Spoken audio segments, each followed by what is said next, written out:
play hard. They shoot fast. It's definitely a team that their forecheck is definitely, I think, the key to their game. And so we'll see how they do against kind of the more cerebral and the passing of Firestorm. It's on their way. Face-off as Brandon Sisson drops the puck. And I would like to thank Brandon personally as he took over for my refereeing duties for today's game.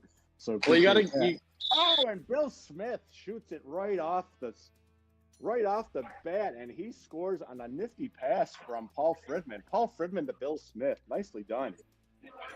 Yeah, and that's exactly what I was kind of alluding to with the passing of Firestorms here. Their passes, especially their passes through the middle of the crease, have been their bread and butter literally all season. And it's saved there by McCarchuk. And that shot is blocked by Shane. Off to Paul Fridman. And I'm going to be doing stats and calling this game, so it's going to be a little rough for the first part as I tend to look down. But looks like the Firestorms got the puck in the corner. Brian D'Angelo with the puck, takes it around his net, looking for a pass. Tends to take his time as his teammates, Brian coming off a cruise last week, so, trying to make this up to his teammates when they were down a couple players last week, and see how he starts tonight's game. Puck put into the corner. Paul Fridman with the puck, goes to the middle, intercepted by John Horan. Horan looking for a pass. That's broken up. Shot by Steve Newberry. Save! And that's another 2 saves for Kenton Slade right there, and he starts off being the backstop that the Firestorm Hockey Club needs. Bill Smith, puck intercepted. Across the Shane Ryan. Good save by Kenton as he was right there on the spot. Played by Brian D'Angelo. Off to Bill Smith there in the corner with the exclamation points on the helmet. We got 3 guys with helmets out there today. It's starting to become the norm in the RFHL. Puck passed off to Brian D'Angelo, intercepted by Steve Newberry, who takes it back into his zone. As he brings the puck, plays it along the board, goes off to John Horan. It looks like we had something right there. I saw that Shane fell. I think John's got a good sportsmanship, and he's going to take the puck back and start over again. Yeah, just kind of an incidental play. Shane tripped over Paul Fridman's stick there. No ball on that one. Okay. And Shane Ryan with the puck in the corner, looking for a pass partner. Sees John Horan. And his visceral plays it off to the other side. Horan looks. Oh, puck intercepted by the rookie. Still, he takes it around. They missed him last week. His physicality is one of the bigger guys in this league. And definitely a tough one to mark. Newberry does mark it and does take the puck down to the other end with 12:18 left in the first period here from Derek Katoro. And great news here, Rob. Your boy has finally figured out how to use the score bug, so I'm getting that updated as we speak. Right. It's about time. It's our 4th game together. It's week 9. What a better time to learn how to use the stream correctly. When they started talking about broadcaster of the year, I'm like, I hope score bug doesn't come into play. Yeah, right. Horan with the shot, plays it to the corner. Westgate Matt with the puck. Matt Hariski looking, puts it behind the net to John Horan, who's looking for a trade partner. Kyle Crick comes up, goes towards the goal. He's got the puck, tries to get it out front. It's out front. It is loose, and Kenton makes the save for his official 4th save of the game. As the statistician's right here in the press box today. I know him. Good, not a good guy, but you can do what you do. Kyle Crick with the block, and that is an official block. Off the 2-point shot. That is blocked by John Horan. John Horan with the puck. Westgate Mate takes a shot. That is blocked by Sweetmeat. And I heard an invisible ow from up here in the Boner Jams press box. Yeah, that's the great thing about being down here in the penalty box is you get all those lovely oohs and ows and all those.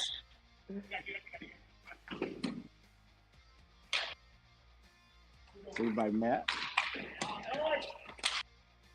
And you're starting to see now that's about the 2nd or 3rd time now that the Twisters have jumped on Firestorm's passes across the middle there. I'm starting to notice they picked up on that, and that's a huge defensive key for them.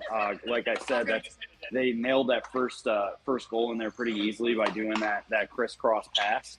And Twisters are starting to shut it down now, and you're starting to notice no more goals coming. So great defensive work by the Twisters.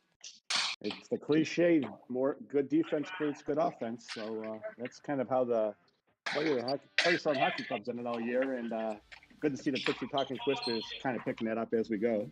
Newberry with the puck in the corner, looking, dribbles it. That's snapped by Sweetmeat, who takes the puck the other way. Does he have an option? He does. Gets it to 2.0 right in the middle, and he shoots and he scores. And there you go. You got another one. A pass across, right across the they kind of backed that one up a little bit. Wasn't quite a pass through the crease, but that was sweet to two, right about at the half court line there. But kind of the same idea, just moving the puck and getting rid of it real quick off that pass. And 2.0 just has such a great shot, and you know, he's not going to miss a lot of those. There wasn't really much Matt could have done on that one. No, sir. And Matt's already given up 2 goals, which is all he gave up through almost 2.5 periods last week. So starting off with a little bit of a offensive edge. Shane with the puck with the shot. That's blocked, put aside. Sweet with the puck behind the net, looking for a pass partner. Gets it off to Bill Smith, the goal scorer of today's game. Pass off.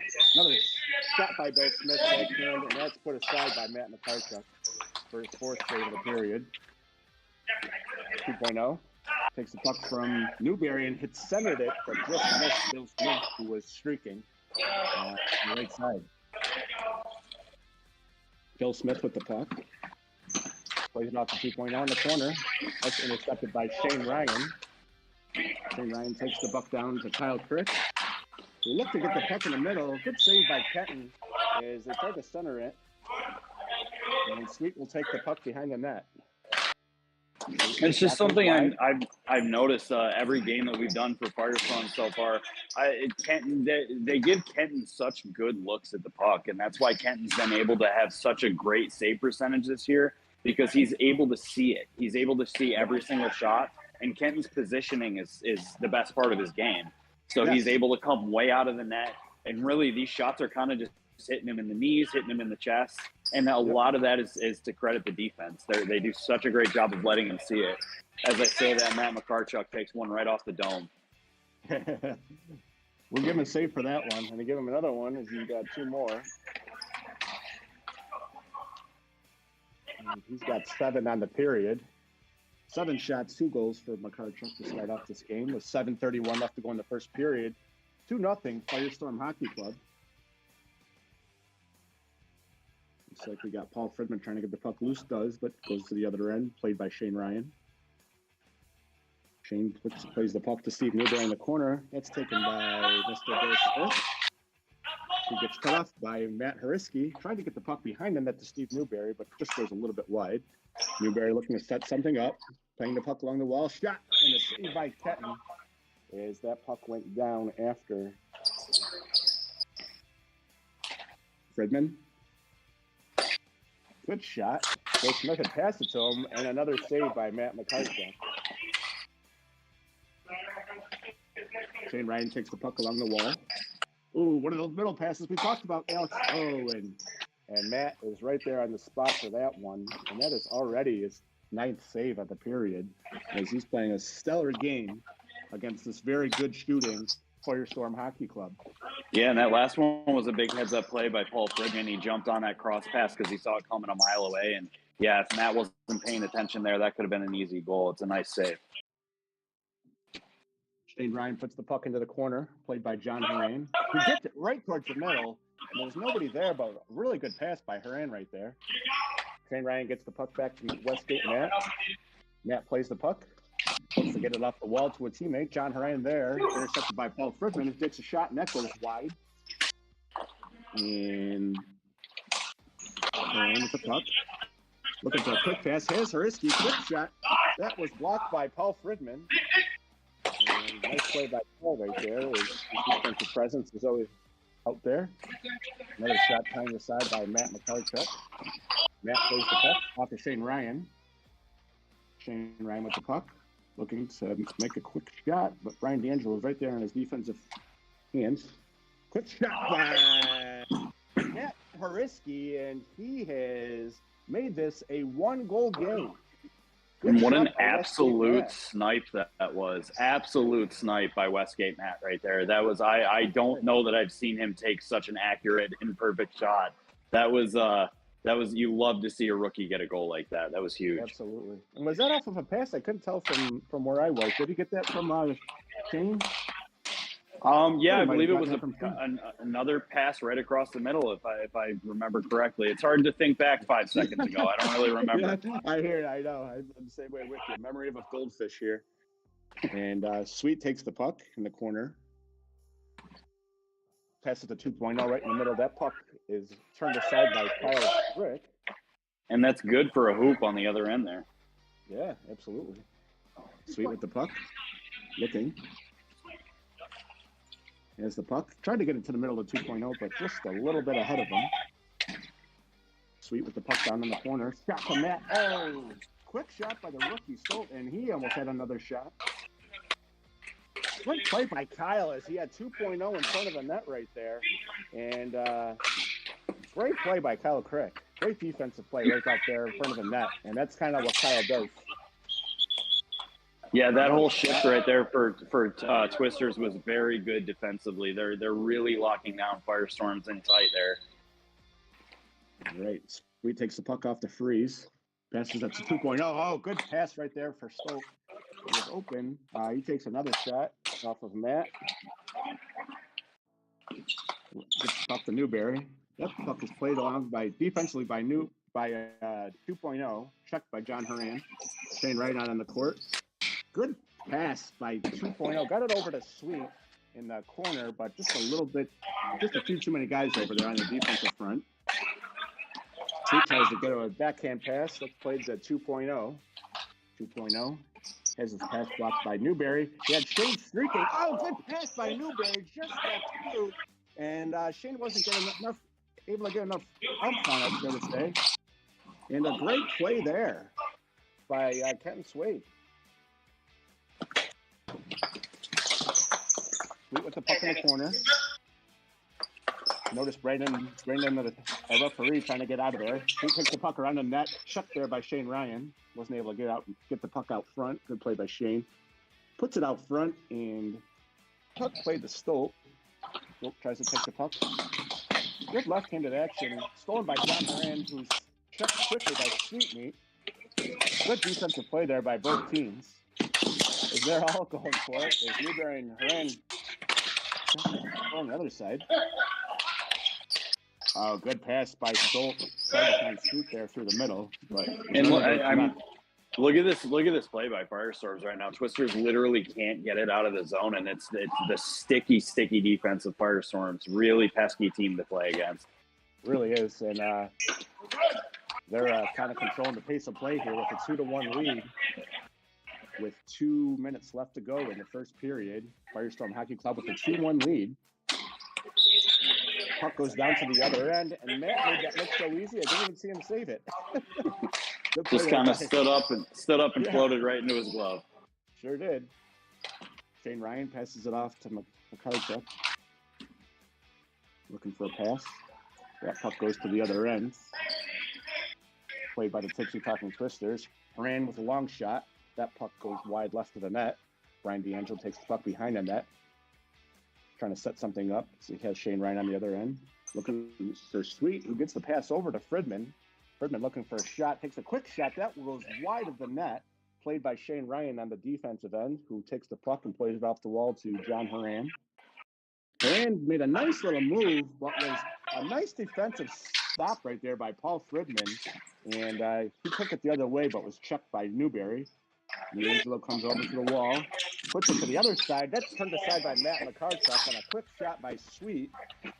And McCartchuck with 13 saves already to start this first period. Yeah, and that last one there was a huge one. That's one that might get lost on the camera angle, but that was a huge save that he just had on Sweet. Sweet pulled that shot in and had it. It was a very accurate wrist shot, and Matt just able to kind of slide over and get his leg on it. Gotcha. And I just noticed that Tipsy Talking Twisters are without Matt Whitmire tonight too, so I do know that that's going to affect them a little bit. As Matt brings a great presence out there, forechecking and defense, and a really good goal scoring as well. So they're definitely missing him out there for the second game. Sweet with the puck. He has a wide. Oh, he tried to get Brian D'Angelo. And D'Angelo's going to want that one back. You see him going the other way. Blocked by Paul Fridman. Takes a shot. Block and shot right there by Paul Fridman. Turned away by McCarchuk. And that will be the end of the first period. And let's say that was a pretty evenly played hockey game there in the first period. Yeah, I agree. Everything was actually, I'm glad when I'm proven wrong about stuff. I think I kind of expected it to be a little bit wider of a gap to start the game. Like I said, Firestorms was the favorite going in, and the Twisters have played excellent defense for Matt. Matt's looking really sharp. This has just been a really defensive battle lately, and in that first period it was. And yeah, a lot of good looks. I don't know that there's anything both teams really need to switch up too much going into the second. All right. And last week's game, I believe it started this way for the Firestorm Hockey Club as well, where, I had kind of made a similar prediction where I expected a lot more goals, but they did just that in the second and third period last week. So it's not too late for your prediction. And I see you're lined up with all-world goalie Matt McCarchuk down there. Yeah, it's about time we do an interview, me and you. I don't think we've done one of those. It's a night for first, so let's get Matt on the broadcast here. Sounds good. Put that in. Alex sets up for the interview down there with Matt McCarchuk, who had a good first period. At least 15 saves. Oh, hey, Rob. Hey, how's it going, Matt? How's it going? So good. How are you, buddy? Talk us through that first period. I know they kind of struck quickly, but it sounds like the team, or it looks like your team came through defensively after that.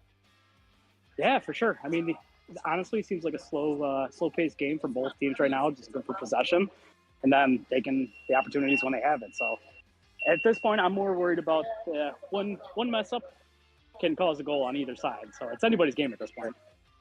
Sure. And would you say they're getting some pretty clean looks at you to start the first period, or are they, how's your defense from what you've seen so far? They're looking pretty good. They blocked a bunch of shots, so defense is holding up. They definitely are making it easy for me. And Matt, I just wanted to apologize because I'm doing your stats up here, but I've got you down for 15 saves already. Have you been counting your saves? Absolutely not. Good. So I'm not liable anymore. No, definitely not. 15 saves on 17 shots seems like that's all that players face in the NHL playoffs. You've already faced 17 shots. What's the difference between this and the regular hockey that people are accustomed to watching in the NHL playoffs? Well, I've never played in the NHL, that's for sure, but I would say it's more fast-paced. Fast-paced, yeah, with pucks coming a lot quicker between both sides. So I'll let you go. Thanks for doing your first period interview, and good luck out there. All right, thanks for having me. All right, so Matt McCarchuk down there on the first period interview. Thank you to Alex for getting on the microphone. And we're going to start our second period here at Decatur with a 2-1 Firestorm Hockey Club lead. And let's see if we can get some, see what we got going from the Tipsy Talking Twisters. Oh, I see. Now I see right here is the twins, the Sith twins throwing us their helmets. That's Bill Smith with the exclamation points and Paul Fridman. And they're both out on the court right now. Me and Alex made a big deal of this at the beginning of the year. And just something we wanted to point out is Bill does have the exclamation points on his helmet. So just something to keep a look at if you're down here for this week's game. Alex, what do you expect to see here as we start the first period? Yeah, hopefully just more of the same. I honestly like these low scoring kind of defensive games. As a goalie, it's kind of my favorite type of game. So just hoping to see a little bit more here, maybe a little bit more tenacity in front of the net from Twisters. But like I said, I don't really think there's too much that either of these teams want to change. So nice. And I did want to mention, Alex, that I just pushed the book off to our teammates. Yeah, there you go. Now you don't have to, quite as much going on as I talk there. Matt McCarchuk with another nice save by his face. think his face has the saves of the game so far. If I do say so myself. All right, Bill Smith takes the puck on the right edge of the corner, plays it out to Brian D'Angelo. That puck goes wide off the stage, but still playable. Westgate Matt with the puck, passes it off to Kyle Crick. Trying to get through the middle, but that's blocked by. I'm sorry, that was Paul Fridman right there. And Matt with another nice little toe save. I don't know if that gets lost on the camera angle, but Matt just had a huge toe save down there. I mean, Matt is always the biggest factor for the Twisters. If they can score more, I think Matt gets looked at way more as goalie of the year this year. Absolutely, and that's coming from you yourself, who's having one of the better goalie years that we've seen in some time. And definitely don't be modest there, my friend. You've definitely got yourself a goal of the year nomination. Westgate Matt with the puck takes that shot. That goes wide. Played by Shane Ryan. It takes a quick shot. That's turned aside by Kenton Swade. Brian D'Angelo with the puck. Takes a quick shot. That one was blocked and goes out of bounds. Out of play. Sorry. That was a little basketball commentary there. And John Horan will take the puck off of the freeze. Horan with the puck. Gets it down to the other end. Stolt keeps Jaworski to the puck. Stolt using that frame to get the puck. And takes it down to the other end. Horan plays the puck off the wall. Jaworski with the puck. Quick shot. And that was turned aside very easily by Kenton. Made it look pretty easy as there was two guys right there in front of the goal. Here comes Matt with the puck. Good pass by Fridman off the 2.0 for a quick one-timer. And that one just went wide. Yeah, I feel like I repeat myself a lot on these games, but you got to admire Firestorm's passing. They just make it look so effortless and easy. And then you're looking down here at Twisters, and not that they're playing bad, but they just don't seem to get the same looks. Right there, it's kind of just shots into Kenton's ankles, and they're not really giving themselves a lot of attempts to set up a play. And then Matt's having to make way harder saves down there at the end, as he just had another nice one there. But you notice every single play, somebody passes to somebody else right there as I'm saying it. As Shane Ryan takes the puck down the middle, looking for an open man. He gets a pass off to Kyle Crick. Kyle Crick takes a quick shot. I didn't see what happened there with the puck, Alex. I don't know if you saw it, but Kyle Crick took that shot. We have a 2-2 hockey game. Yeah, a little weird there. It was, literally just as I was saying it, I feel like this happens every week. I criticize a team for doing something. They change it up. They do what I said, and then they score a goal. So, right there, it was 2.0 to Kyle, sorry about that. I believe it was Shane Ryan to Kyle Crick. And Kenton seemed to have had it in his armpit, and I think just as he was kind of coming down, it just sort of leaked out. So just bad luck there, but also a great play by the Twisters. Kyle Crick, he just had the puck again where he was able to hit it, but he kind of whipped on it. But nothing bad there for Kyle, as he's made this a 2-2 hockey game with 10:51 left to go in the second period. Puck played by Stolt in the corner. Off the 2.0, quick shot by Sweet. Another one of those patented Sweet 2.0 to Sweet passes right there in the middle. And Makarchuk's able to turn that one aside and keep his team in the hockey game. Sweet with the puck at the point. Passes it off to 2.0 and cuts. And that puck was blocked by Shane Ryan. Another shot by Stolt. That puck goes wide and goes into the other end of Stolt taking it. Looking for a quick pass. Gets it up to 2.0. Shane Ryan intercepts it. Tries to go to the middle himself. Sweet intercepts the puck. He takes a shot, and Makarchuk is right there for a great save. Wow, you got to appreciate that as a goalie, what Makarchuk just did there, Alex.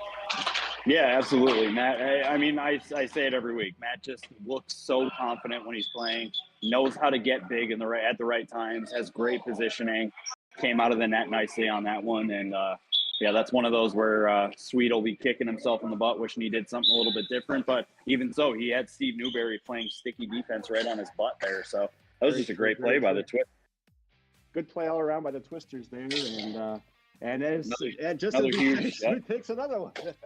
Another huge kick save by Matt. Matt's feet and Matt's face this game have been unreal. He's using the unusual repertoire of the goalie right there. As Paul Friedman takes the puck. I'm sorry, that's Bill Smith takes the puck around, passes it off to 2.0, who takes a rocket. That puck just goes wide, played by Newberry behind the net.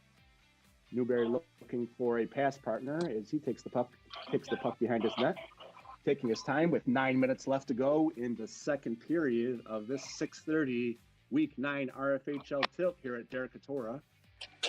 Newberry is unable to find a passer, gets the puck into the corner, played by Haran, and 2.0 takes that puck around. Trying to get it to the middle of Sweet, and he takes a rebound, and that puck just goes wide. Looks like Makarchuk was there for it, but the puck goes wide regardless.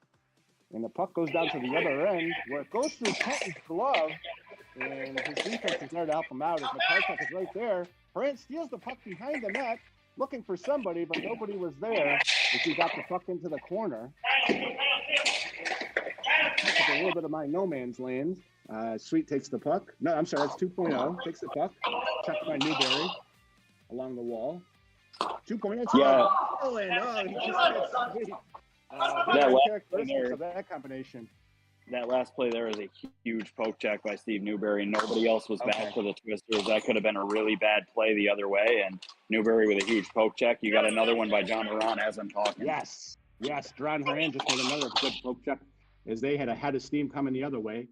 Newberry takes the puck back and tries to get it towards the middle. It goes right to Sweetmeat and put a little bit too much on it. I think that went over the net. Stage and playable. Sweet with the puck being checked by Newberry. Sweet to Bill Smith takes a quick shot. That's blocked by John Haran, who's having a very good game on the defensive front as usual. Haran takes the puck along the wall. Runs out of real estate, gets it to the middle. That's intercepted by Sweet, who has a pass. The puck is turned aside by Makarchuk there. A great play as he had a rebounder coming down through the middle. Another play where Bill Smith got the puck out front and turned aside by Matt Makarchuk for another key save in this hockey game. Yeah, and a lot of the last 2 minutes here, I'm noticing a lot of blind passes coming out of the Twisters on their own offensive end. And it's just getting immediately taken away by the Firestorms. I mean, the Firestorms are so good with their passing, they can even intercept yours. So, a lot of those blind passes, they're killing them, and they're getting bailed out. One by Matt's great play on the other end, and two by very small misses. There's been about 4 or 5 very small misses at the net by Firestorm. So Twisters getting a little puck luck here, but and having the fortune of a good goalie, but.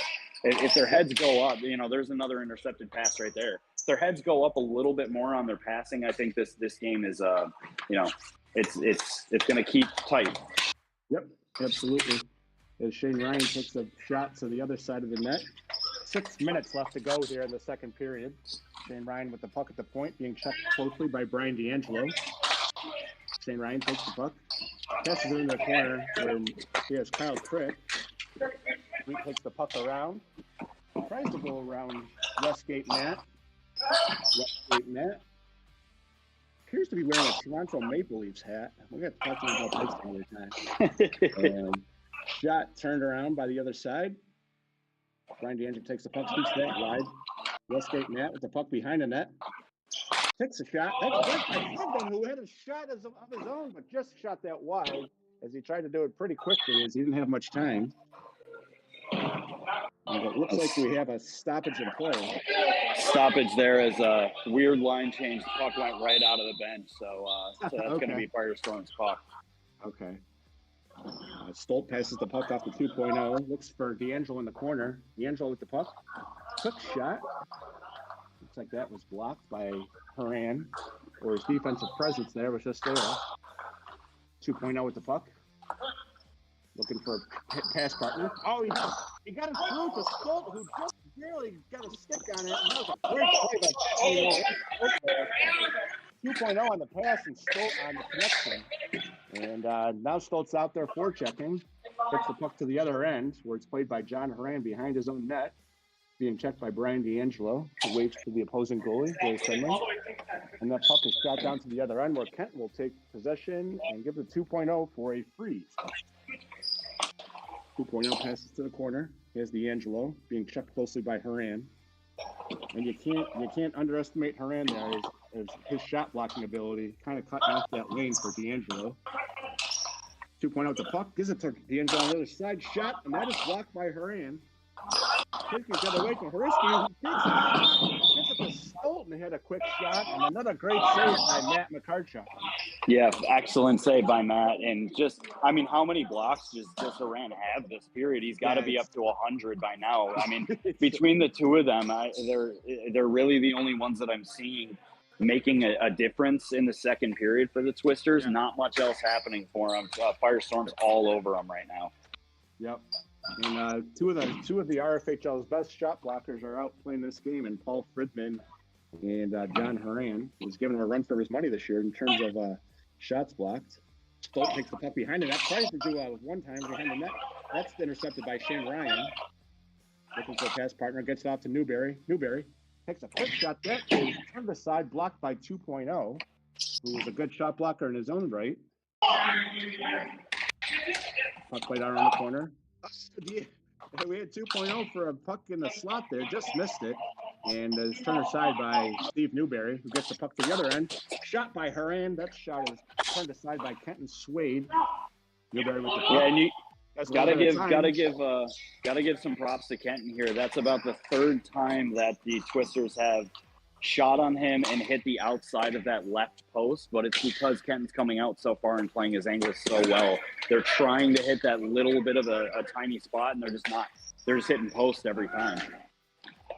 2.0 with the shot goes off of Shane Ryan. 2.0 trying to set the puck up. 2-2 hockey game here late in the second period with 2:33 left to go. McCarchuk makes another save. Has 2.0 on the doorstep. Good play by Haran. Checking him closely. Gets the puck to Bill Smith, who takes a shot, and that's blocked by Steve Newberry.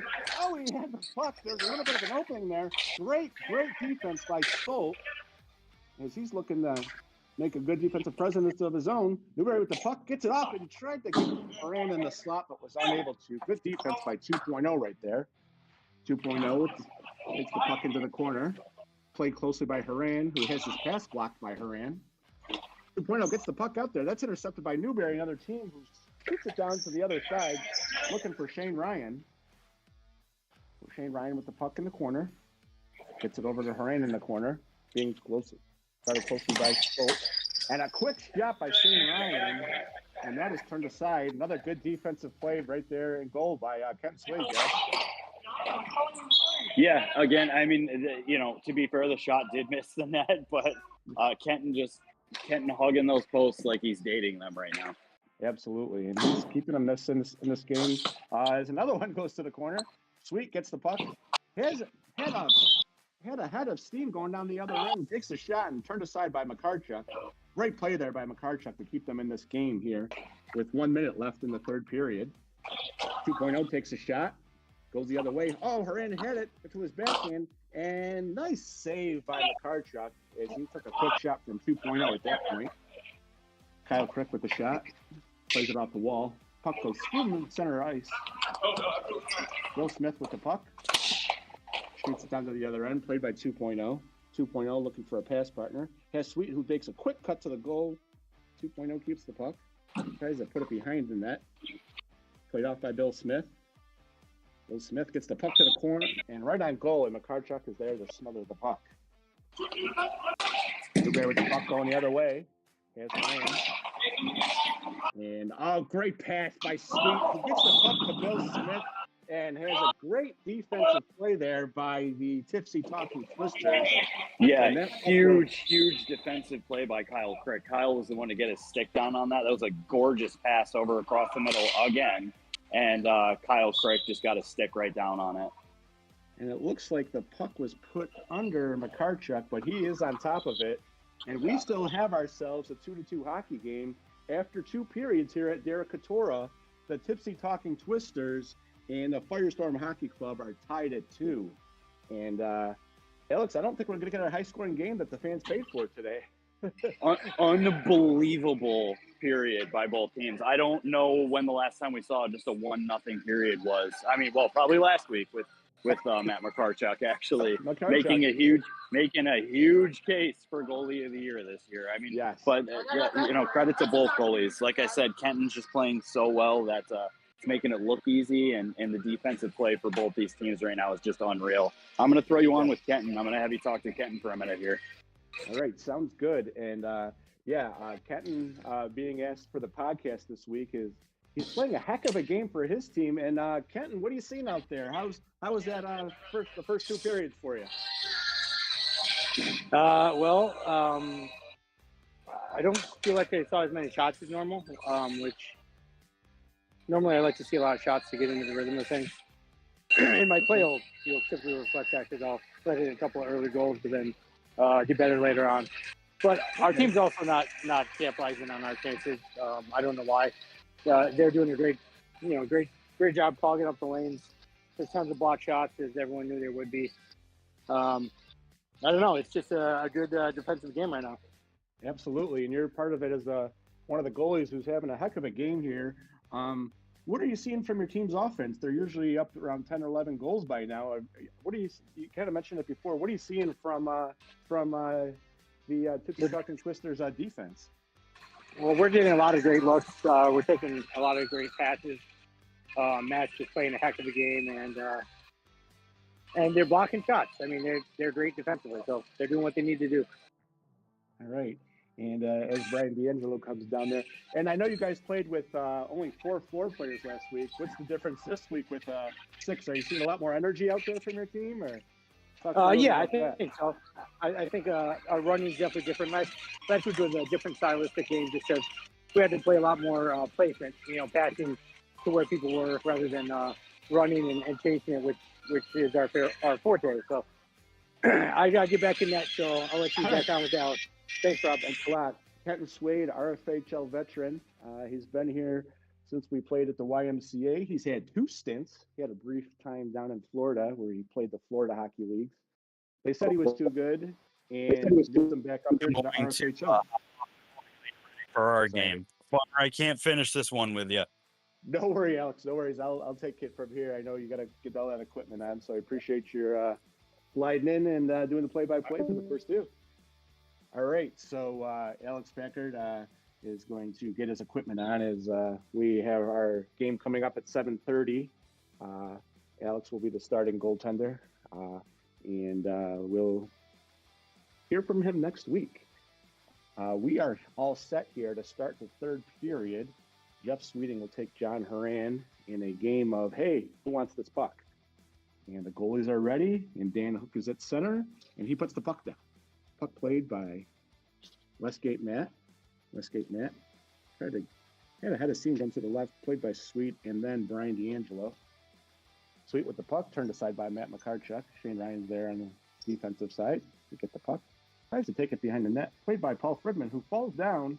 Looks like he's okay, just had a little bit of a feet caught up underneath him, and that puck goes to the corner for John Horan. John Horan takes the puck, looking for a pass partner. And it looks like we're gonna have a frozen puck, and Paul Ferdinand will take the puck right there in the corner.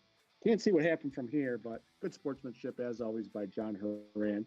Brian D'Angelo taking the puck, takes a shot, goes wide, played by Shane Ryan, gets it to the other end, turned over, and great save there by McCarchuck, and an even better play by Shane Ryan as he saw the puck sitting there right on the doorstep and was able to take it away.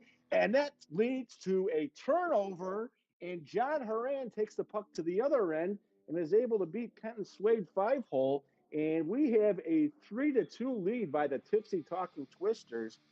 Great play right there by Shane Ryan to get the puck down there and John Horan to finish it off.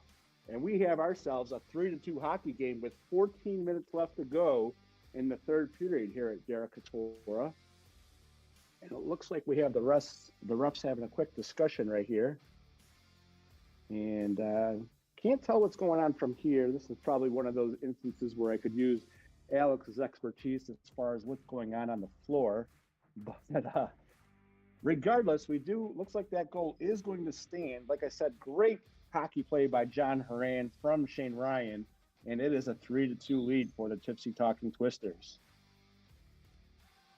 Puck played, shot bomb by Paul Fridman, looking for a rebound. Kyle Crick says, I'll take that puck and I'll shoot it down the other way. Bill Smith with the puck.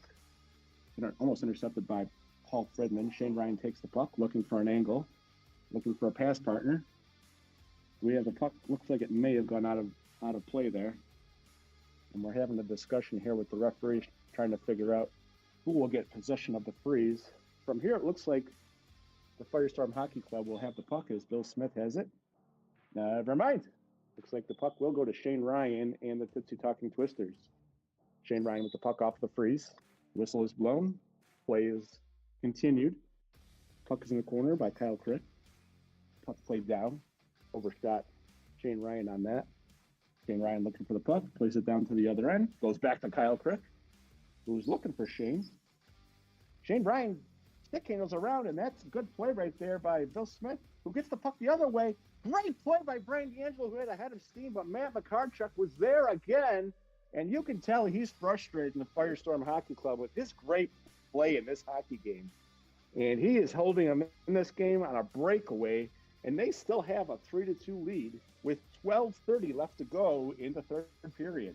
Shane Ryan with the puck, takes a shot, put aside by Kent Swade, who had great position there. Bill Smith with the puck, looking for a pass partner. That puck is turned aside, goes to Shane Ryan in the corner, who goes to the other end. Puck played by Bill Smith, looking for, might have D'Angelo in the front. Oh, he has Fridman, who had a streaking. Paul Fridman wasn't able to get a stick on that, and that puck is turned aside to the other end, and Kenton Swade freezes it. Played by Bill Smith off the freeze. Stolt takes a shot. Looks like that was blocked by Newberry. Stolt with a head of steam around the goal. Looks like he's looking for a shot.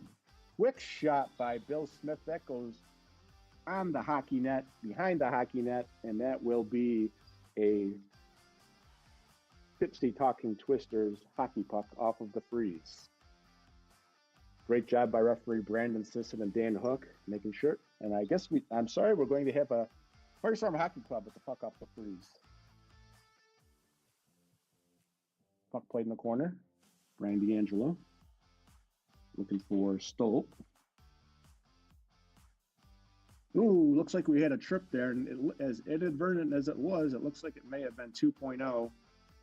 Got Shane as he was running through the middle, and that is the case. And 2.0 will be going to the penalty box for 1 minute, 10:07 to be exact. So 1 minute for that penalty, and Shane Ryan able to draw the penalty, and Matt Hrisky will start their power play here. Newberry, we tried to get Newberry. Shane Ryan tried to get Newberry sweeping through the middle there. Good defensive play by Sweetmeat right here, as he is able to freeze the puck and have two guys on it, and he's able to stick handle around both of them, take the puck into his zone where it is turned over, but great play by Sweet there anyway. Puck played to Shane Ryan. Shane with the puck. Has the puck. Takes a quick shot. Good save by Kenton Swade right there to keep this a 3-2 hockey game. Puck played down to the other end. Shane Ryan with the pass. Newberry with a shot that goes wide to the left. Has Matt Hrisky right there to Shane Ryan at the point, who's being closely played by Sweetmeat. Oh, Hrisky with the puck, trying to get it out to Newberry. Plays it behind the net. Newberry with the puck in the slot, looking. Takes the puck. Newberry looking, gets it off to Matt Hrisky, who's played very well by Mark Stolt, and he's got the puck, and that is the end of that penalty. Good play by the Firestorm Hockey Club, and just as I say that, a goal. And I think that was Matt Hrisky for his second goal of the game, and that's one of the more dangerous spots after the power play is maybe a little bit of a letdown on defense, getting those two tired guys off, and that's what happened right there. And the Firestorm Hockey Club goes down 4-2 to the Tipsy Talking Twisters. As I say that, 2.0 takes a shot, goes to Matt McCarchuk. Matt McCarchuk makes the save, and it's still 4-2. Mark Stolt takes the puck off the freeze, looking for a pass partner, gets it to 2.0. 2.0 with the puck, looking, being tightly guarded by Newberry, and he gets the puck. Oh, in front of the net, and Sweetmeat is able to clean up the mess, and he puts a backhander by Makarchuk. Not much he could do on that one, folks, as Makarchuk made the initial save, but it just went over to the other side where where Sweet was right there on the spot, and he has made this a one-goal game as the Firestorm Hockey Club look to tie this game up with 8:44 left to go in the third period. 2.0 takes a shot, goes wide, Sweet with the puck. Oh, he hits it. Oh, what a play by what a pass that was. And I know Stolt, we've all been there before, and tough play, but I guarantee he'll make another play at the end of this game that'll contribute to his hockey team right there. Great pass by Sweet. And from 2.0, and he says, "Hey, I got you, Stoltzy," and he makes it a tie hockey game. That deadly combination of Jeff Sweeting and Ryan Mulhern, also known as 2.0 and Sweetmeat, and they have made this a 4-4 hockey game, which isn't easy to do the way Makarchuk has been playing in this hockey game. We have ourselves a 4-4 hockey game here at Derek Katora, folks.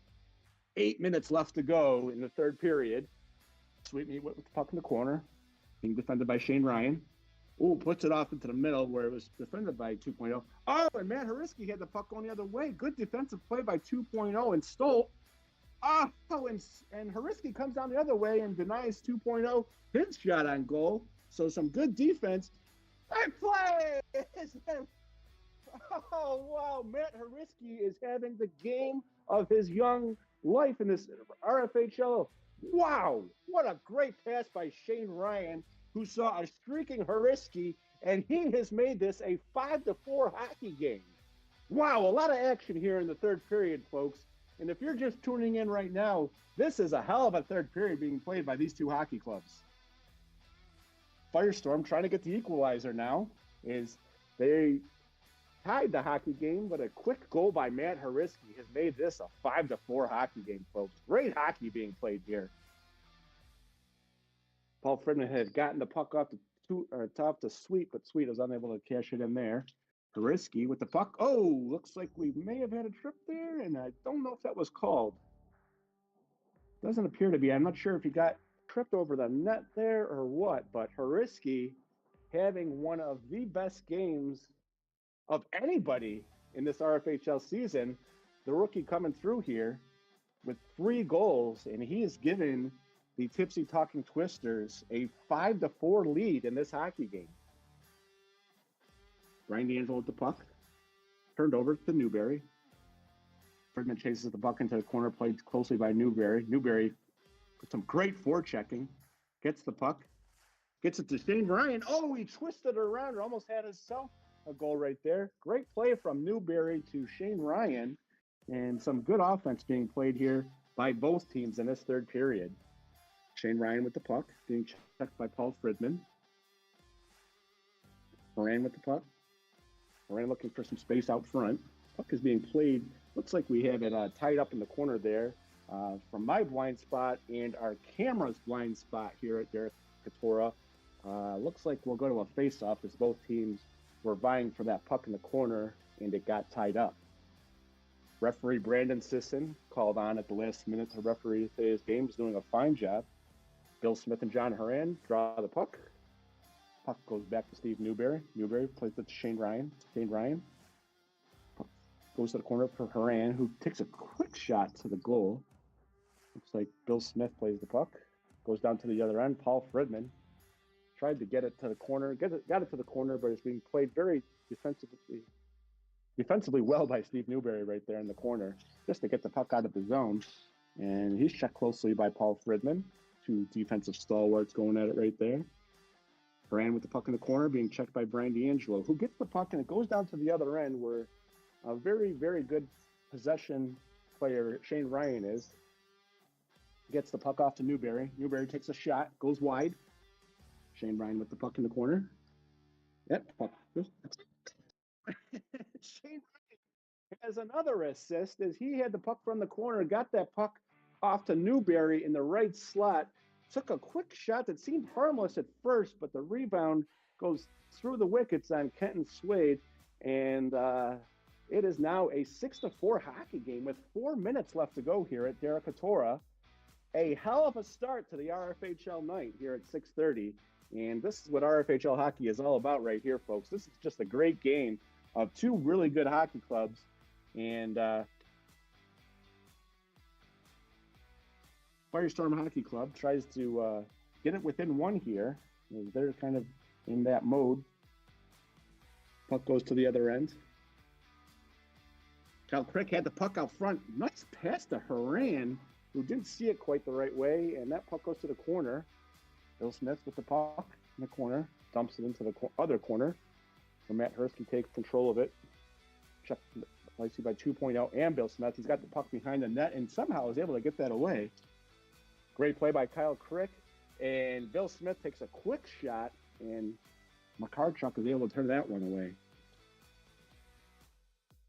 Lamb takes the puck into the corner, played by good block by Fridman by Haran right there. Got my defensive stalwarts mixed up right there.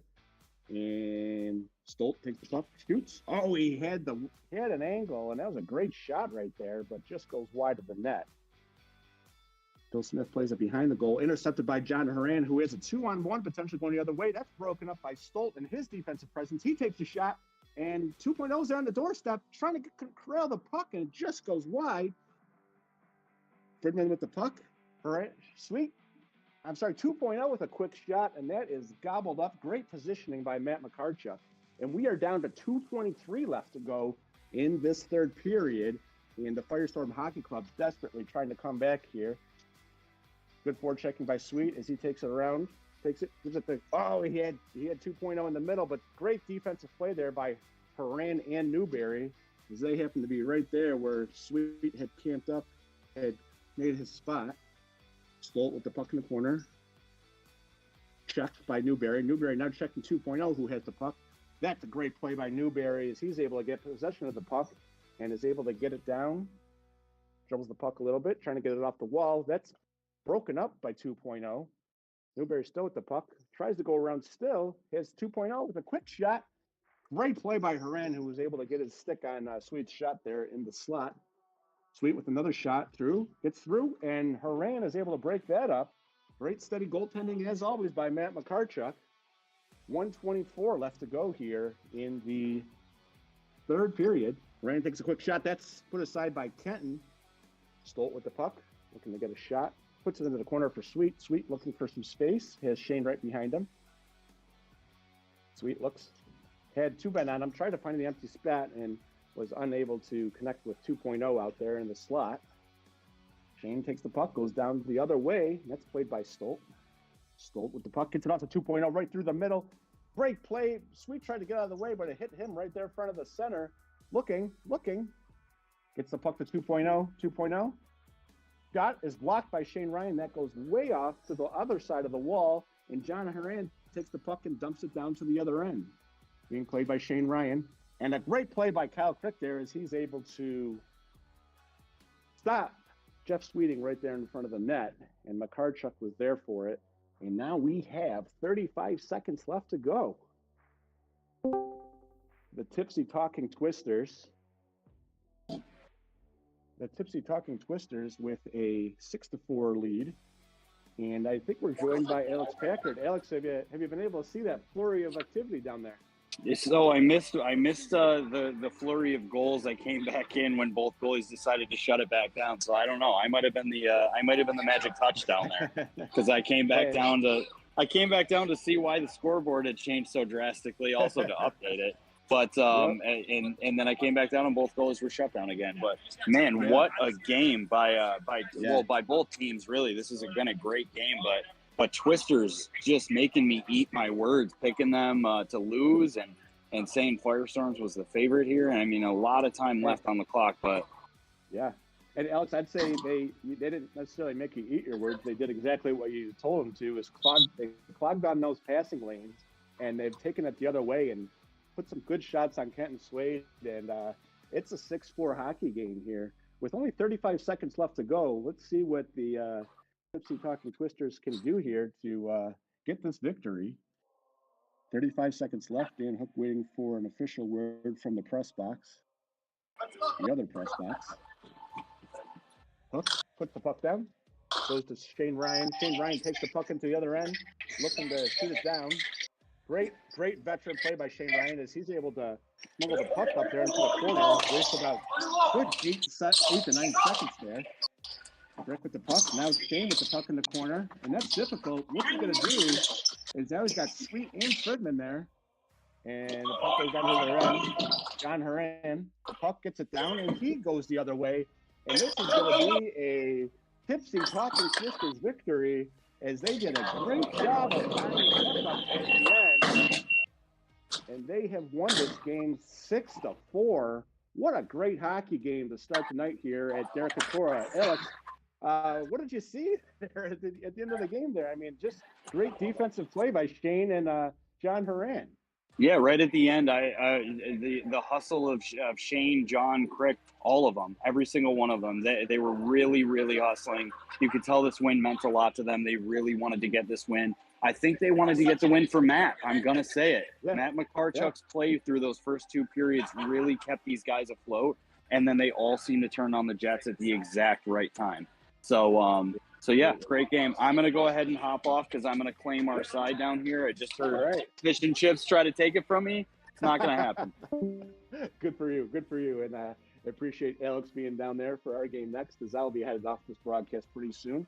Just wanted to close with some ending thoughts here. A great game by Westgate Matt, who definitely deserves a game star for his game, as he was able to score 3 goals today.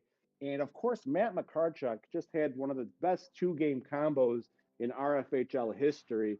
And he wasn't shutting down just any team.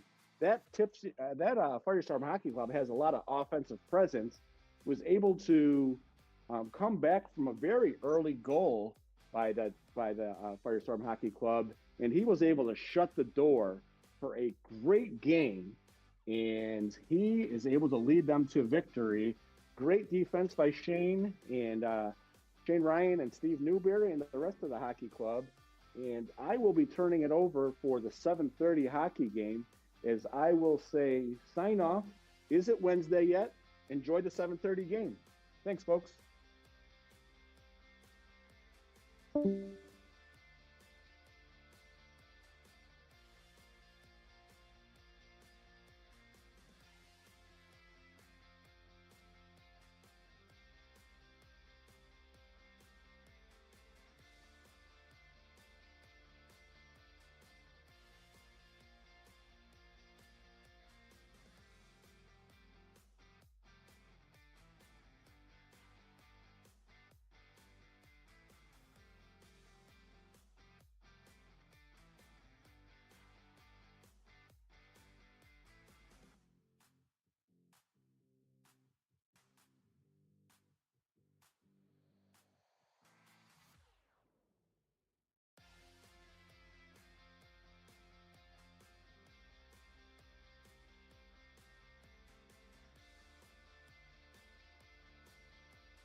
Hello and welcome to the RFHL broadcast for the 7:30 hockey game. We've got Les Tremblayons versus the Sinkhole Sidewinder. Sorry about the late join here. Just checking in on this. We got a close game so far. It's still 0-0. Just started about 40 seconds ago. Glenn putting on pressure hard. A shot coming in fish chips. Alex with a huge save, loose. Rookie Jeff with a shot. Buried by Mark. Now, these are matchups from week 2 that we're looking at right now. And if I'm looking correctly, back on week 2, La Tremblayons took the victory over Sinkhole Sidewinders 4-6. So ever since then, though, the French have kind of stumbled a little bit in the wing column. So see if they can kind of venture back here and see if they can hold off Sinkhole trying to get the revenge here. Oh, what a great shot by Jeff. Battle there. Fisher Chips getting it out. Glenn and going against Brad. It's loose. Oh, the shot by the rookie Petrie. Alex with the save wide. Petrie looking for somebody. He's got Glenn on the wall. Also coming back tonight, we have Dan with his grateful return. So we'll be talking with him after the first period. See how his return goes. Great shot by Petrie. Wonderful save by Alex.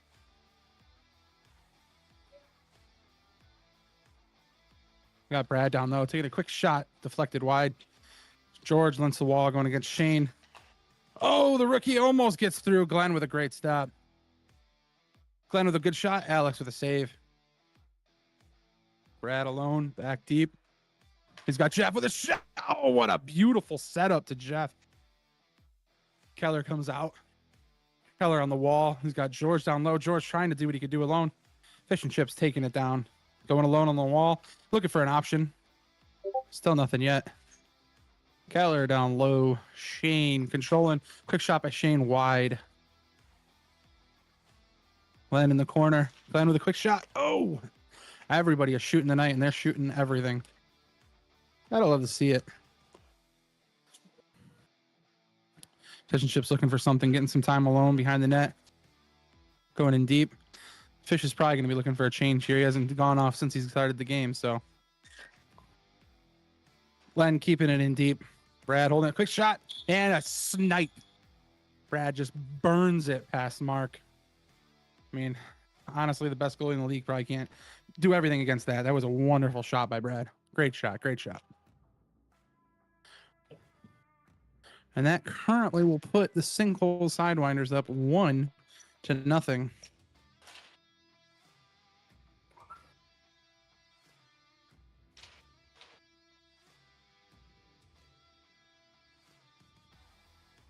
Dan coming down low. He's got a Keller chasing him. Dan with his return, first shift out on the floor. See how he looks. Shane with a battle. Oh, Alex with a nice poke check. Great call here by K-Flow. And it's out of play.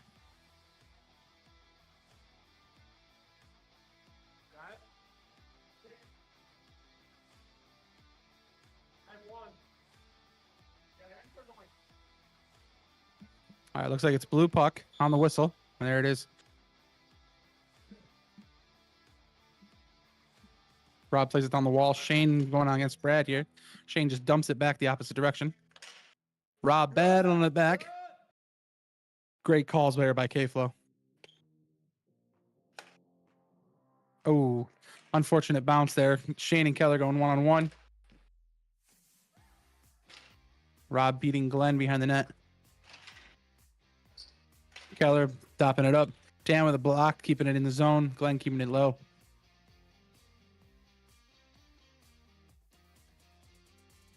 Alex with behind the net. Goes for the cover. I don't know if that...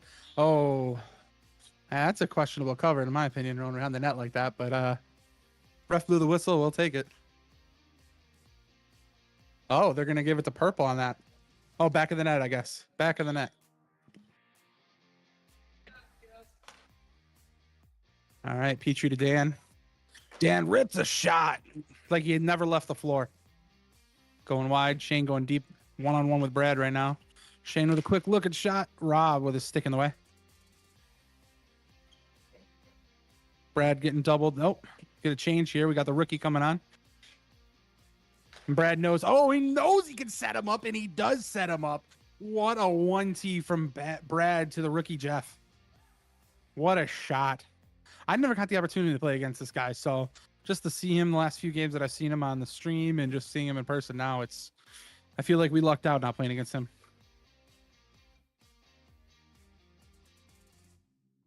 Good shot by Dan. Fish keeping it in. Petrie the shot. Alex with the save. Alex currently is one of the nominees for goalie of the year, and I think games like this is what's going to show you why. Speaking of goalie of the year, if you didn't see the announcement on Facebook, make sure you go out there, put your nominations for who you think wins what award, so we can get the voting process going. Voting process goes now until the last game of the season. Votes close after the last game, so as of the last game. Last week, I should say. Petrie looking to shoot. What a shot. Borderline high stick, but it was a good shot. Oh, bad turnover by Brad. Oh, and Fish could not make it happen. Another great call by K-Flow there. Fish keeping it low with Dan. Dan looking for something. Petrie going to play it up high. Whacks it. Rob blocks it. Dan down low. Looking for Petrie. Petrie with another shot. Rob blocks it. Almost a bouncer in the net here. Petrie looking for Fish. Fish with a shot. Alex, potential goalie of the year candidate with a nice save. Brad looking for Rob. Rob with a nice shot. George right in front. Dan taking it and running it. Good shot. Great save by Alex. It's in the feet for Rob. Still loose. It's still loose. Rob doesn't know what to do. He's kind of lost. Brad's got it. Brad loses it. Petrie the shot. Oh, nice block by Rob.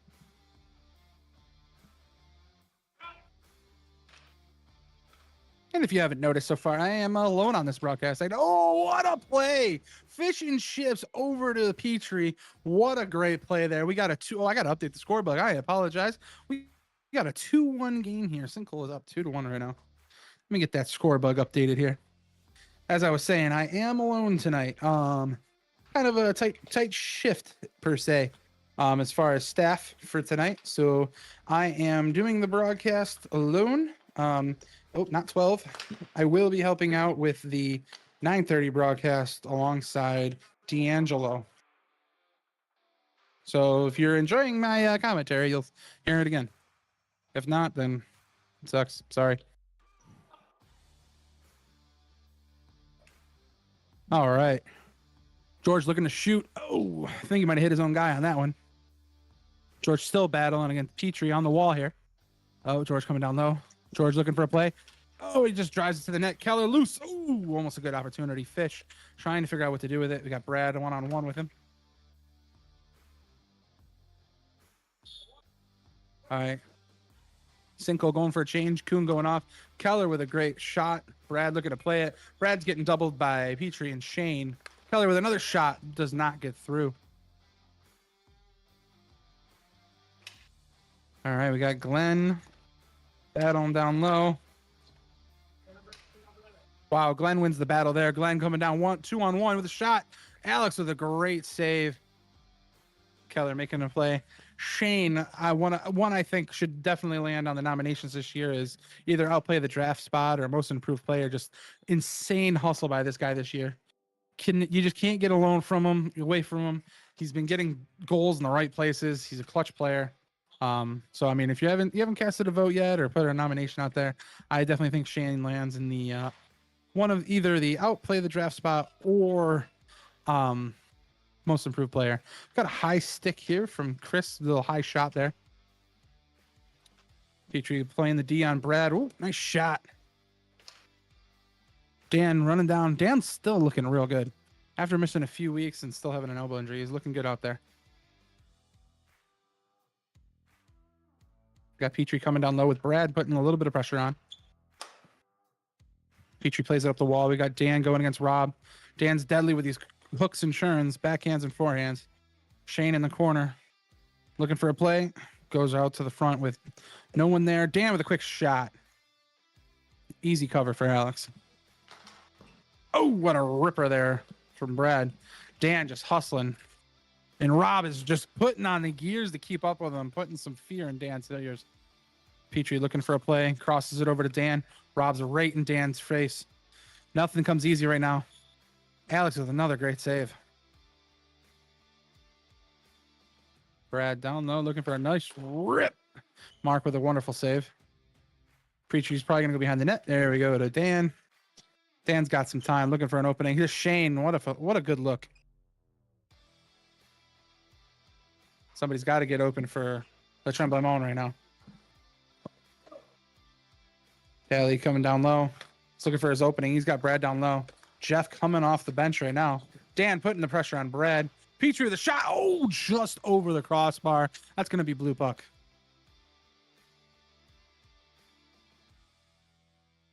Jeff to start it here on the whistle. Passes to Brad.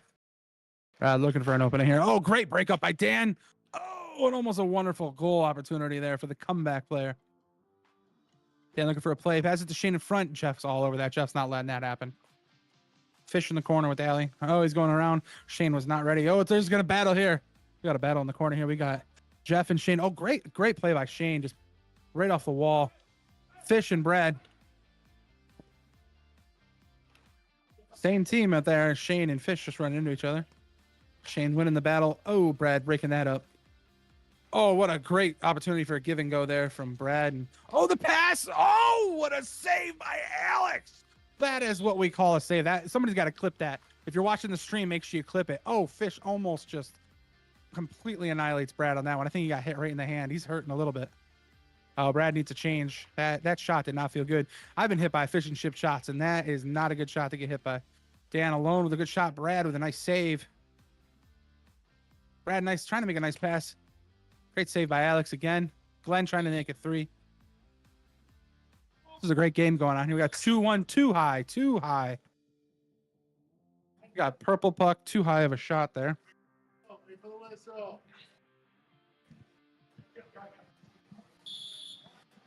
Glenn with the puck. Doesn't get through. Brad to Keller. Keller over to, that is what we call tic-tac-toe. Brad, Keller over to Kuhn. What a great play. What a great shot. Oh, update the scorebook, Rob. It's one thing I'm going to forget to do while I'm doing this alone. There we go. We're going to get in here. It is 3-1 Sinkhole Sidewinders. Oop, that is not the score.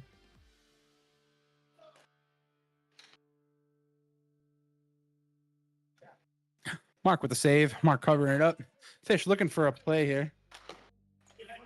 Blocked by George. Almost dumped right into the net. George looking for an opportunity. He's got Keller crashing the net. Brad probably going to try and take a whip here. Nope. He's going to hold it. He's getting double teamed by Petrie and Fish and Chips right now. Fish has got it. Passes to Petrie. Petrie looking over to Glenn. Oh, Keller gets in the way of that one. Great play by Keller.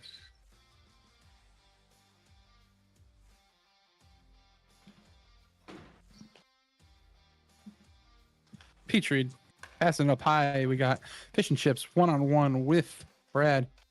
Gives maybe that pass through. George says no. Ooh. Borderline trip there on Keller with Petrie, but Haran says no trip. Keep the play moving. Nice battle right in front of me. We got George and Glenn going hard right now. Great pass to Keller and a tip. Holy smokes. Keller with a nice shot. Brad with the tip to finish it. This line is deadly right now. That is a scary looking line. Keller, George, and Brad. That is not a line that I'd like to be going up against right now. And we got a 4-1 game with Sinkhole Sidewinders just controlling the game here. Great call by K-Flow here for 30 seconds. Wonderful call. Rob just controlling the puck here, throwing it to the front of the net. We got 17 seconds left in the first period. 4-1 Sinkhole. Dan looking for a comeback play here. Oh, great save by Alex. We got 10 seconds. One last quick play here. Jeff looking for a quick shot. Mark gobbles it up. We got 5 seconds. Fish with a shot. Mark, the quick scramble here at the end. Dan looking to the front and nothing. We're coming up short there. All right. That's going to end our first period. We've got a 4-1 game. After one, Sinkhole Sidewinders have kind of controlled the possession of this game and controlled how everything's going. But we're going to go over here and we're going to talk with Dan. I'm going to bring him over to closer to the net here. Let's go over by the net over here, Dan. Dan, you've been out for a few weeks and now you're back. And how you feeling? Feel like 15 minutes was about 45 there. I'm not gonna lie, Dan. You looked real good after missing a few weeks. Your speed is still there. Your shot's still there. You guys are down 4-1 though. What are you thinking? What do you got to do this period? I've had a lot of time to run over this last month, so I've been logging in the miles. I think we just need to put a few away. I mean, we've had the chances, we just haven't been able to bury them. I think each of us probably thinks we should have scored one, and then it would be 4-4 or 5-4. So we'll see if we can turn it around in the next period. All right, Dan. Good luck. All right, you heard it there. We got Dan with what he thinks needs to happen. It's a 4-1 game. Sinkhole Sidewinders is kind of in control. And like I said, goalie of the year Alex is having another great game. And we're going to be talking with Alex after the second period.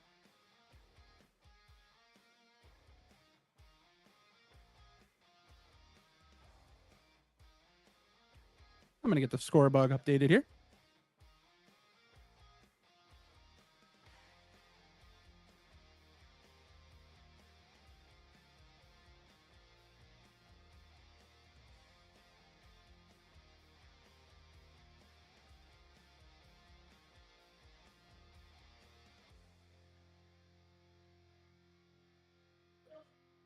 All right.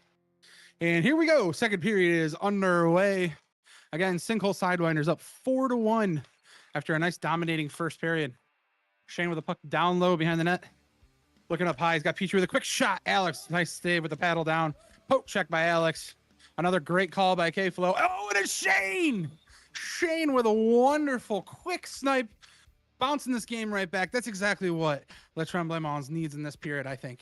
They needed a quick score, get back on the board, and it's a 4-2 game, 30 seconds into the period.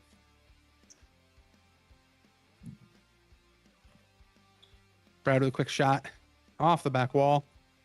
Glenn with speed, just hauling it right now. Oh, what a good look. Brad over to Elliot. Oh, still loose. Keller looking for something on the wall here. He's got Brad.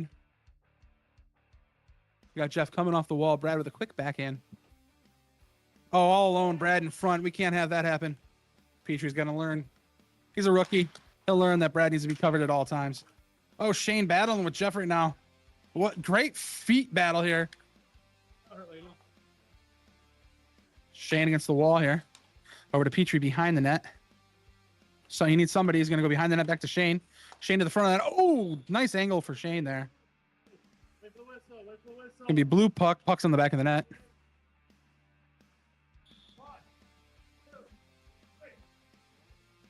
Jeff popping it up into the corner here. George going in down low. So now we got George, Brad, and Jeff on the floor right now. Another dangerous trio. If you got George and Brad out there at the same time, and then you're mixing up with these two rookies, either Jeff or Keller, it's a very dangerous trio to honestly be out there. And it's a scary team. Let's see how they can control this game. And right now, Brad's just kind of puck possession. Mark didn't even see that shot coming. What a save by Mark. I'm listening to Sinkhole celebrating over on their bench because they thought it was in. And honestly, from my angle, so did I. Shane throwing to the front of the net. Glenn hustling down. Glenn with a nice battle. Glenn with another shot following up. Alex with a great save. And if we're talking about people outplaying their draft spot, another high. If we're talking about people outplaying their draft spot, I think Glenn's another one that lands in that category. Glenn is having probably one of the best years he's had since I've seen him play in the Rfhl. The hustle is just never ending with him, and he's just putting on pressure where pressure needs to be. So congrats to Glenn. Keep up the great season. And honestly, I think this is a great transformation season for a lot of people on Lake Tremblemont, just having their breakout year. And this team works really good as a team, not as a single man effort. Great save by Mark. Fish and Chips looking for a quick shot. Alex with a save right off the elbow. Petrie throwing it to the net, off the side of the net. Shane with a loose to Petrie out front. Petrie going to try and take a quick shot. Oh, blocked by George. Got to shoot it quicker than that. George got right in position. Shane down low, looking for something. Oh, some choice words from Shane there. Jeff with a great move. Oh, just can't keep up with it. Jeff looking for an opportunity from behind the net. Throws it. Fish and Chips throws it the other way. Alex going for the cover here. Lechumemon getting a change here. Dan coming back out on the floor. George looking for an opportunity, seeing what he's got. Takes a quick shot. Mark's going to see that all day. Rob down low, throwing it to Brad. Brad looking for an opportunity, throws it right back to Rob. Fish and Chip says, nope, get out of here. Brad loose with the puck right now. Takes a quick shot. Oh! That was a hard shot. Almost a high, in honest opinion. K-Flow's giving me the inch symbol. That was close. So I could be a ref, ladies and gentlemen. I could be a ref. Something might be going on. I might have technical difficulties. I don't know what's going on. Hopefully the stream is still live. I'm not going to stop. I won't quit. I see Chatterton messing around with the camera up there. I'm not too sure what might be going on. George throwing it to the net real quick. Dan down low. Dan looking for an opportunity. He's got Fish. Fish takes a quick shot. Blocked by Rob.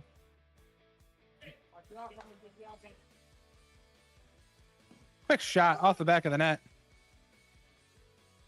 All right. Brad playing it deep here. Right on the sidewall here. Good. All right, I'm getting the thumbs up from Chatterton. So whatever may have been going on with the stream, not too sure what's going on. We're good now, though. So keeping the thumbs going. High sticks. We've got high sticks galore. I don't know if the COJ had a conversation about highs this week or what, but we're just getting high sticks called left and right.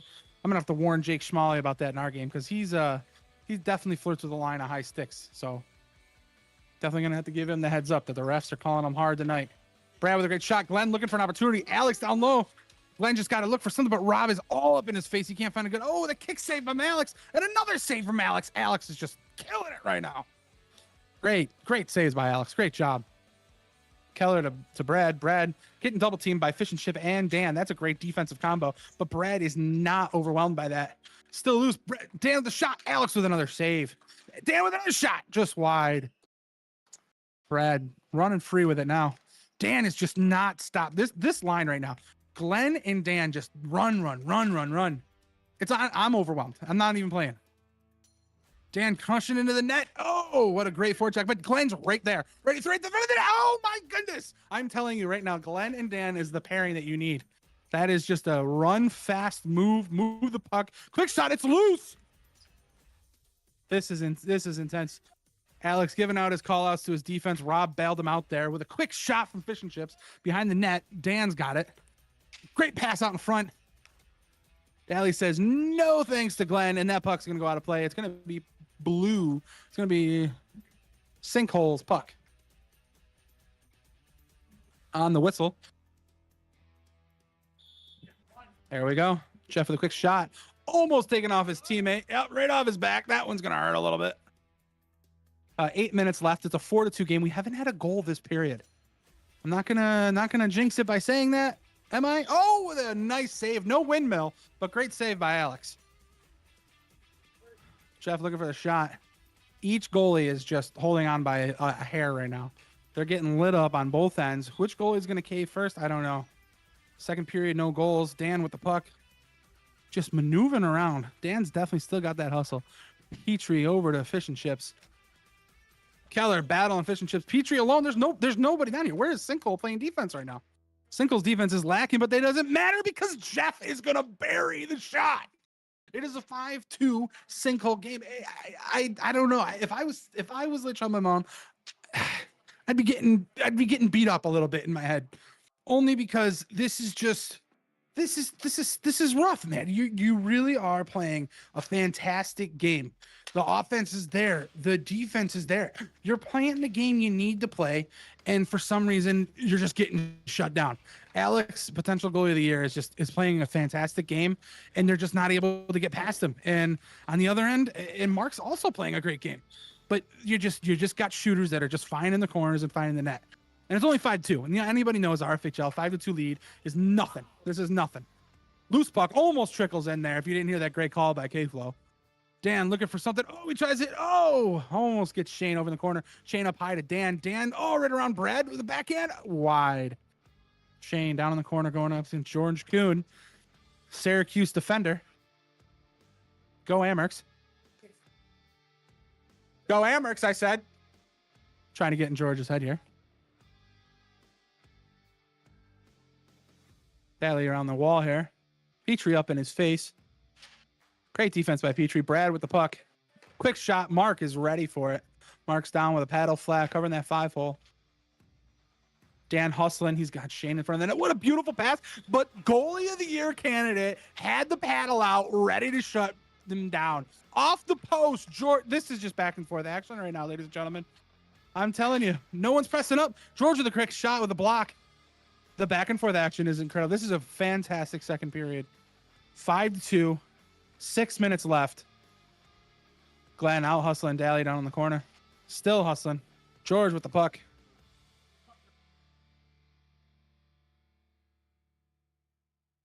Cinco's just doing exactly what they need to do. Possess, possess, possess. They control the possession of this game, that they can control the rest of it. Brad just looking for an availability right now. Shane all over him. Shane's locking him down really well. Watch your offhand. Watch your offhand. Great call out here by K-Flow. Quick shot. Saved by Mark underneath. Again, both goalies having a great period. Not much you can do here. Glenn with a quick opportunity. Shot and a snipe from Glenn. What a shot. We have got a 5-3 game. Sinkhole still up by 2 goals.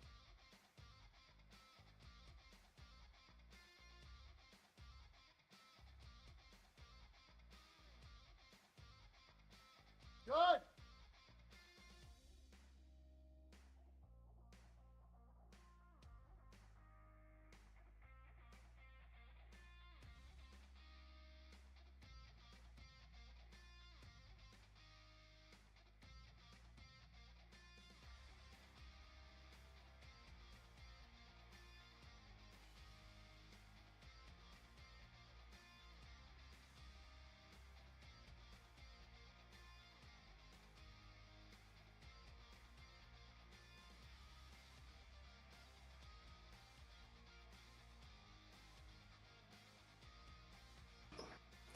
All right, sorry about that.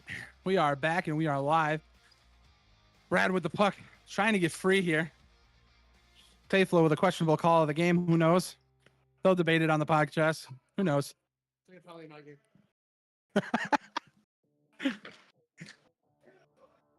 Brad down low, looking for an opportunity here. He's got Keller going up high. Petrie's reading that. Brad trying to find something. Glenn all over him. The action is slowing down at that end right now.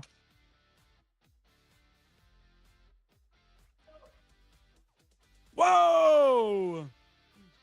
I don't know how Mark even saw that, to be honest. What a glove save by Mark. Petrie looking for his opportunity. Nobody moving around. Blocked by Rob. That one's going to sting a little bit. Oh, Glenn had no idea where the puck even went. Brad down low. Brad getting pressured by Glenn. I know he doesn't think about running on Glenn because Glenn's just going to keep up with him, so there's no point even trying to run that wall. Good D by Glenn. I think that's going to be blue puck. Oh, Huron's going to call it purple. Oh, and now he's just going to call it blue puck.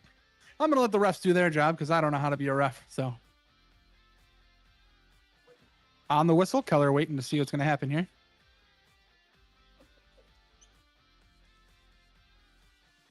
Alex siding with the enemy. Dan down low, looking for an opportunity. Quick back in. Alex always reading that, staying low. Great save by Alex. Keller over to Rob. Rob getting pressured by Dan. Shot gets through somehow. Fish and chips down low in the corner.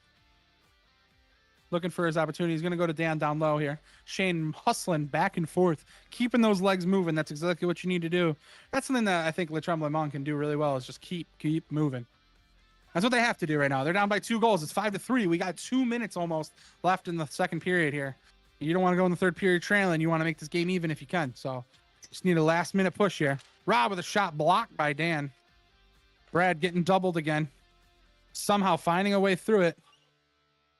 Stick stuck between Brad's legs. Fish kicks it out. Rob takes a shot. Blocked by Mark. Shane looking for a quick shot. Saved by Alex. Shane throwing it up high. Fish with the puck. Heavyweights going in the corner. Masson and Fish and Chips. Shot by Dan. Great save by Alex. We got 1:45 left. Brad with a shot. Fish looking for something deep. Masson all over him. Now we got Brad and Dan. Brad is putting on the Jets. He said, "Oh, I don't care if you're back from an injury. I'm going to put on 100%. Shane down low. Shane and Jeff going one-on-one. Throwing in the front of the net. Alex said, nope. Fish with the puck. Going in the deep corner. We've got a minute 20 left in this period. Dan looking for something. He doesn't see anybody, so he's just going to throw it to the net. Alex with another save. Alex is just staying low, staying composed, and those easy pucks are just not sliding through. Alex might be small when you look at him in the net, but the fact that he comes out of the crease so far to cut off that angle and he stays so low, it really makes it real tough to see where the puck is, where the puck's going, and he reads it so well. Yeah, behind the net. Fish and Chips taking his time, trying to look for an opportunity. Jeff on him. Fish looking for something, throws it down to Shane, sorry. Alex with another wonderful save. Just swallowed that up. We got 30 seconds left in the second period. It's a 5-3 game. Great call out by K-Flow there. 30 seconds. We got Brad holding it down behind the net here. Up to Jeff. Quick shot. Oh, Mark with a nice glove, locking it down. Dan with a quick shot. Another great save by Alex. We got 15 seconds left. Brad, Shane with a shot. Another save by Alex. Holy cow, this guy is just having a wonderful game. I got to see his save percentage in this game. Dan with 5 seconds left. Shot wide. Brad with a nice block. Shane throwing at the net. 10 to take out K-Flow. That's going to end the period, ladies and gentlemen. We have a 5-3 second period ending.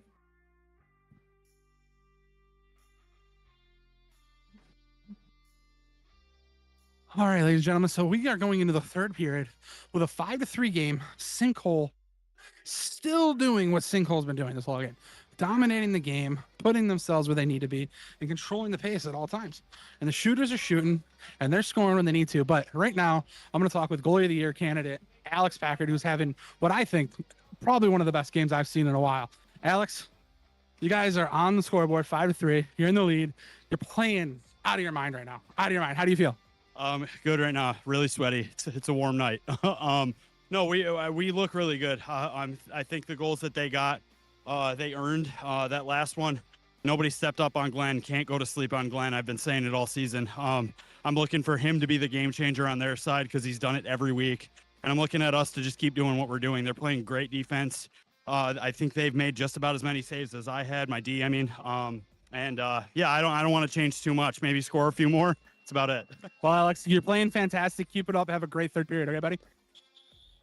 Ladies and gentlemen, you heard it from there from from Alex, having a wonderful game. He thinks nothing needs to change on his team side. They're playing great defense, but they do need to watch what they call the sleepers. Everyone kind of puts their head down when it comes to Glenn or the Shanes, and right now that's what's kind of sneaking up on them. Glenn put that last goal on them. 5-3 to make it a 2-goal game.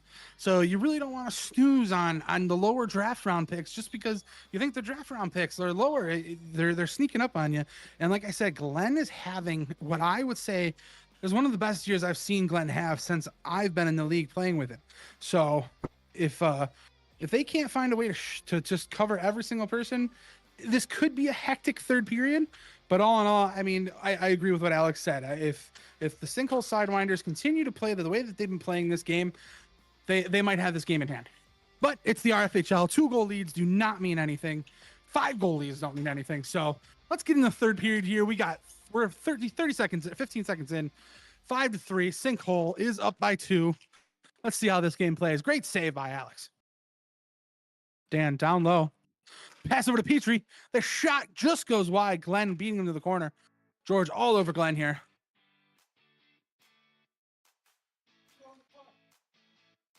Dan and George going neck and neck in the corner. Watch out for that elbow. I'm hanging over the wall here. Probably going to get a puck to the face. Rob knocking it down. Glenn all over him. Dan with a quick backhand save by Alex. Great battle by Dan. Glenn all alone again, just getting his time. Glenn has Petrie wide if he sees him.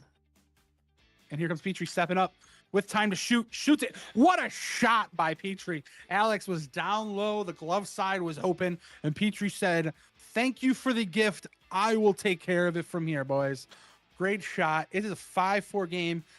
If you're watching this game don't go to sleep. Don't change the channel. Don't look up something else on YouTube for your kids to watch. Keep watching. It's the third period in the RFHL. It gets exciting from here. 1-goal game, 5-4, 13 and a half minutes left. Petrie throwing it down deep. Fish and Chips has the puck. George watching to keep some pressure on him here. Let's see how the Tremblemont kind of counteracts the way that second period went. Again, I don't think either team played bad. Both teams played fantastic offense and defense. That's why there was only 1 goal apiece in that period. Quick shot there from Jeff. Nice save by Mark. Fish and Chips looking for a play here. Goes deep. A little bit of miscommunication, I think, maybe from Tremblemont. Petrie and Shane went to go in that corner. Funky bounce. Jeff with a quick shot. Mark says, nope. Petrie with the puck in the corner. Looking for his opportunity. He's got Fish and Chips wide, but he doesn't take it. Throws it up. Shane's got it loose. It's bouncing around. Shane's trying to get to the loose puck here. It's still loose. Jeff flicks it down. Brad's got it now. Brad's got possession with nobody on him.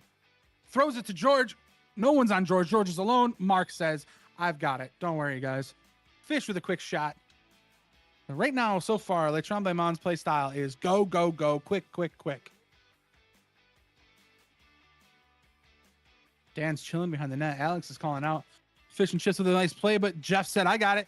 Takes a shot. George with a rebound. Whoa, just wide. It's still loose. George looking for his opportunity. He's got Brad creeping in. Shane's all over him. Dan with the sneak in, but oh, he can't get loose.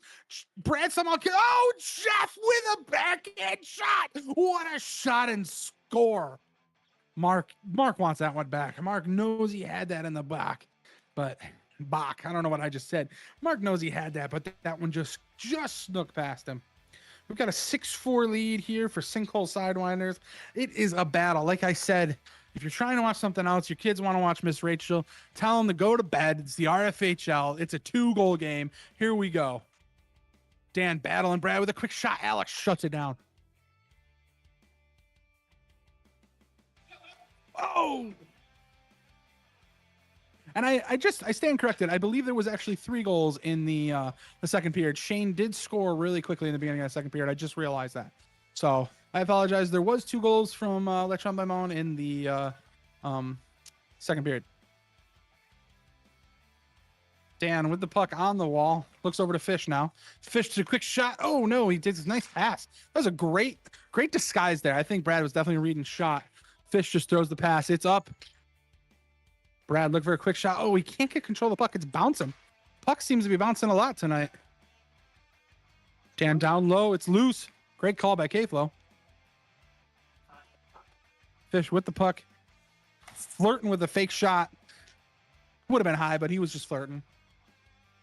Oh, Dan looking for a quick. Whoa, what a pass by Dan. But Alex was all over it. Fish just did not seem like he got all of it.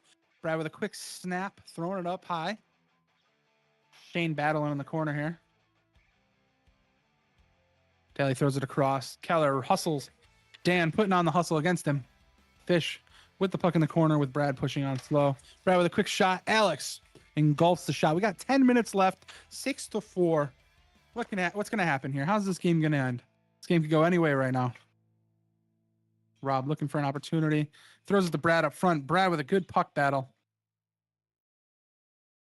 Throws it to Keller up high. Dan putting on the pressure. Keller just keeps it in deep, which is smart. You got a 2-goal lead. There's no reason to take a bad shot or a bad pass. Keep possession somehow.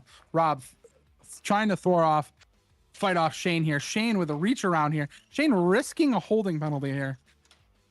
Oh, good puck battle there. I almost took a stick to the face. Brad battling Fish and Chips hard here. Looking for an opportunity, but here, again, possess. There's 9 minutes left. You got a 2-goal lead. There's no reason to force a bad play. Great shot, great save.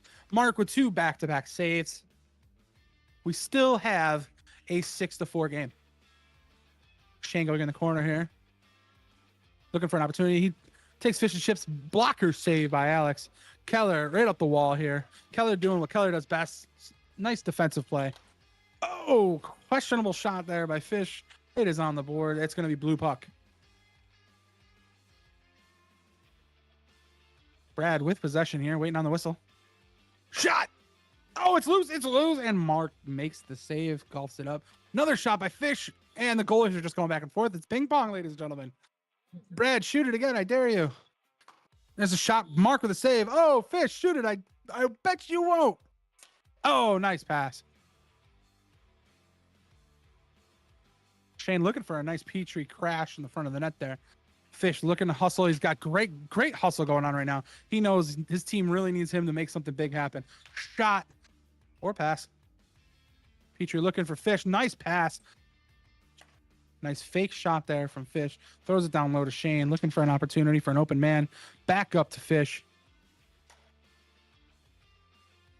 Has Petrie. Now, Latrell Mamon is doing a great job of moving that puck around, but unfortunately, Sinkhole's just reading it and keeping him on the outside. They're not getting any good opportunities out from it.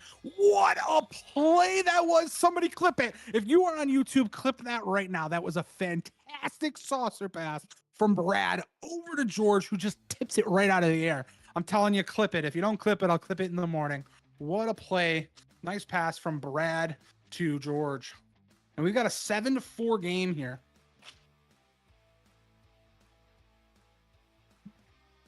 7-4 with 7.5 minutes left. This game's not over. This game is far from over. Glenn losing the pucks on the board here. If Letron Limon can just keep hustling, find a way to get inside. Like I said, Sinkhole's keeping them on the outside, which the cycling is great. They're cycling wonderful. But Sinkhole's just not allowing them to get anything to the net and no one inside. They're just keeping them all on the outside of that face of that three-point arch. They got to find a way to crash through, get somebody deep inside and get through and get to that net. That's exactly what Sinkhole's doing right now. And that's why they're up by 3. Rob, down low, looking for an opportunity, but Dan is all over him. Not letting him get anything free, which is exactly what you have to do. Makes an errant pass there. Glenn with the battle. Throws it right to the net. Petrie going behind the net. Oh, nope. Alex says, I'm going to take care of that. Alex with a nice pass. Does he get the apple? No. Nice save by Mark. Would have loved to see a goalie of the year apple right there. Glenn throwing it to the net. Jeff battles it. Glenn's got the puck going one-on-one with Brad right now. Glenn with a shot. Oh, nice save by Alex. Brad with a quick shot. Nice save by blocked by Petrie. Oh, almost leaks through. If you heard that, no goal call by K-Flow. What a great call by K-Flow. Oh, nice pass right through the crease. Glenn going up the boards here. Glenn looking for a quick shot, and he does. Alex is all over it. Alex just keeping that phenomenal play he's going to have in all season going into this game. Whoa, almost a funky bounce there. Brad with the puck. Oh, he's got Daly all alone. Oh, it's still good. It's still good. Good call by K-Flow there. Petrie's got 2 wide open guys. He's got to make a play here. And he passes it right into Brad's bed basket. Good defense by Petrie. Looking for something off the boards here. Dan looking for a crasher. Got nobody. Oh, Dan with the great hustle. Is that, oh, right through the crease. Shane, right to Petrie. Petrie with a quick shot, but no. I think we're getting a hook called here on Brad.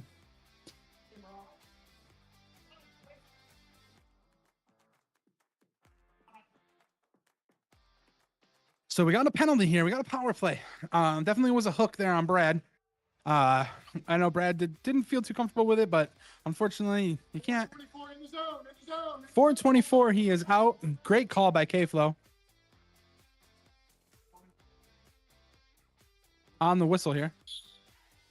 I know Dan was calling for a delayed penalty on that, but it looked like Brad kind of hooked him and then took possession. So I definitely think K-Flow had a great call on that one. Dan with a puck on the wall here. Dan looking for an opportunity. Let's see if Letron Lemon can get themselves in the game here with a power play goal.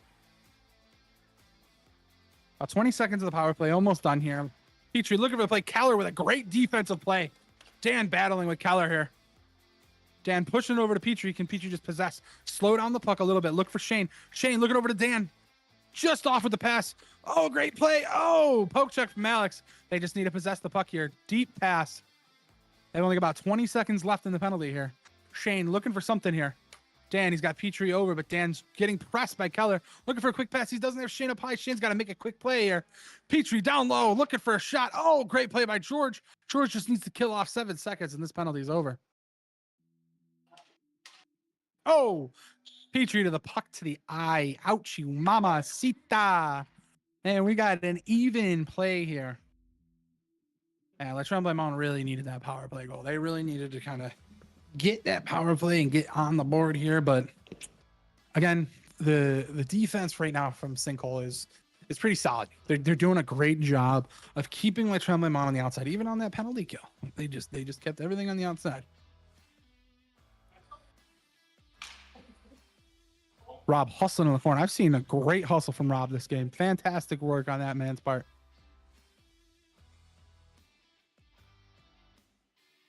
Shane chasing down Maston. Maston looking for somebody to pass to. Breathing heavy now. Brad in the quarter. Fish battling him.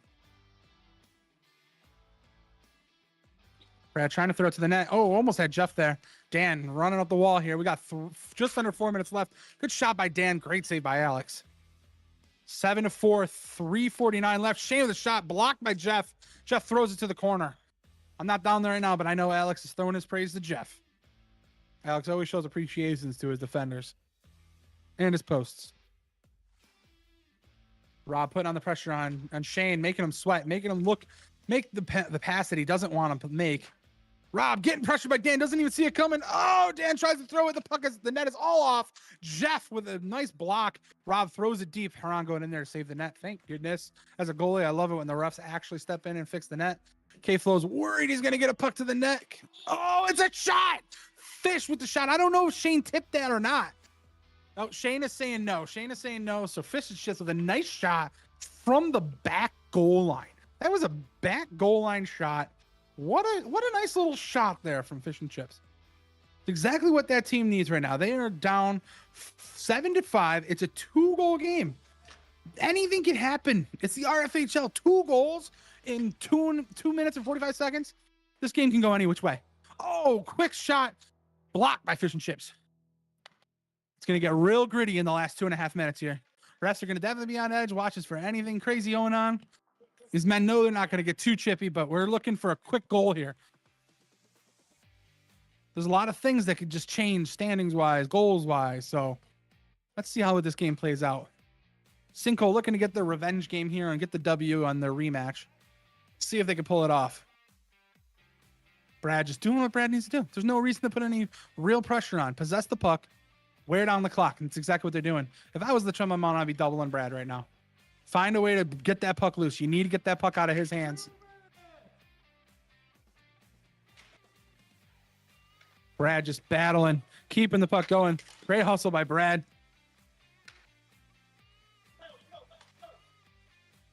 Glenn with a nice battle. I almost just have nothing to say right now. Brad just took on almost the entire team by himself, single-handedly. Great hustle here. Alex just going to cover, kill the clock. Oh, Dan calls a timeout.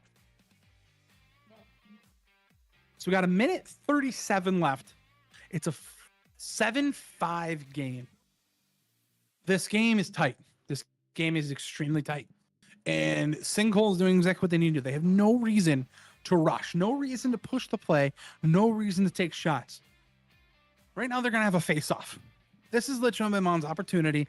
Possess the puck. Get the puck away from Sinkhole. Don't let them play with the puck. Don't let them do what they want to do with it. Can they get control? Can they take over this game? Can they get themselves back into it? Can they keep the winning love alive? They won the first game. Is Sinkhole gonna get the revenge and get a win? Or is Trembling Mountain gonna hold their own respect and get the W? Let's see here. Here comes the face-off. Little over 90 seconds left. We've got a very close game here. Alex taking his time. We're getting whistles left and right. Great call by Baldwin. Or K-Flow. Another whistle. Keller with the puck. Down low. George going in the corner. And they're just going to possess. That's all they're going to do is they're going to possess. They're going to look for the way to move. Glenn getting the puck. Keller winning that battle. Again, look, no quick passes, no errant passes. Looking to just possess and move the puck around. Battle right in front of me. I hope not get a stick in the face. Oh, Keller looking to go back down low. Glenn put on the pressure. What a pass. Brad down low. Off the post. Off the post. Oh, George with the puck. He's got Petrie pressuring him. He's going behind the net. 1 minute left in the game. 1 minute left in the game. 7-5. Brad down low in the corner. Glenn all over him. Petrie coming to double up. George getting the puck down low in the corner. Going behind the net. Keller passing it. They're going to go back and forth behind the net right here. This is where they're just going to possess the puck, doing a great job. Sinkhole's just controlling the possession. Quick shot by Glenn. Brad coming back. They pulled the goalie. Dan is in net. It's wide.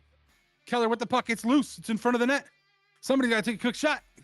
Oh, fish and chips on the net. That's going to be blue puck. I would honestly consider putting the goalie back in here. Blue puck. They're going to put a few minutes on the clock here. A few seconds. 24 seconds. Great call here by K-Flow. Hit it like 6 times, didn't go, so.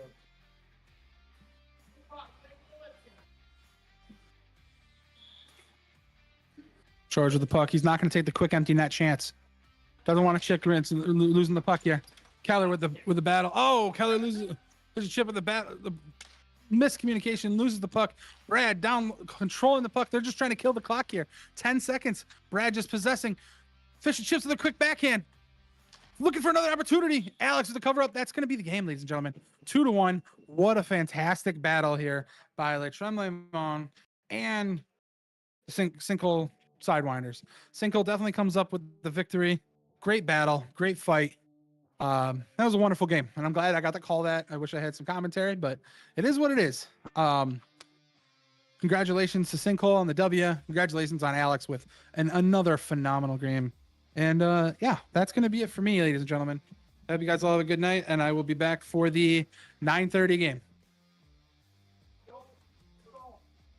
Be sure to tune in and cheer on the Tsunami Tacticians as they defend their win streak against the Surge. Foes is back. Chatterton's back. Big whoop. The Tacticians are here, baby.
Good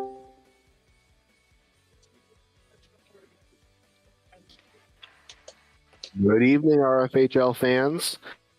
It's the Bob broadcasting from the Boner Jams press box, joined by Alex Packard. Alex, can you hear me okay? I can hear you okay, Mr. The. Thank you so much. Alex, you're coming off a win there. How does it feel? Sweaty. That was a tough game. That was, and it wasn't too far off of the score from the first time we played them. It was, I believe, the first week that we played that team, we lost to them 6-4. So it was nice to get a little bounce back, 7-5 this time around. Yeah, I just caught the end of the game, but I'm sure there'll be lots to say about it. Looked like a good one, looked like an exciting one.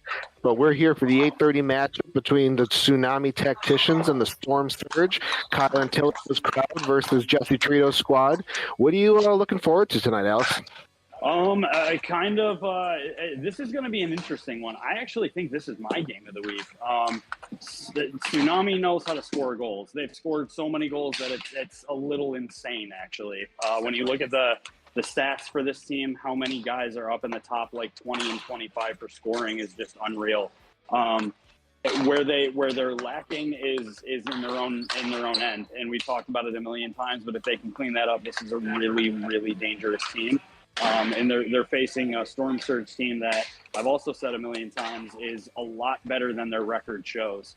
Last week they kind of proved that. I believe me and you called their game last week, and I want to say, if I'm remembering correctly, it was they almost won by double digits. So it was a shellacking. Yeah, yep. So we're looking for them to kind of compound off of that. I think that was a huge win for their team morale-wise.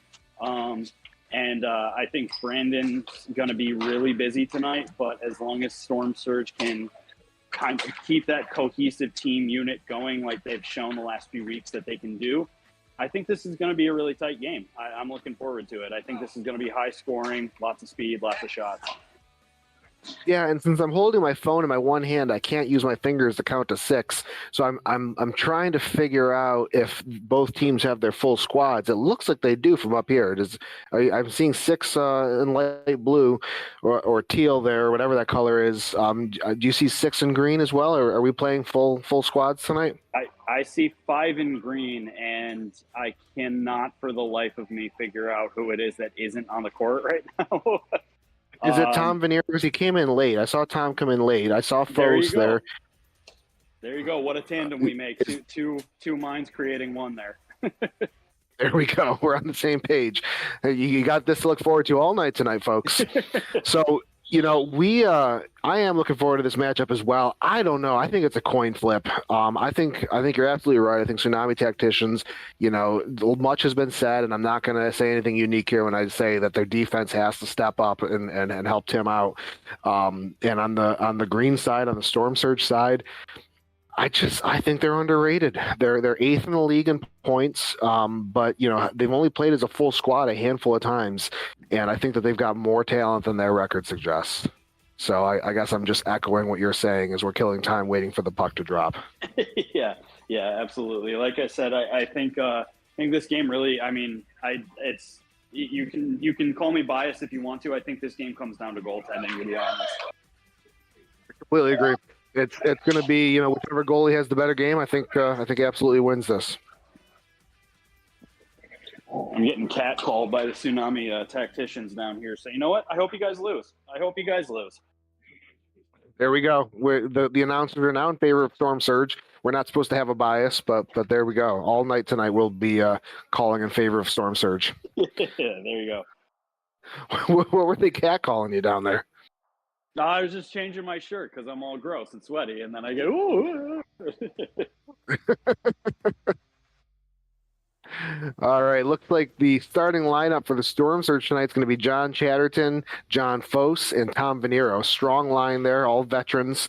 And on the Tsunami Tactician side, we got rookie Jake, Reddit, and Kyle, Captain Kyle. Out there, we've got Tim in net for the Tsunami and Brandon in net for Storm Surge. And it looks like we're getting ready to drop the puck.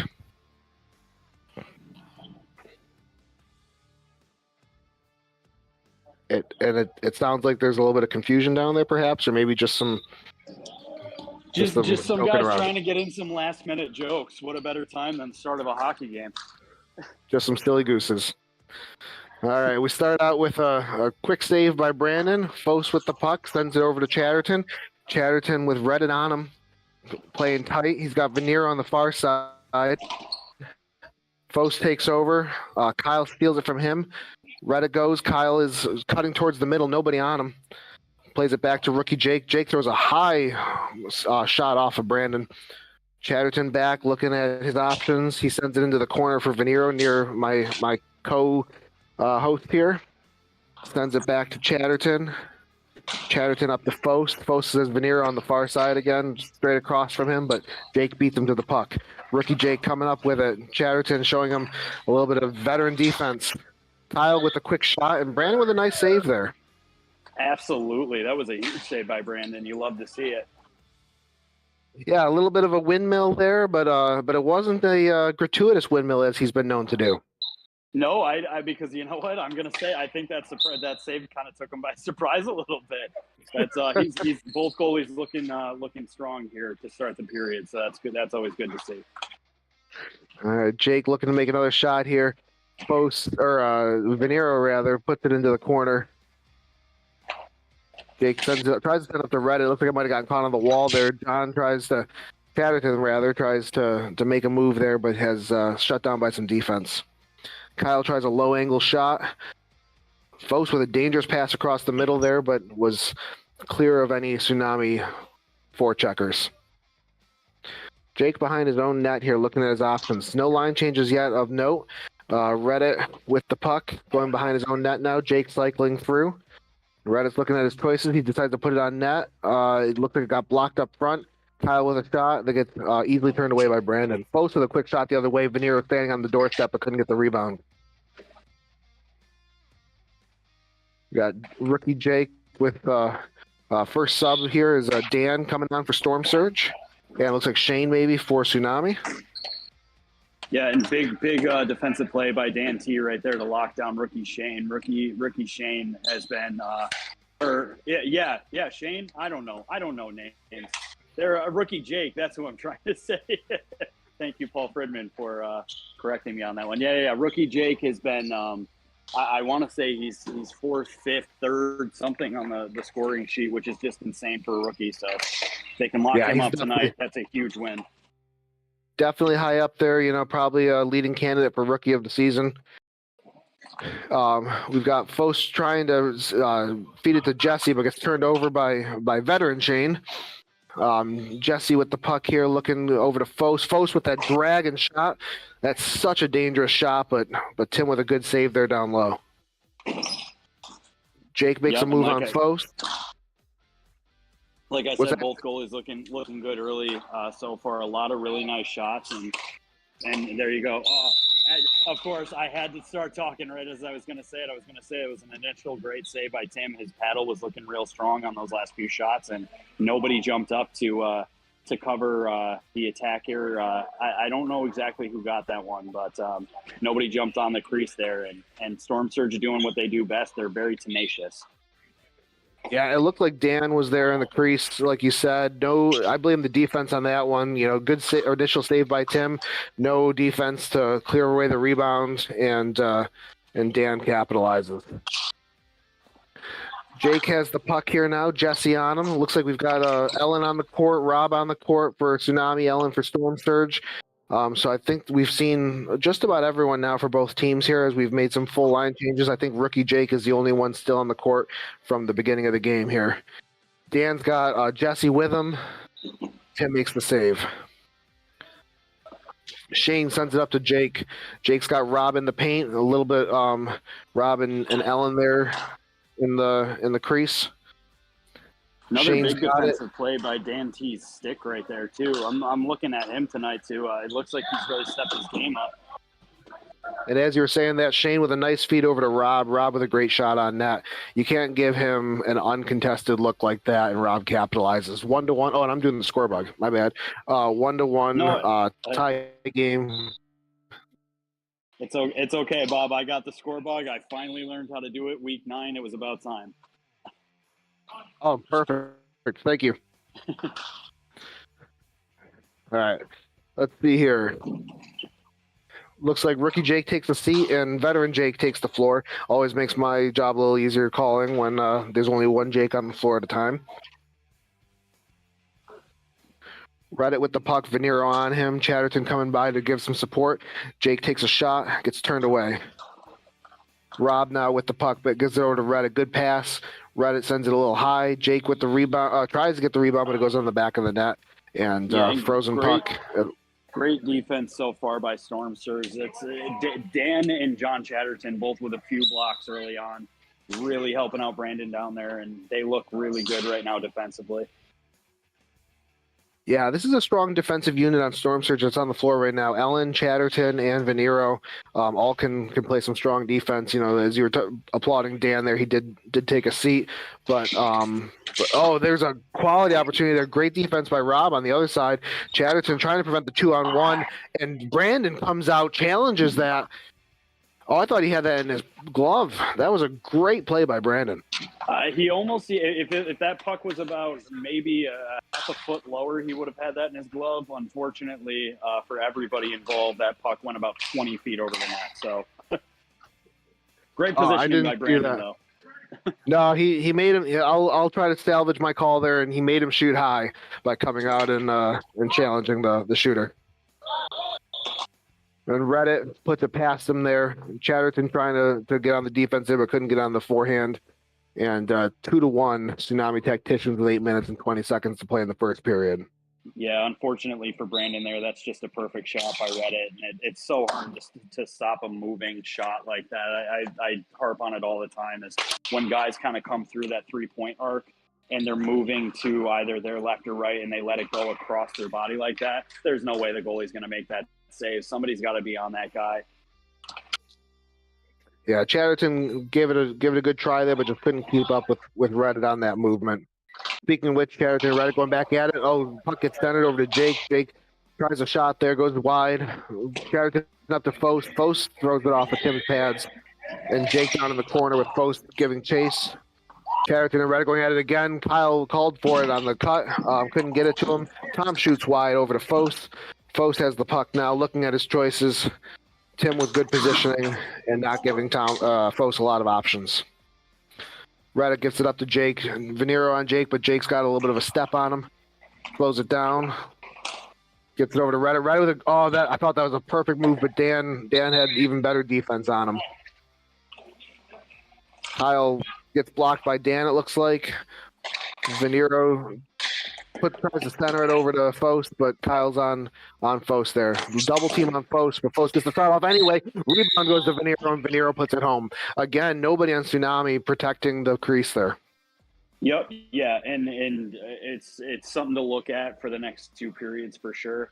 We'll see if they adjust to that. But yeah, both Storm Surge goals coming right in that almost exact same area right through the crease, and Post with a really smart play just to get the POP, the pass off the pads of Tim. Nothing Tim was going to do on that one. He's playing great so far. Yeah, you really can't blame Tim for these two goals so far. You know, really strong goaltending. You know, it's when you're making a save on Foast or Venero, you know, you're just glad to take the save regardless of rebound, and somebody's got to clear those rebounds. Foast and Jake behind the net here. It looks like we've got almost the same lines out from the beginning here. We've got Venero, Dan, and Foast on for Storm Surge, and as I say that, Venero puts one home past him. Yeah, a beautiful pass by Foast again. That Foast-Venero combination is just insane. It's Foast with a perfect look over to his stick, and Tom really didn't have to move too much at all. Kind of looked like he just let it go, and I mean, you know, probably makes it a lot easier than I'm saying. And as I'm talking, Foast puts his patented never leaves the floor shot in past him. Yeah, it's that drag shot he does. I don't know what the proper hockey terminology is for that, but he drags the puck and then shoots it. Quick release, kind of like Steph Curry there off the stick. And it's just really hard to get a beat on that when you're a goalie. Yeah, absolutely, because you don't know if it's going to go high, you don't know if it's going to stay low, and then it kind of just winds up locking you up at the ankles. We've seen it almost every single game they've played so far. I feel like I say it all the time. Great feed by Foast over to Dan there, but a little bit behind Dan. Jake puts a shot off of Brandon that goes really high into the air. Shane with the rebound. Shane's trying to control it. Foes is playing some defense from afar. Jesse's on Jake here. Foes tries to pressure Kyle, and Brandon with the save. Jesse gives up to Dan. We got a 2-on-1 here with Dan and Foes, and Jesse is kind of a 3-on-1. His rookie Jake is a little slow to recover.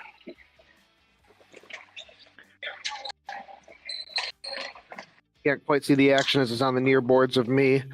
Looks like Kyle and Jesse in the corner here. Kyle puts a shot, tries to put a shot on net, goes high. What are you seeing so far towards the end of the first period here with 4 minutes and 15 seconds left to play? What's your read?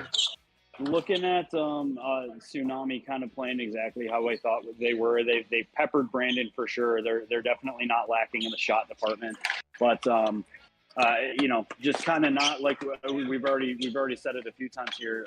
They need to clean up that cross crease. And Storm Surge is playing a lot of just a complete game. So it's going to be tough to win if you're all offense, no defense. And I know it's first period, it's only 42, but something to pay attention to for the next 2 periods. Yeah, Rob with the puck behind the net here for Tsunami. Tries to center it over to Shane, but goes a little bit wide. Shane with Dan chasing him. Tries to get it up to Jake, but Fos with the steal. Shane gets it back, tries to put on net, goes wide. The other thing I'm seeing with Tsunami here is they're putting a lot of shots on, but a lot of them are going wide. I wonder if they start to settle a little bit, if they're going to Ellen with a great look there to try to get it to Dan as I'm talking. Dan, again, on the doorstep with nobody on him.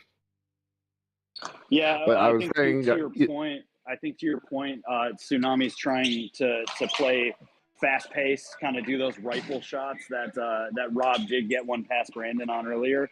But I think they're trying to compensate the lack of speed getting back into their own zone with speed going forward the other way. Chatterton to Fos, the John to Don connection, but Fos goes wide. It was a great look, great pass by Chatterton. So Brandon brings it back into his crease for the cover. Fos with the shot. Chatterton's now on the doorstep, but Jake recovers. Jake with the shot from behind his own net gets blocked. Jake still got the puck with Chatterton on him. Chatterton blocks the look. Chatterton gets over to Fos on the breakaway. Fos tries a backhand, but Reddit with some good defense to say no to that one. Jake with the steal in his own paint here. He's got 2 on him, 3 on him almost now. Now they disperse, and Jake gets a good look on Brandon here, and he makes a good save. Yeah, Brandon, right off the face mask on that one. That's a even if it's off your head, it's still a save. Yeah, save's a save. Do it any way you can, even in the friend zone. All right, rookie Jake's got the puck. The whistle's blown, and he takes off. Minute 43 left in the first period. Jake's got Ellen on him. He makes a turn. He's got a little bit of position on the backhand, but Ellen's staying on his forehand. Let's see. He does try the backhand. Brandon with a good save. Reddit tries to clean up the rebound, but a little too tight. Ellen with some good defense on Jake here. Denies his move. Still Ellen and Jake. Jake gives it up and goes over to Reddit. Reddit tries to get it down to Rob, but Chatterton turns it away. Rob's got John Chatterton on him. Reddit with a long shot here. Goes wide. Jake trying to get over to Rob. He doesn't get to Rob. Jake finished by Rob. Nothing that Brandon can do about that one. No, absolutely. And that's a perfect executed play by both Jake and Rob there. Rob cut perfectly. Nobody went with him. And Jake with an awesome pass right through Brandon's stick, actually, on that one. Yeah, it looked like Chatterton was upset about that one, but it seemed like he was in good position. I just think it was a great pass. Yep, agreed with you. Right, yeah, and then right on the other end here, Tom Venero, absolute snipe, top left corner. I'm not faulting Tim on any of these goals. These are just perfect shots that Storm Surge is answering back with, and I think we saw that last week too. Every time that Les Tremblements scored a goal, Storm Surge would score one, and then there you go. Tsunami scores one as I'm talking. 3 goals all in the span of me talking. I guess I should shut up now. Either that or keep talking if you like offense. There is a the first few minutes of the game, there was good defense, good goaltending. There wasn't a lot of action, and the last few minutes of the period here, we're all of a sudden at 5-4 in the first period as it comes to an end. 5-4 Meteor Mayhem. I'm sorry, Storm Surge rather. That turned quickly. I don't know. Do you want to grab somebody for an interview here to see what their thoughts are? Yeah. I was gonna say I've been taking goalies all night, so I guess I can throw you in Tim's ear, and if you want to get into the mind of Tim, we can do that a little bit here.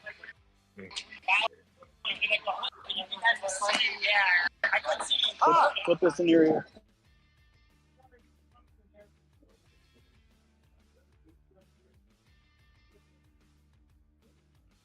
Tim, can you hear me?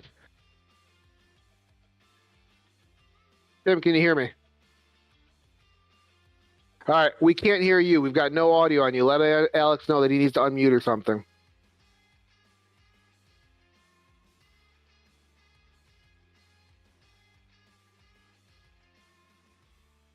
No, I cannot.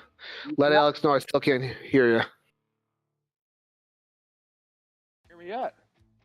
Yes, I can. Thank you. So, Tim, good first period. I know it's 5-4, but strong goaltending, a lot of rebounds, second chances. What are you seeing right now in the game? They're always a tough team. Every team in the league is tough. You got John, Foes is out there, #1 draft pick every time. Tom is no slouch. Dan Thiesing, I always call him the biggest hemorrhoid in the league. He's a pain in the arse to play against. He's gritty. He grinds. Their whole team, top to bottom. Everybody can bring it. But guys are fighting good. What do you like about your team? What are you seeing in your team that you really like and that you want to see continue? Oh, good puck movement. Guys are playing great D. A couple little breakdowns here or there with a screen, but guys are playing fantastic D. Yeah, no, great first period. Like I said, I know 4 goals or 5 goals might not feel like a great first period, but you're playing real strong. You're denying those first looks. I think your team needs to clean up a few more rebounds in front of you, but good period and good luck in the second. We play better in the second. We play our best in the third. Thanks a lot. That was goalie Tim for Tsunami Tacticians. Thank you, Alex, for getting the interview. As Alex cleans up and gets ready to rejoin me here, we are getting ready for the second period. As a reminder, it is 5-4 Storm Surge. I have to agree with Tim's assessment. They're playing well overall. It's only a 1-goal game, and as he said, they play their better hockey in the second and even better in the third. Alex, what do you think about that? Yeah. Looking forward to the rest of the game here. I feel like everybody's numbers this season in the third period. I always feel like we see a third period collapse by somebody, and I guess that's ironic of me to say because it didn't necessarily happen in that last game I just played, but it'll be interesting to see the third period. I feel like this season a lot of teams burn themselves in the first two, and then the third is kind of a toss-up as to what's going to happen. But, hey, prove me wrong. Let's get a good game for 3 periods. Yeah, I love analytics. I'd love to see time of possession on this game because I feel like, just watching it feels pretty even to me. I don't think one team has an advantage on time of possession or in puck possession here. I don't know if you've got a different perspective. No, I would agree with that. I think Storm Surge is just taking better shots. And speaking of, Jesse with a great feed over to Tom. Tom couldn't handle it. Tom back to Jesse, though, and Jesse puts it home. Yeah, quality shots. I mean, how many of Storm Surge's goals have come from the painted area? Yeah, exactly. I think all but Fose's first period shot that never left the ground that he's due for every game, but every other goal it looks like has pretty much come from about 5 feet in front of Tim or closer. Storm Surge just knowing exactly. Maybe they all took a page from Ellen's book, just knowing exactly where to be at all times, and again, not faulting Tim for any of these goals. Only so much you can do as a goalie when they're cranking one-timers on you all game. Yeah. Meanwhile, Tsunami Tacticians seems like all they want to do is shoot threes. They're shooting all outside shots. John with a post with a shot off of Tim's leg pads, tries to get his own rebound. Reddit with a shot that goes a little bit wide of Brandon. Jake blocks it, tries to get a shot back on Brandon, but it looks like it goes wide. Kyle's got the puck, trying to get it back over to Jake perhaps. But it goes over to Venero. Venero's got the puck, slowing it down. Fo's calling for it. Oh, Venero gets it through to Fos, but can't connect on that. But he was calling for it. He was in the perfect position to put another one past him. Fos with his wraparound shot and did it. I don't understand how those go in, but it did. And I'll be the first one to say I totally missed that goal. Is messing with the sign over here so that we don't keep hearing a clank on the broadcast. So unfortunately missed that one. Yeah, it was one of Fos's patented wraparound goals that doesn't seem like it should go in, but it does. And I'm not faulting Tim on it. I'm not saying that it's, it's just I don't understand how, like, everybody tries that wraparound shot and nobody capitalizes on it as often as Fos does. Yeah, well, I wouldn't be shocked if Fos sits out in the parking lot and just does wrist workouts. His wrists are sick, and that's why he scores so many the way that he does. Just got such a quick release every time he does stuff. This is a family broadcast. I will leave the wrist strength comment to myself. And just like that, Jake with a backhand wraparound that goes past Brandon. He says, anything you can do, I can do better. Kind of walked right into that wrist one, didn't I? Boy. Yeah. Broadcast Master of the Year, folks. I'm the one that jumped on it, but I with my non-comment comment.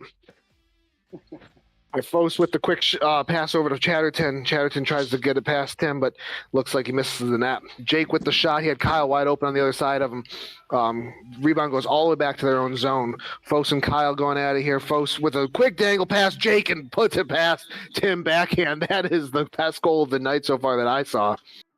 Yeah, just sick hands again. I guess I'll stay away from his wrists for just in case we get shut down here. But his hands quick on that one.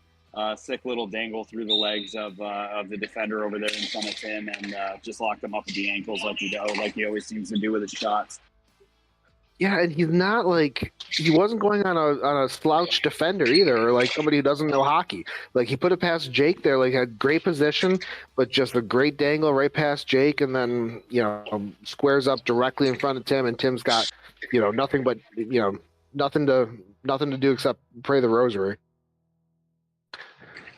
All right, we got Jake with the puck here. He's looking at what his choices are. It's quickly 8-5 Storm Surge with 10 minutes and 50 seconds left to play in the second period. Jake with a long shot that goes off of Brandon. Goes into the corner here. I can't see it, but I hear a lot of sticks moving. Yeah, just Ellen and Shane with a really nice battle over there in the corner. And Jake another with the battle puck. with Chatterton and Rookie Jake.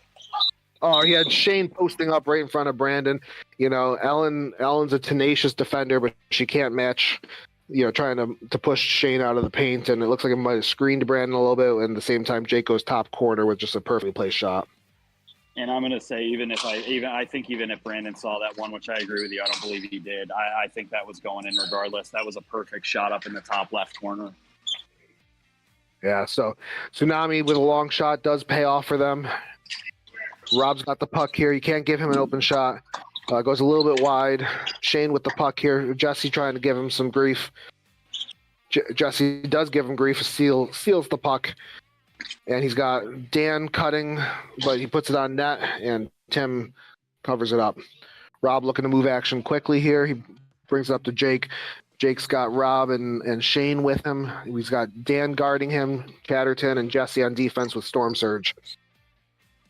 Jake gets it over to Rob. Rob makes a move past Chatterton, goes back to the forehand, tries the shot, loses it into traffic. Yeah, stoic defense there by Storm Surge. Yeah, good defense there. Jake tries a long shot. It looks like it gets blocked up front. Shane's calling for it for a one-timer, but Jake goes backhand, goes off of Brandon. Good look, though. He had some net to work with. Dan goes into the corner. Shane. You're noticing this period, Storm Surge looking for passes before shots, and the complete opposite with Tsunami, not looking for passes at all. And, I guess I can't fault them too much. It's still only a 2-goal game. They've had some really nice looks, but right there, as I said it, and the goal. There you go. As I said it, they pass the puck. I think I have a knack for doing that. I call teams out for what they're not doing. They do it, and they get a goal out of it. So here we go. Was that a pass or a pass off the pad, though? I couldn't see it from up here. It was a pass from down in the corner from rookie Jake, sent it up top to Rob, I believe, and Rob sent it into the pads of Brandon, and Reddit finished it off. Okay, because that's what I saw. I saw the shot and the rebound, but I didn't see the initial pass to set it up. Speaking of setting it up, Fos tries to set up Ellen there in front of Tim. Ellen gets it back to Fos. Fos tries to get it past Tim. Fos gets his own rebound. He's got Kyle on him. Ellen's calling for it behind the net. He gets it to her. Ellen's got Venero up top. He gets it to him. Tom didn't have a lot of time with it, with some Reddit putting chase on him, and so he dumps it down low. Gets covered up, and they send it right back to Storm Surge with Brand with an easy save. Venero gets it down to Ellen.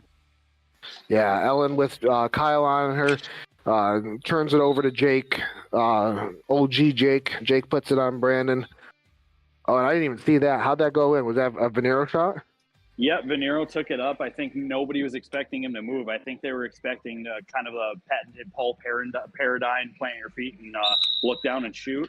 And Venero literally just moving 5 feet in front of himself, gave himself a little bit extra room, and just went right past Tim's glove. I don't think Tim was expecting it. Nice glove save by Brandon on the other side as I'm saying that. Like that, it's 9-7, Storm Surge.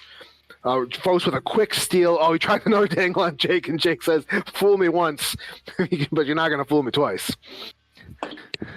Sends it over to Kyle. Kyle with the puck, looking to make a move, but Ellen on him. Turns it over to Fos. Fos with another attempted dangle on Jake, and Jake turns him away again. Jake calling for it from Reddit. Reddit takes the shot, and rebound goes to Kyle. Kyle takes the shot, gets blocked by Ellen. Kyle with another shot. Brad with an easy save. Venero with a quick shot that goes wide, and you can hear his frustration from here. That looked like it was almost a goal. That was dangerous. Jake brings it up to Reddit. I thought for sure that was a goal. I guess at this angle I'm wrong. Well, I got the opposite angle from you. It looked like a goal for me too, but we're just broadcasters. We're not refs. Goes into the corner here, and we don't hear any complaining or not one complaint is the more shocking part of that. Not one person complaining besides me and you. Yeah, so there's only 2 people in this entire area that thinks that was a goal. Happens to be the 2 people you have to listen to. On the other end there, Brandon had a really quick glove on that last one. I want to give him his props. That very easily could have been a goal, and I think the puck was even kind of leaning a little bit on the line, but not fully over, and a nice little cover by Brandon. Jake to Reddit there. Reddit with the shot. Shane tries to get it, but goes over to Storm Surge. Fos sends it up to Chatterton. We got the John-to-John connection. John and Venero on the court for Storm Surge. Chatterton with a long shot. Jake tries to turn it away before it even gets to Tim. Jake with the puck here. He's accompanied by Reddit and Shane. Jake gets it up to Reddit. Venero on him. Reddit slips it over to Shane, but Chatterton on him. Really strong defense here by Storm Surge, top to bottom. Oh, but turnover. It goes over to Fos. The puck just seems to find him. Fos with the puck. He's got Jake on him. Feels almost like it's personal now between Fos and Jake. Yeah. Nice little battle of the Titans here. Speaking of, Jake now on Fos. Let's see how it goes the other way. Jake with a quick shot goes wide. Venero's got Reddit on him. Sends it up into the corner. He's got Shane facing it. Chatterton playing defense on him. Sends it all the way to Brandon, who makes an easy glove save. Fos with a quick shot. Tim turns it away. Reddit with a quick shot. Brandon turns it away. Fos with a quick shot. Tim turns it away. We're playing tennis here.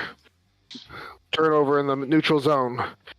Rob with a great pass to Reddit. Oh, but Brandon with an even better save. Yeah, Brandon with a filthy save on that one. What a pass by Rob. What a shot by Reddit. Awesome awareness by Brandon to make that save.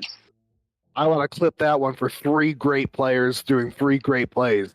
It just so happens that Brandon has the last word on that. Jake flips it over to Reddit in front of his own goalie. Reddit's got the puck. Chatterton moving slowly towards him. Reddit sends it back up to off-ice pass to rookie Jake, but even better defense by Dan. Yeah, but that's the right play by Tsunami there. That's what I think they should do a little bit more of. Is that was a perfect pass, and Jake even had it on the stick. It was just great defense by Storm Surge. Yeah, that was a full court pass that went to the exact perfect spot. But like you said, Dan just played even better. Speaking of Dan with a quick shot off of Tim. Reddit with a quick shot off of Brandon. Jake with the rebound.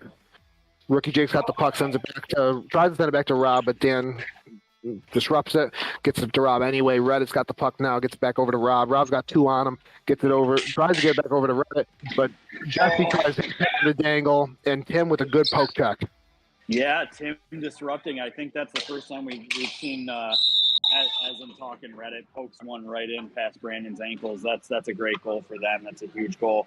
But yeah, I want to go back to that awesome poke check by Tim that started that entire play. I think that's the first time we've seen somebody actually stop Trito from doing his Trito thing this season, because we've seen a few games where he gets in, and I was expecting to have us call it right there, where he kind of locks the goalie up at the ankles and kind of does that front and back peek, and Tim said absolutely not, and he poked it right out of there. Yeah, perfect move by Tim there. And on the other side, Reddit just taking a page out of Storm Surge's book and just standing on the doorstep for the rebound. Something happened to Ellen there? It looked like Ellen ran off there with Rob on her, and Rob kind of gave up. Yeah, I might have caught a puck or something. I was looking down and wasn't entirely sure what happened on that play. Rookie Jake Paul with the seems puck to think here. it was her hand or her wrist, so hopefully she is all right. Nice save by Brandon. Venero with a quick shot. Tim with a great save off of Venero's shot. That they're giving Venero open looks, and he's. I know maybe I'm too high on Venero, but I think he's first round talent, and you can't give a guy like that, late first round. But I think he's first round talent, and you're just giving him wide open looks. Yeah, agreed. And it's something that Tsunami struggled with all season, and especially with a guy like Tom and the shot that he has. I mean, he ripped one top left corner, I think, last period. And just what he does best. Reddick with a shot off of Brandon. Chatterton tries to get over to Jesse, rebounds over to Venero. Venero tries to put it in, but it goes into the corner. Venero with the puck. He's looking at his options. He's got Chatterton and Jesse in the same spot and goes into the corner, and Tsunami looks like they're taking over. Reddick gets it up over to Jake, turns it back over to Venero. Venero over to Jesse. Jake putting pace on him.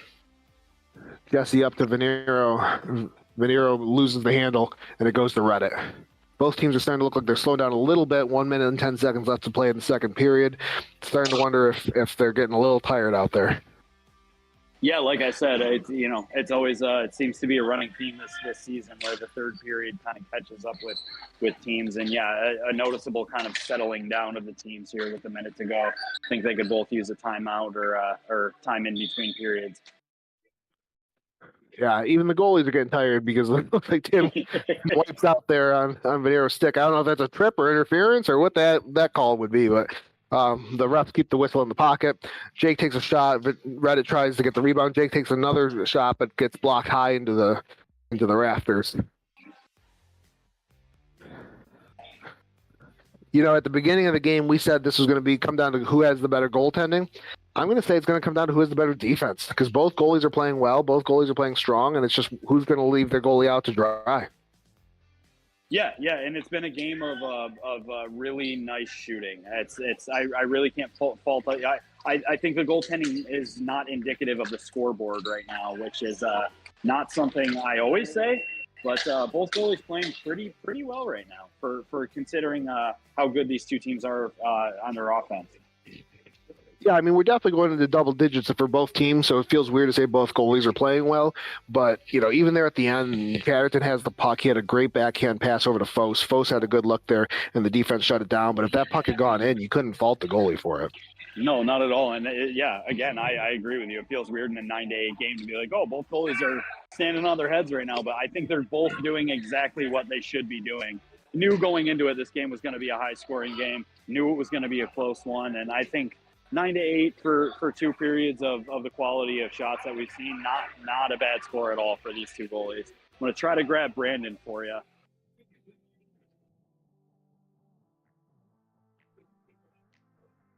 As Alex does that, Sure. I will. Can you hear me, Brandon? Yeah, I can hear you, Bob. Awesome. I can hear you too. 9-8 game here, 1-goal game heading into the third period. Alex and I have been remarking all night on how well you and Tim are both playing, at least on the first shots. A lot of really quality shots here and good looks and second looks, and with maybe some broken down defenses. What are you seeing out there on the floor? Honestly, I'm just seeing some really good shots. I don't think defense can do much more than what they're doing. My team's keeping up with them. It's just a grudge match. As we on the POJ, they said it was going to be. Yeah, I think you and Tim are both playing great. I think maybe not defense playing poorly, but just it's going to come down to limiting those great shots. A lot of good shooters on both teams. What did you like that you've seen from your team that you want to see continue? Just them battling with the puck and not giving any open shots.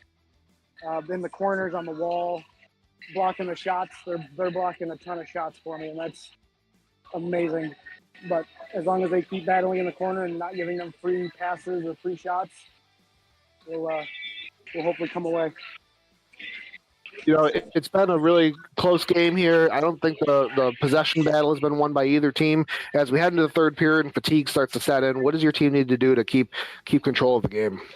They need to limit their energy and use it when it's going to count. Getting up to an open player or just blocking a shot even. But fatigue is definitely set in for all of us.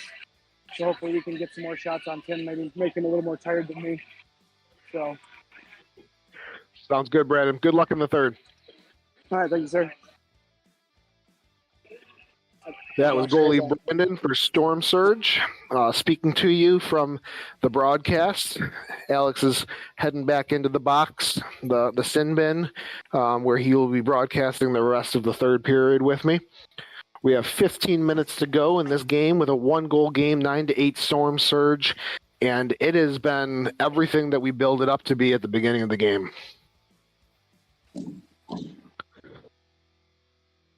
It looked like for Storm Surge, they're replacing Chatterton with Dan for their first lineup. They got Fos, Venero, and Dan. And then on the Tsunami Tactician side, their third different lineup at the start of period with rookie Jake, Kyle, and Shane.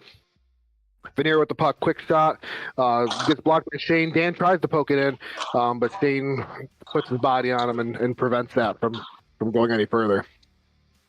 A little bit of a trickling puck in front of Brandon here. He wisely covers it up. Dan tries to get it over to post quickly.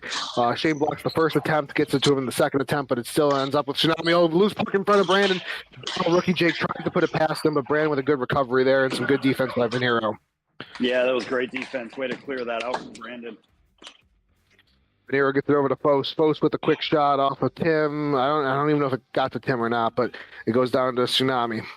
Yeah, hit Tim right in the front of the pads. He's hugging that post real well, and that's what I always say. It's the best way to stop posts on the wing.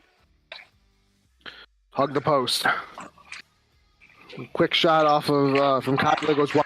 Turnover, almost a turnover in front, but Venero fights for it back and puts it down deep into the Tsunami zone. Rookie Jake with a quick off that goes wide. Brandon was not hugging the post from my vantage point, so that was dangerous on Brandon's part there. But he comes away with not letting in a goal anyway. And Shane Humphreys, I want to say it out loud just so that I can look cool when he actually does score. I'm looking for him to get one. He's had 2 really small misses, and a third one right there went a little high on Brandon. But I'm looking at Shane Humphreys to get one in this third period. All right. Well, and as you're saying that, Fos puts it between Tim and the post? Yeah, I mean, I'm looking right at it, and I could not tell you how that goal just went in the net. Tim was doing exactly what he was doing the last time that I commended him, and it's just this time the bounce was not in the favor. I think Tim had left a puck's length of space in between his pad and the post, and it just seemed to find it. It's almost magic how Fos makes those things work. We got the double Jake connection going on here. So Jake to Jake, Jake back to Jake, Jake to Kyle. Oh, Brandon lost sight of that one, and Ellen bails him out. Kyle had a great opportunity right there in front of the net. Nothing between the puck and the net except for air, and Ellen just casually takes it away.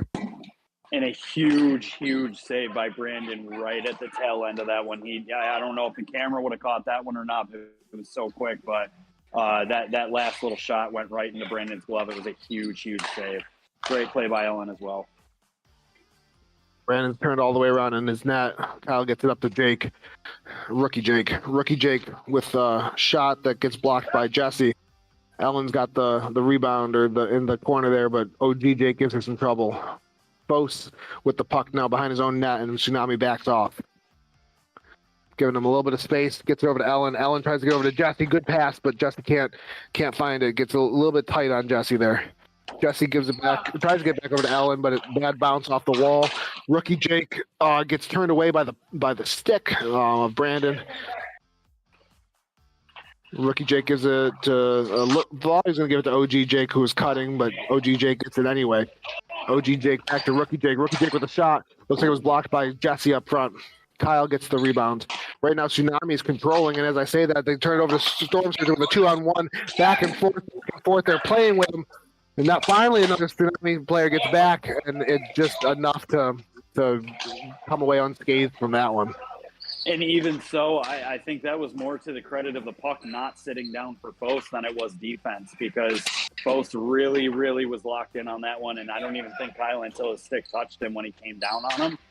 But yeah, just thankfully for Tim and the rest of Tsunami there, the puck wouldn't sit. Good job by Tim. They're challenging Post, making him, he missed the net, but he made him dangle a little bit too long. And Rookie Jake with the puck. Yeah, we're down to one Jake on the court, so I'm going to go back to regular first names. Ellen and Reddit going at it here up against the wall. Ellen tries to clears it up to Fos. Fos with the puck and Reddit on him. Reddit's not getting any space to work with. Fos is looking, but being pestered by Reddit. Fos goes behind his own net, shaves Reddit off of him a little bit, gets the step, puts a shot on Tim. Tim falls over, but makes the save. Shane with the puck and Dan on him. Shane gets it over to, I'm not sure, somebody under me. I think that one actually caught the wall. Shane was looking to bounce it off the wall to Reddit, and unfortunately he caught that little bump in the wall there, and it died.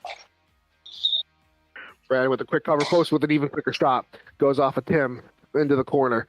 We got Rob and Dan going for the puck in the corner there. Rob flips it back to Reddit, but both gets it. Fos has Chatterton behind the net with him. Chatterton now running the length of the floor. Right to the right spot for the puck. Shane plays some defense on him, and Tim covers it up. Shane puts it up into the corner for Reddit and cuts to try to give and go, but good defense by Storm Surge to prevent that from happening. Reddit tries a quick shot, gets blocked by Tom. Reddit gets it over to Shane. Shane's got Chatterton on him. Chatterton steals the puck. Moving up, he's got Tom with him. Tom gives it to Tom. Tom with the shot. Goes wide. Chatterton tries to get it back to Tom, but he's got two people in between him, and Reddit with the steal. And it's just, we're kind of noticing a running theme here with Tsunami. I mean, their defense has certainly gotten a little bit better this period. It's noticeable. It's there. But then they're not picking their heads up. They're just kind of getting rid of it and trying to shoot, high and fast on Brandon. And Brandon so far looking good in this period, not letting any of those go by. I kind of wish they would, start using their team a little bit more. And Tsunami with the puck here. Jake trying to make a move, but Jesse turns it down. Jesse says, "You can't dangle on me. I dangle on you." Jesse sends it over to Dan. Dan tries the shot, but it gets turned away. Jake got two on him and goes up into the air, and Dan with the recovery. Dan gets it up to Venero. Venero looking for Jesse across, doesn't see it, takes a shot instead. Tim turns it away. Tim with the cover and gives it over to Reddit. Reddit with a quick shot. Brandon turns it away. Venero's got some time. He loads up, but goes wide. That one almost an unlucky bounce on Tim. That went off the wall, off the back of Tim's leg, and Tim was just astute enough to make that save, and then a nice little one off the wall for Brandon down there. Brandon shagging, pop flies. Venero puts it on Tim. Jake off the freeze. Reddit had the backhand there if he wanted it. Reddit tries to get it over to Kyle, but turns it over. Ellen fights for it, gets it over to Jesse. Jesse with the dangle, can't get it back to his stick. It's 7 minutes and there's the attempt of the pass there that you were talking about, gets turned away. You know, it's for their credit, Storm Surge is playing some really strong defense. No, they are. They're playing great defense. But that play right there was exactly what I was talking about, though. And again, you can see it right here. It seems like somebody is always open over on Brandon's left or right side. It's just they're not getting looked at. Kyle did get looked at on that last one down there. Great play by Storm Surge, and then it comes back the other way, and they get a nice little goal out of it. So. Great defense by Storm Surge. They're making it look really good right now. 11-8 Storm Surge with 6 minutes and 48 seconds left. I'm starting to expect to see maybe even a little bit more pinching and a little bit more pressure by Tsunami that we haven't even already seen so far this game. Yeah, I said they weren't going to get to double digits, and I don't want them to make me a liar. I wouldn't be shocked if we start seeing just kind of all teal jerseys above that halfway mark. You know, it's going to get to a point where I don't necessarily disagree with that, but I don't know that that 5 minutes left is the time to do it. I think this is the team to do it, but we'll see what happens. Jake's got 2 on him, and that, you know, Chatterton with the steal. Looks like he was maybe trying to get to Allen or trying to shoot, or maybe he couldn't decide which one to do, and he kind of did both. I think that's Reddit with the puck here. Reddit with the puck here. Chatterton on him. Reddit gets over to Jake. Jake tries to get it to Kyle, but a little too tight in with Brandon. Fos wants to do his shot. You can see he wants to do that shot. He does the shot anyway, and Kyle blocks it. Fos with the pass up to Chatterton. Chatterton's got Reddit on and playing really tight. Reddit plays some underrated defense, I think, when he wants to. Yep. And he steals it. Yep, right there. He just stole the puck away from John, which is not an easy feat to do. But, yeah, he's been playing really aggressively on his forecheck tonight. It's been cool to see. Close to a shot on that. The Tim turns away. Chatterton tries to send it to the other corner. I think he thought Dan was there. Turn over to Tsunami. Kyle running the cut. Kyle tries a shot, but Chatterton blocks it before it gets to Brandon. Fos makes a move on Reddit. Great move there. Reddit was turned completely around, but he puts a shot directly into Tim's pads. Jake with a shot that goes high and wide. Fos with the rebound. Fos with another shot. Goes wide towards the back of the net on Tim there. Fos gets his own rebound. He's looking at his options. Not a lot there for him, so he sends it back to Jesse. Jesse's got Chatterton if he wants him, but he takes the dragon shot. I'm sorry, that's Dan, not Chatterton. Nami going the other way. Reddit tries a backhand. Reddit and Fos racing for it, still going for it. And Jesse clears it. Rookie Jake on the floor now. Rookie Jake and Fos looking at each other there. Jake and Dan. Looked like a little bit of a slide by Jesse, but I think it was inadvertent.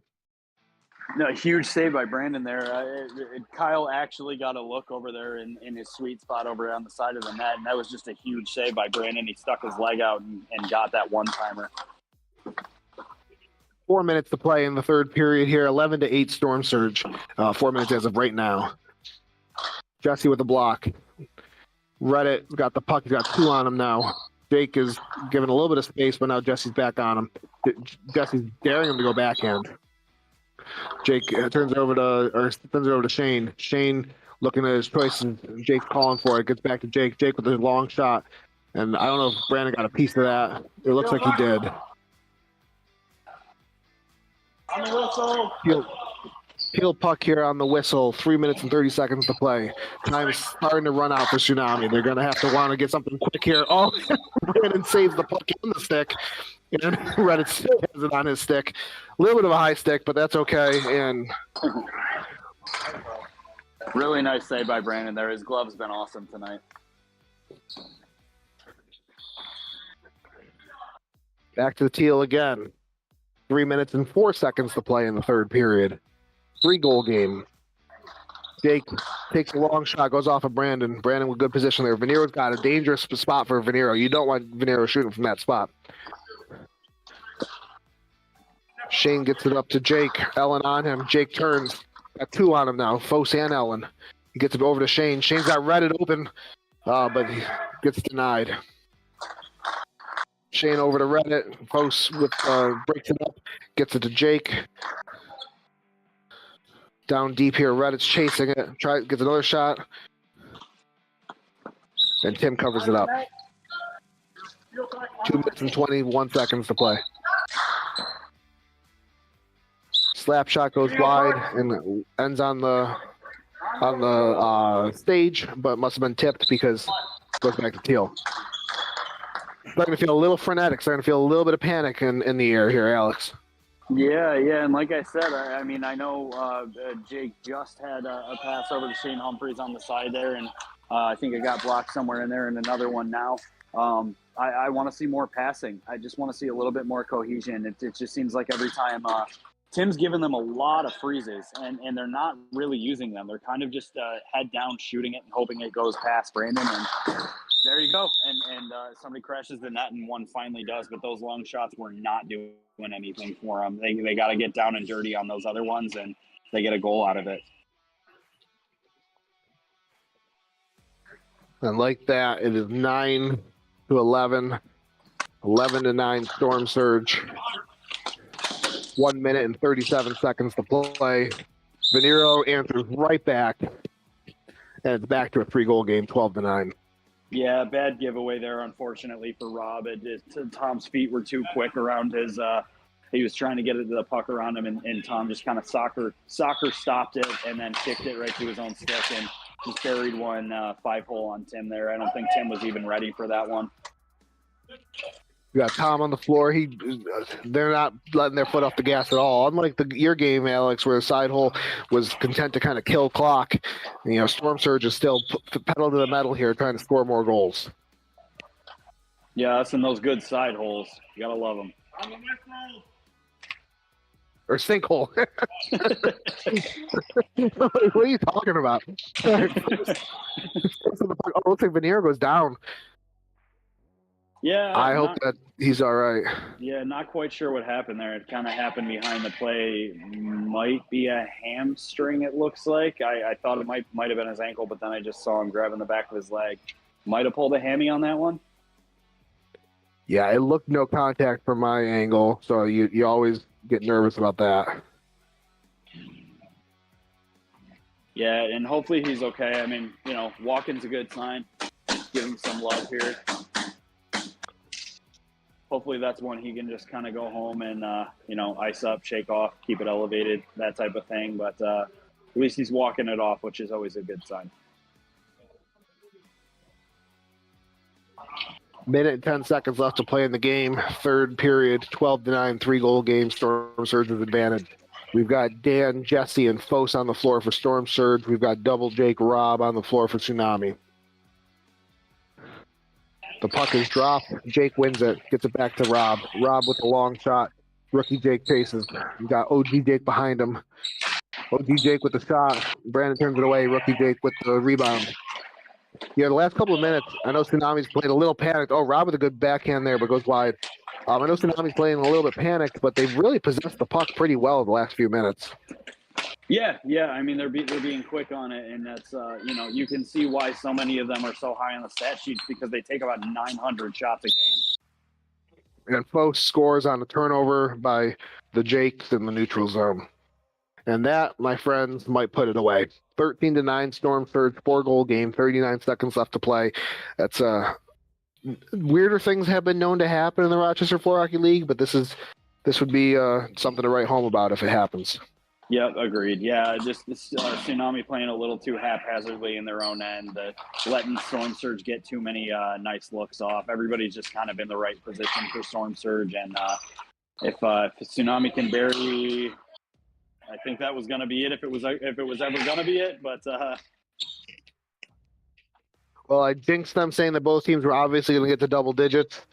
It's now 14-9, and it does not look like Tsunami is going to break that double-digit mark this game. No, 11 seconds to play. The clock is running because it's 5 goals now. 7, 6. I don't think the puck's going to drop again. 5, 4, 3, 2, and 1. And this one is in the books. Storm Surge wins it 14-9 against the Tsunami Tacticians. And Storm Surge, I believe, picks up their 3rd win of the season. Yeah, I believe that's number 3 for them, and it's either number 3 or number 4. That's something somebody else that is not us can go check. And yeah, no, I mean, kind of expected them to come out to a big win after last week. In similar score as last week as well, just off by about a goal.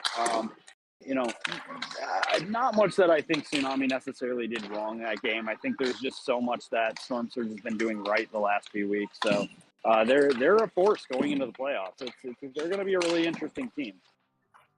Yeah, a lot of parity in the league this season. You know, it's really hard to rank a team 8th or 1st or whatever, or anywhere in between at this point. But it'll make for an exciting playoffs. Yep, agreed. Well, it was great calling the game with you, Bob. I'm going to head out of here and let whoever else is left take the mic from me. Yeah, I think you're going to have the mayor and D'Angelo on the mic for the 9:30 game for RFHL After Dark. For Alex and I appreciate you listening. And is it Wednesday yet?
Can you hear me, Brian? I can't hear you. Give me a second.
We have Dr. K underneath.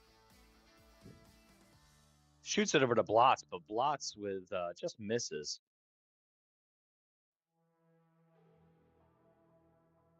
Paul takes it down to King, but King just misses the pass. King trying to feed it back out. Back in the corner, and K recovers for Fukushima. Fires it all the way down on net of Brett. Cody with a puck. Oh, and turnover. Blotz with the puck.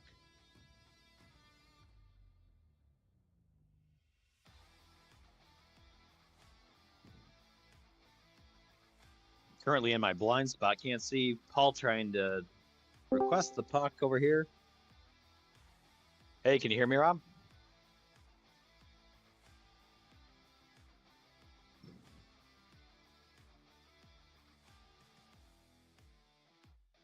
Can you hear me, Rob? Yeah. Giving me the thumbs up from down below that he can hear me. That's good. I was a little worried that my poor color commentary wasn't coming through. Paul with the puck trying to take it, but loses the puck with Sider with the steal in the corner. Turnover with Bob Haynes back on the floor. I wasn't here last week. I was on vacation, so I don't know if Bob was here last week, but good to see Bob back out there for Meteor Mayhem. Bob with, oh, man. Bob with a quick pass over to Paul, but turnover in front of the net. Furlano already shedding layers, back down to a T-shirt out of the hoodie. 11:40 left to play in the first period. We still have a 0-0 score.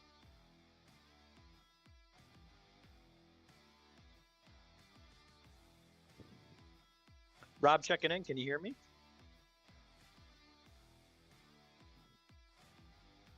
All right. Guess we're still solo at the moment. No worries. Paul with the fire down the net. And Kaz with the double save, triple save. Furlano able to recover and shoot it down the net. Brett with the save. Furlano trying to wrap around. King all alone. Go on too. Hey, can you hear me now? Hey, there it is. Hey, here we go. Hey, hey, Rob, how you doing, man? I'm good. I was trying to mess with my sensitivity because I couldn't hear you at first, and then once I found what I figured out is I turned the sensitivity way too high, so it wasn't even picking up my voice at all. So. Oh, no worries, no worries. Glad to have you. How as we're in the thick of it, 0-0 here, 10:30 left.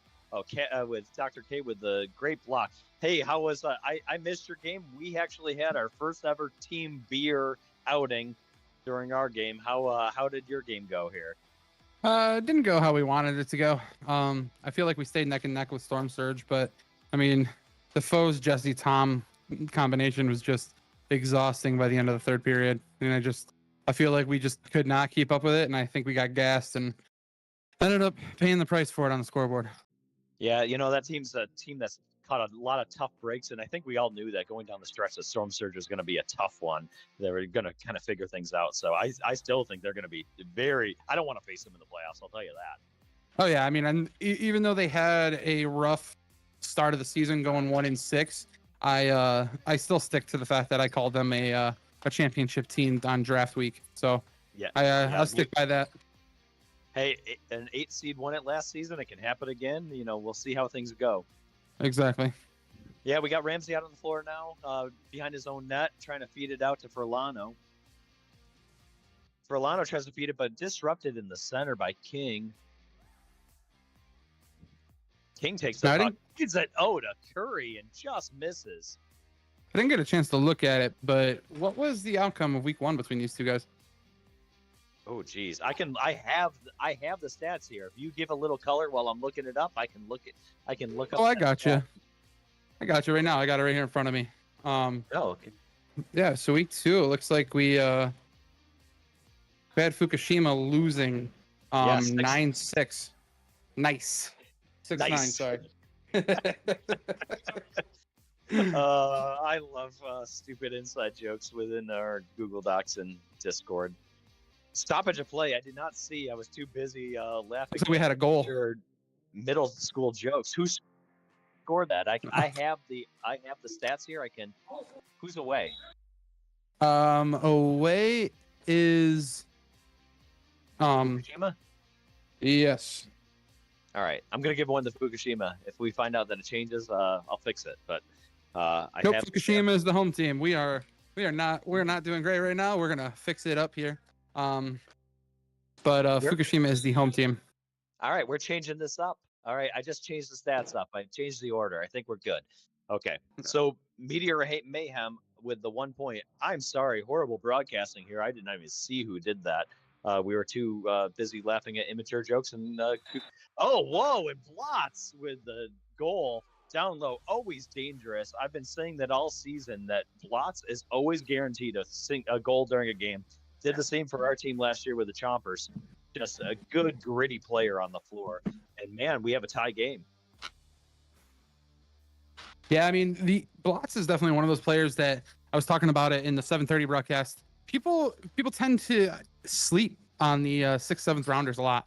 And, I mean, in that 7:30 game, Shane and Glenn were just like the game changers for Le Tremblement. So seeing someone like Blotz putting in the work and getting the goals down low is definitely what people aren't expecting, and it definitely sneaks up on people a lot. We were talking we went out for pitchers of beer after our game, and we were talking about that and how this league has changed. And it used to be all about the first rounder, and so much of it is about 3 through 6 now in this league because of the parity. You really need those role players. You really need the chemistry, and I sing Blotz's praises all the time. He is just an underrated, good. I can hear. Good call from Sweet there. Yeah, I can hear Sweet down there chirping. All right, Dr. K feeding out. Turnover, though, to Paul Paradine. Over to Cody. Cody trying to wrestle the puck here, but can't contain. Coming up along the wall. Sider in pursuit. Shoots on net.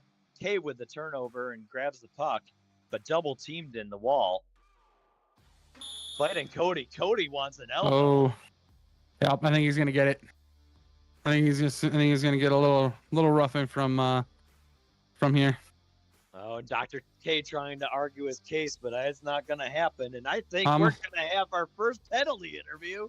I think I'm gonna see if I can get some teeth work done here. All right, kick it over to you. What happened there? What's the call there, Dr. K? What are you calling on there?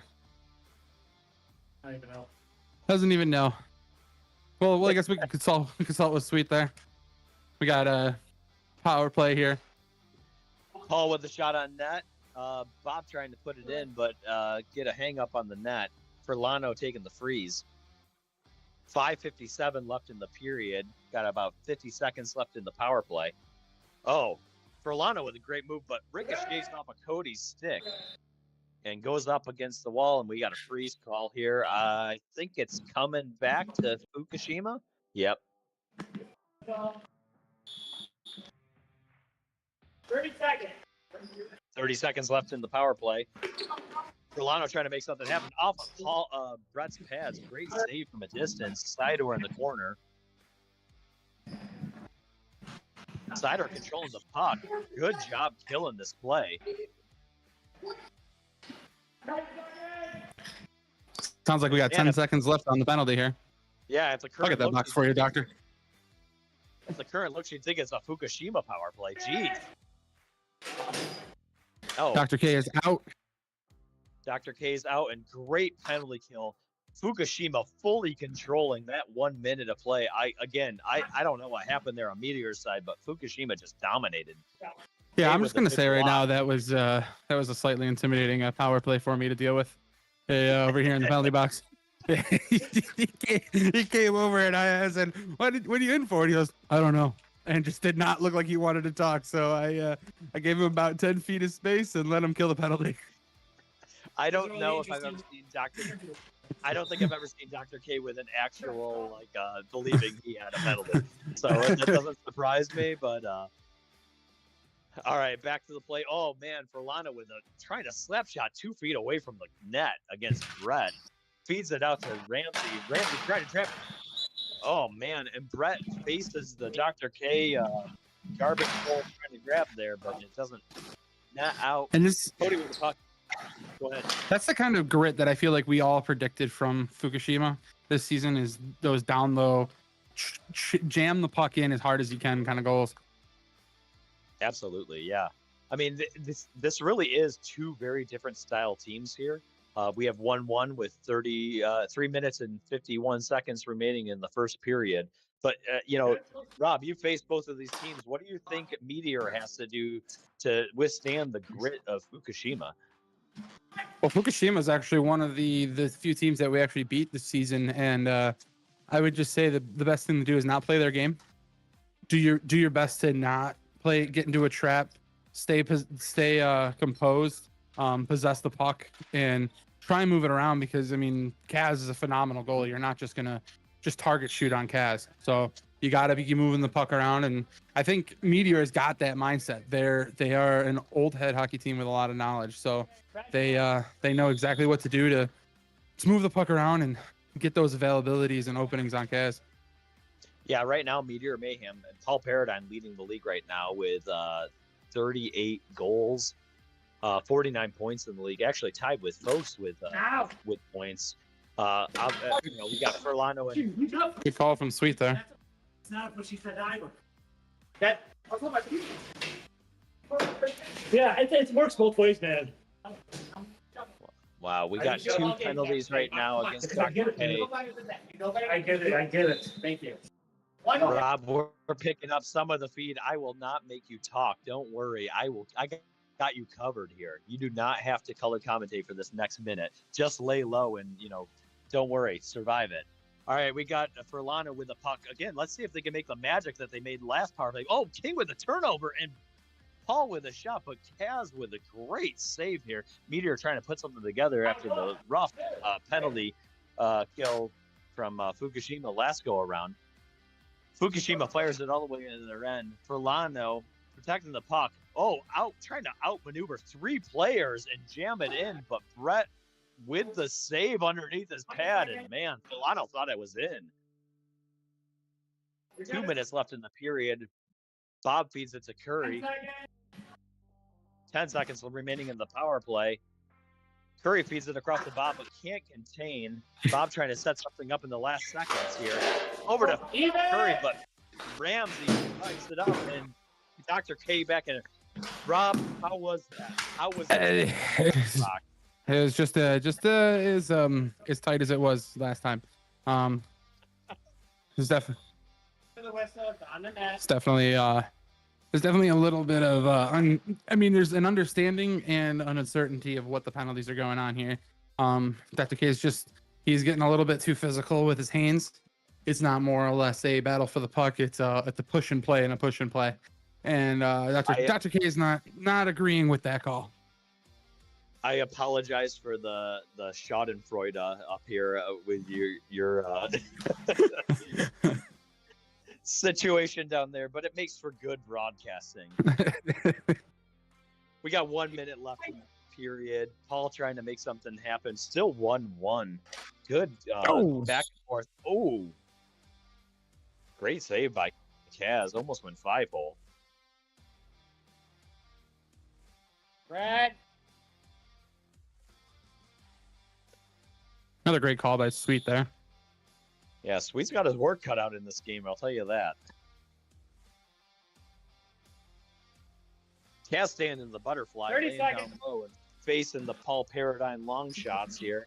Ramsey trying to set something up in the last seconds of this period. Feeds it down to the corner to Blotz. Blotz trying to feed it out the side door, but goes all the way back into their end and just can't get things moving. Ramsey with the long shot. Blotz with the secondary shot, trying to feed it, but doesn't connect. Back in their end, 3 seconds left, and we got the end of the period here. Blotz. I'm going to steal Blotz here if you want some questions for him. Come on out of the camera, Blotz.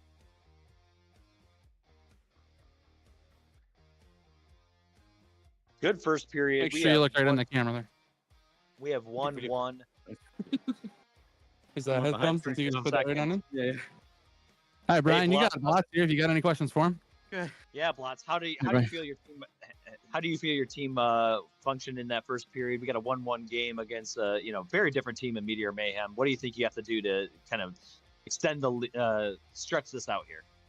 I think we just got to keep playing our game. Keep an eye on Paul. Don't let him take any open shots. Watch Bob for a pass or anything, but just playing tight, clean D, and making smart passes. Awesome. What about the penalty side? You got Dr. K with 2 penalties so far this period. Rough go here. Rob afraid to even talk and ask him questions. What do you got going on? How do you settle your teammate down? We just got to, calm our nerves, play smart, and we are a more physical team. Maybe not so much me, but everyone else.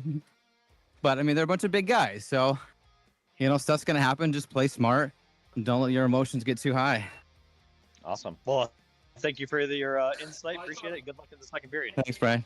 Thank you. Thank you, John. All right, we got 1-1 in 9:30 RFHL After Dark. I'm calling this at the bar. I said I was going to be broadcasting this game. This is RFHL After Dark Uncensored because I have a beer or two in me, and we're good to go here. So, you know what? We could blame the beginning of the broadcast on the beers. That's what we'll do. Yeah, the exactly. audio issues, the connections, it's all on the beers. I didn't drink any. I was still grieving my loss. So, dude, we had to wait like 50 minutes for our wings. They came out 10 minutes before this game started. And oh my God. Bill, Mark 2.0, and I housed 10 wings each in about 5 minutes. We just inhaled them. So, delicious, great camaraderie and team outing. I can't believe it's taken like 15 or I don't even know how many seasons I played. This many seasons that I have a beer outing with my team. So it was a blast. Can't wait to do it again. Highly recommend. Again, love this. Love the cult, love this league, and we're about to start the second period here. Cider winning the face-off for Fukushima. Fires it up along the walls to Ramsey, across to Furlano. A little rough bobbling pass. Furlano feeding it all the way down to the corner to Ramsey. Across to Furlano. Furlano with the wide I love shot. this. I love this spot, but I definitely feel like I'm going to get Rob Raid one of these times. I'll tell you, I've been down there about 3 times, and I felt every single game there's been at least 1 or 2 shots that I thought I was going to take one to the face. Ramsey setting up the play behind his net. What do you think the rest of this game's going to turn out? Do you think this game's going to turn into more of a blowout, or are you going to stay close the rest of this game? I think it's going to stay close. Fukushima generally has close games, and they generally get more aggressive as the game goes on. And so we've already seen a pretty aggressive first period. Meteor, I announced the game for Meteor a few weeks ago, and they just did not, honestly, they just didn't look like they had the will and desire in that game. I'd say I'm not seeing it this game. This game, they feel like they're fighting for every play. They're holding against the Fukushima on every single shot. So I think they're stepping up to the plate here. It's a nice change of pace from that game that I announced a few weeks ago. I think it's going to be close. Yeah, I mean, I agree. I think both these teams are just going to keep battling. And what you said about Fukushima is spot on. They don't slow down. Their grit, their intensity follows the entire game. It does not stop. And that's why I said earlier, you got to stay out of the trap game. Yeah, honestly, a two penalty first period scares me. Like they're coming out aggressive, and I feel like, man, the intensity is just going to be up this game. So. Okay. All right. Bobble and puck between Paul and Furlano, both first rounders for these teams. Paul firing it all the way down, but goes wide. King battling with Ramsey, two aggressive players too. King, an underrated defenseman for Meteor Mayhem. Yeah. Ready on the west roll. Another big thing about this game right now too, I'm taking a look at is this game becomes a big standings for the top three. So did you guys win or lose your game? Sadly, we lost. Man, it was a game where I felt like we fired so many shots. Matt played an amazing game, played out of his mind. We had so many shots on net and so many shots wide of net. But it was one of those games that's just, I wouldn't change a single thing we did about our game. But all the bounces didn't go our way. I kind of feel, I mean, Tipsy won't like hearing it. I think if we played a best of three and we played both the same games, I think we'd win the other two. It just was one of those ones where it just didn't happen for us. But yeah, we took a loss this week, about a 2-point deficit in our game. Gotcha. So I mean, with that being said, that drops you guys down to 5-3. Fukushima is 5-2 right now, and Meteor Mayhem is 4-3. I'm sorry, Fukushima is 5-2-1. Meteor is 4-3-1. So if Fukushima pulls off the win here, they kind of bump up the standings in the second place. If Meteor wins this game, they kind of flip the standings, and I think they might, depending on how many goals they score tonight, they could jump all the way up to second place. So there's kind of a lot on the line for this game. With we got one more week after this, right? Yeah, absolutely. And I was talking in over beers again. I keep bringing up the beer chat here, but the parity in this league in the last 4 seasons, man, it makes games where you lose by a point or two, and it just kills you because you know that it could be a 3 or 4 position shift in the standings. I love that there's the parity in the league right now, but man, it makes those close losses. It just kind of pisses you off. It's tough to swallow. If we didn't notice, we do have Kurt on the floor. Kurt finally made it late to the game, and then we also had another Meteor Mayhem goal here.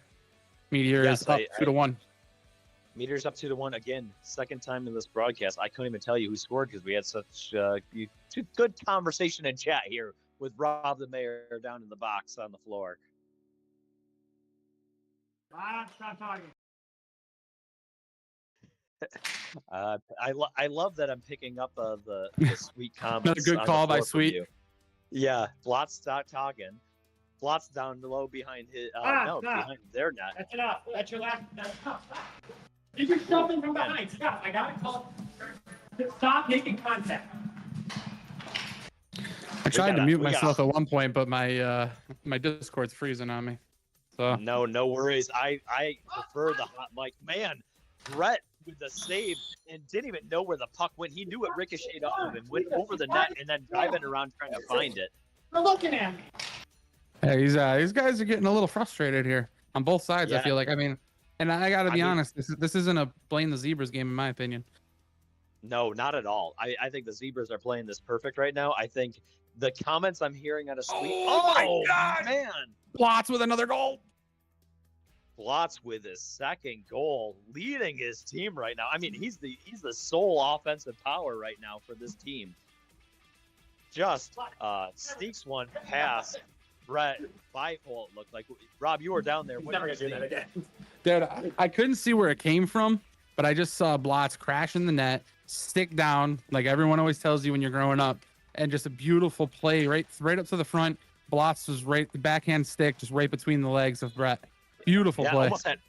Almost had a third one there. Turnover by Paul, and Paul tries to shoot one on Kaz, but able to save that. Sider with a close high stick, in my opinion. Solano with the long shot against Brett. Brett gloves it. Could have windmilled, but in his conservative nature, withheld. Ooh. That was a bad one. Yeah, we just had a puck ricochet from Paul and hit Furlano in the face, so.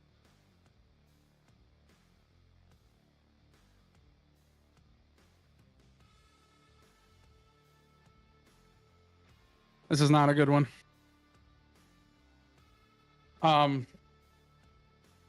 So where did you guys go for beers there, Brian? I can't even pronounce the name of it. It's like Rising or something. It was a weird. It's a tavern, not too far. It's like 5 minutes away. They had. We were joking in the chat today, that they have their menu online, and it's like they had Tuesday after Wednesday for the things. It was ladies' night, it was wing night, it was pitcher night tonight, and it was honestly it was a good blast. It was fun. I mean, sadly, Sweet and Paul had to leave early because they were reffing the previous game. I was announcing this game and made it here just in time for that. I was trying to watch the stream, but the whole game said it was the first period, and I was the one that updated it to say the first period. While waiting for our wings, I went in the scorebook and changed it to the first period, and then I kept checking, and it still said first period. So at some point, I realized I had to get back. So we have a little bit of floor cleanup here. Obviously, Furlano taking a really bad shot to the face, and obviously, broke the skin and had some form of bleeding. I didn't see exactly what happened. I just saw that something went off of Paul's stick and just fired in the wrong direction. So yeah, I mean, that's scary alone. I mean, Paul's shot is brutal. I mean, I can't tell you, even with a goalie, getting hit in my shoulder pads from a Paul shot and just getting a huge puck-sized bruise on my chest. So Paul's got a vicious shot. Yeah, we talk in this league that everybody is, we've had multiple votes on whether or not, masks or other things should be, eye gear should be required. It's always been up to players' discretion. We've consistently seen more and more players in this league wear, really true, cage masks. I've gone to try to get them at Play It Again Sports, and just they're all kid versions. I haven't been able to find one that I want, but Furlano doesn't typically play with eyewear, and I didn't catch where he caught that puck. It looked like it might have been near his eye. It looked like it might have been orbital bone area. Looks like from what I could see when he got up, it looked like he just had like a little bit of an incision right around, just below his eye. So right around the orbital bone. It scares me because I played in the league back in the Y when Tim Anderson took a vicious. I was playing in that game. He took a vicious shot to the face and had to have surgery and everything. It was I believe so. That was one of the first eye injuries in the league, and kind of since then, a lot of people have progressively increased their protection, whether it's face or shin guards or cup. Everybody plays to their own level of comfort. Hopefully that Furlano's okay. Dr. K was down there checking on him. We have multiple medical professionals in this league, thankfully, and sometimes I get called in to do a little after hours work. I mean, luckily, it wasn't to the point where he just felt dizzy or anything else. He was able to get up on his own. Dr. K, like you said, was over there, got an ice pack immediately on it, got a towel on it, walked out of here on his own. So I'm sure he's going to sit in the cafeteria for a bit. Dr. K will give him a one over and hopefully have a good response. I feel like I have bad juju here. I was announcing the Conco game with 2.0 a few weeks back, and obviously we wish Conco the best recovery this season after his injury, and pulling for Lano here and making. Hopefully things aren't too bad and just a little broken skin. But don't want to. Mhm. Don't want to make any assumptions. We have 8:18 left in the second period. 2-2 tied game again versus two very difficult teams. Rob, as we said, you told us what we thought Meteor had to do to overcome Fukushima. What do you think Fukushima has to do to overcome Meteor Mayhem? They got to find a way to possess the puck. The Meteor Mayhem, like I said, they've got that old head of hockey. They know what they do with the puck. They've all played. Some of them have played together before for a long time. So they not only do they have hockey knowledge, but they know where to be, what to do with it. So they don't have to rush shots. I mean, we know Paul's a shooter, but Paul's playing with Dave. He's playing with Bob. He knows he's playing with Mike. He knows where to put the puck, when to put it there. So he doesn't have to take that shot every single time, even though he is the leading scorer in the league right now. But as long as they can keep possession and find a way to make Fukushima run, and rush themselves out of the game, they can find a way to kind of control the pace of the game.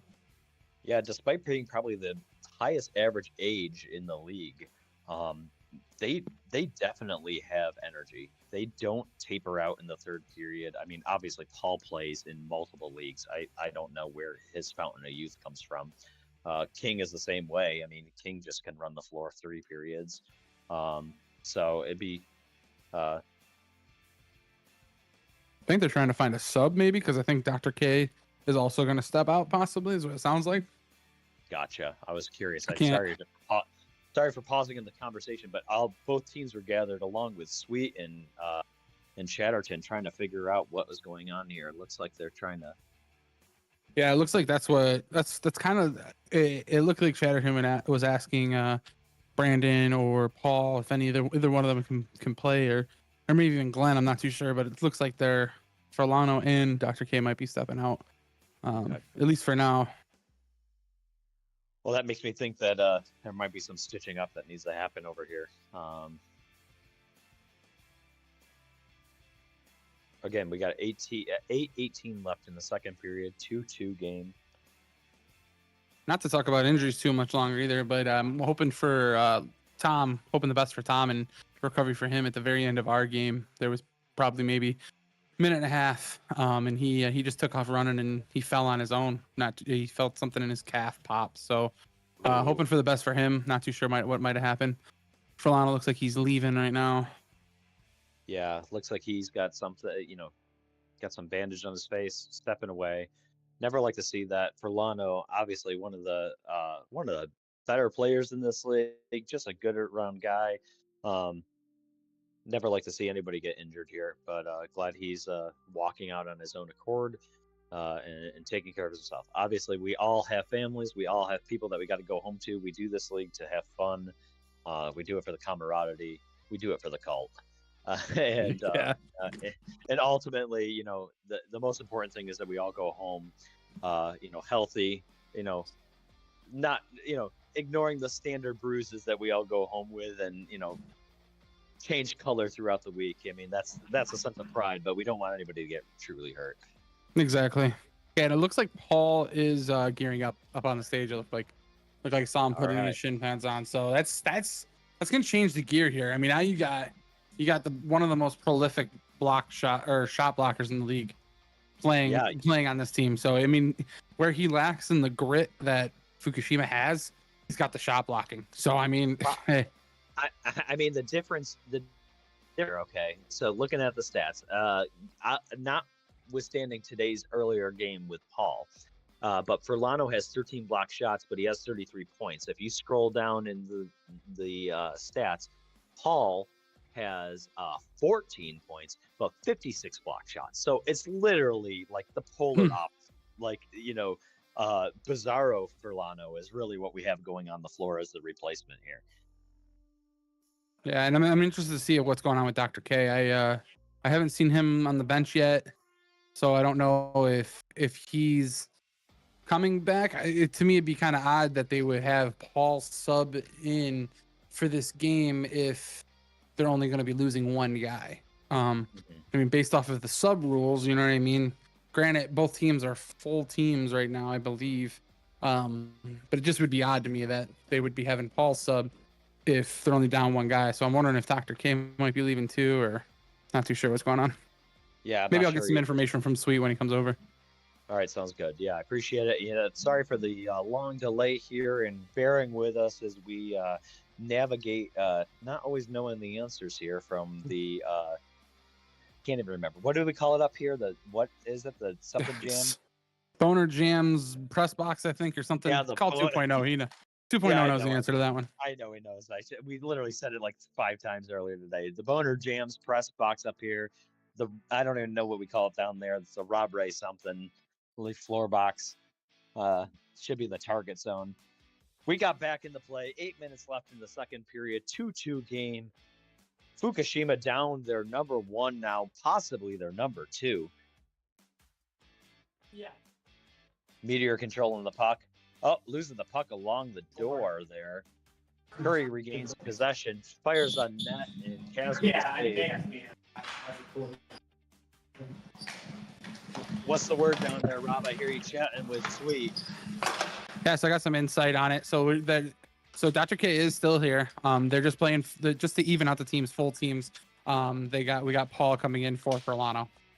Gotcha. So there's kind of a rule exemption, bad injury, letting a 5 fill in for a 1. That sounds like what we're getting here. Yep. Yeah, 6 fill in for a 1. I think actually Paul is a 6th round pick. So all good here. Sider with the freeze. Fires it down on net, goes wide. Yeah, in this case, it would be like an injury. You're really playing. So, Milano wasn't here. No, they just played without him. Like, if he knew he was missing it, but he was here, we're just trying to give them.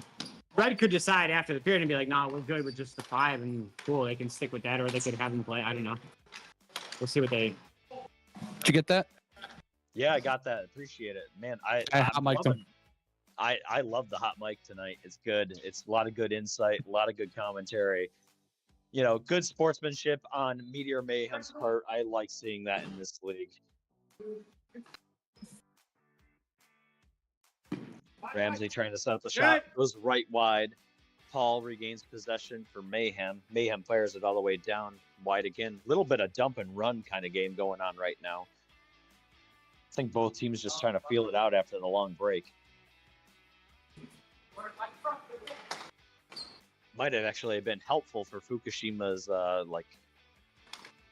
aggression level in this game. Kind of calm things down a little bit. Yeah, possibly.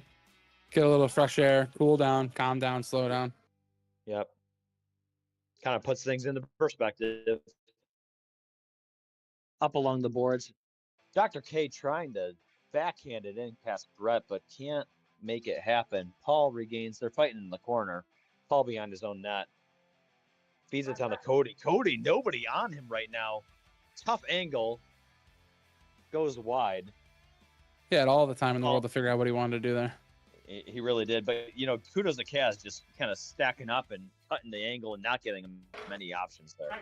And not panicking either. He just stood his ground, looked him down, and stayed where he needed to be. So give it to well, I mean, he was in butterfly. He couldn't really stand his ground. He just stayed in his butterfly there and faced them. But it was a good face-off there. Could give and go with Kurt there. Yeah. Kurt in the corner. Oh, turns and fires the typical Kurt slap shot. Kurt's feeling it right now. He just said, I got it. I like it. I like how anyone in this league can score. It doesn't matter when you were drafted. Everyone is an offensive threat. Cody with the puck, feeding it over. Goes, can't contain them. Paul's on and goes all the way in the corner. Bob retrieves for Mayhem. 4:25 left in the second. Cody fires. Paul shoots wide.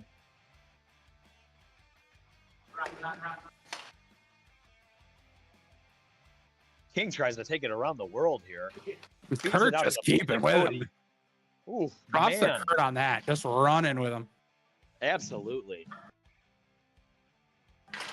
Pickleball king.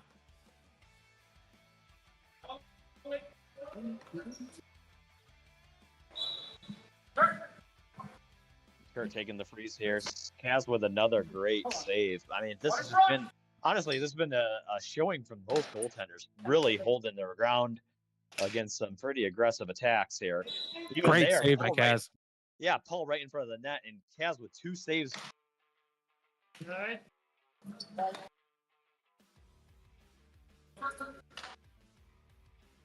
King the ball.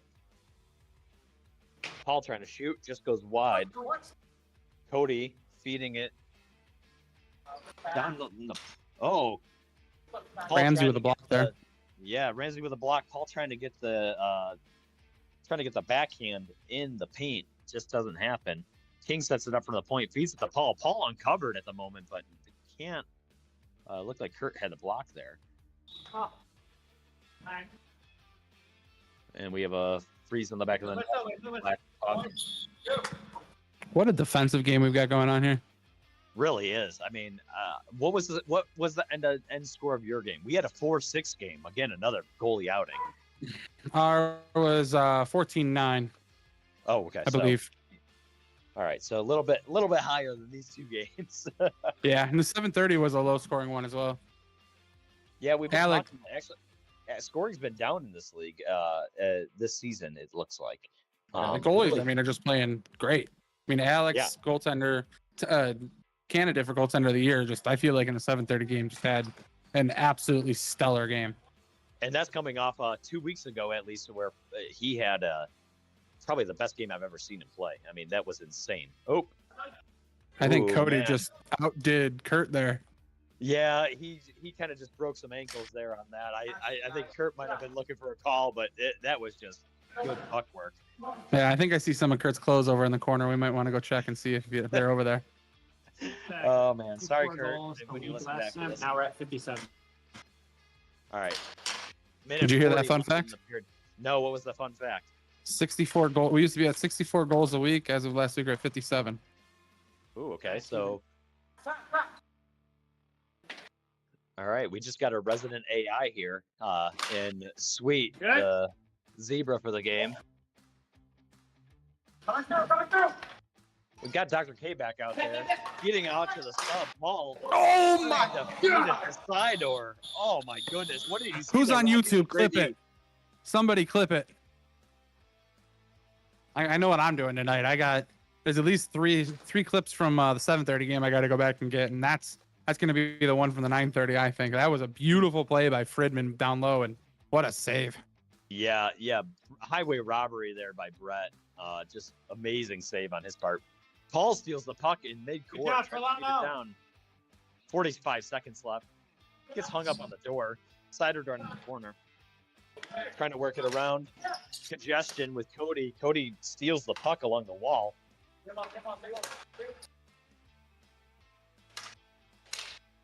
lot of stick slapping here. Feeds it down the corner of the side door.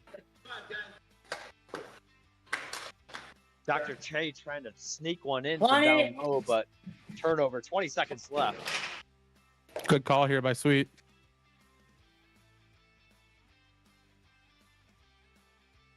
I think they're just going to eat the last 10 here. I think so too. What was the call down there by Sweet that you heard? It's kind of a running joke I had the whole 7:30 game. Anytime K-Flow yelled something, I heard it out loud, and I would just I'd say good call by K-Flow. And so anytime Sweet keeps yelling something out, I just keep doing the same thing. I swore I heard him say 20 left, or that's all he said. He said 20.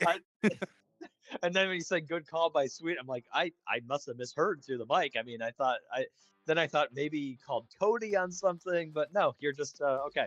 All right, I'm on board with the running joke now. I'm good. All right, I think I'm gonna steal Brett if he's interested. All right, third. Oh, he's walking away from me. We got second intermission. 2-2 game. Man, good defensive battle right here.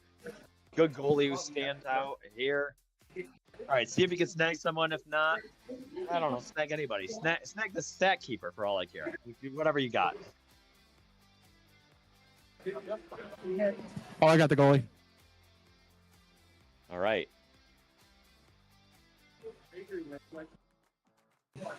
There you go, bud.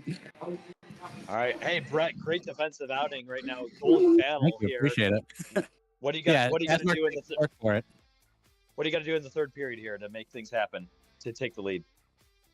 I mean, honestly, I didn't show up on the score sheet that period, but I think we were making a lot of passes, which is something we don't normally do. So keeping the puck moving around. If Kaz has a chance to see it and set, like he's going to save it. So getting them moving, I think, is how we're going to finally break through. Sounds good. Hey, great. We already have a call for getting a clip out on the Discord from your little save there at the end. Hey, great job. Keep it up. Yeah, totally intentional. Thank you, man. Appreciate it. All right. Yep, Good thanks. period, All right. Like I said, 2-2 here. Entering the third period, Rfhl After Dark. We have the 9:30 game. If you're listening live, thanks for hanging with us late here. If you're listening, following up on the day, checking out your game, checking out next week's competition, thanks for joining us. We love this league. It's a blast. It takes a village. We appreciate all the volunteers, everyone from the refs to the stat keepers, to the color commentators, to the lowly broadcasters. And hey, even if you're just out there playing, we love you. Glad to be in this league. I said it earlier, and I'm definitely going to say it for this game's third period. It's 2-2. If you're watching on YouTube, don't shut it off. Don't go to bed. I know you're tired. Keep your eyes open. This is going to be a thriller. I mean, I feel like this third period is going to be 3 goals total tops between two teams. I think each team scores another one. Somebody might score one quick, someone scores one late, and then it's either going to go into overtime or somebody's going to get a late goal here. I think it's going to be a 1-goal game, and I don't think we pass 10 goals for the whole game. All right, you're calling a 4-3 ending to this game, the low score of the week. And I'm holding firm. All right. That Solano should be here. He just happened to get injured. You don't get an advantage because the guy got hurt. That's my take. Maybe it's wrong. Maybe it's not. Maybe it's a discussion we can talk about it after the season. But that's what I. Hello. Oh, you're good. You good? Yeah. That's how I feel it should go. All right. Well, we just got Sweet's 2 cents of how he feels things are. Obviously, 30 people out there watching. What do you? Yeah, put in the chat below. There's everyone watching the game right now. What do you think? Is Sweet's opinion right? Wrong? Mm-hmm. So he's the commissioner after all, right?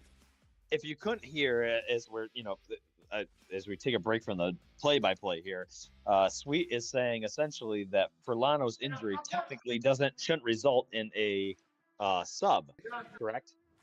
Yeah, that's what I'm getting. Whoa, it's a post. That's what I'm getting from it. Gotcha. And so what we have is Mayhem actually allowing for Paul to sub for Furlano here. Again, Paul is a 6th-rounder versus Furlano a 1st-rounder, but Paul's no chump here. I mean, he's probably in contention for Defenseman Player of the Year. Exactly. And there he goes, just ripping a block. Yep. I don't know. He is a small guy, and somehow I feel like I need to pick up his method here. He just finds a way to post up bigger. He just does a great job at it. Oh, Cody, yeah, and I mean, Paul disrupted.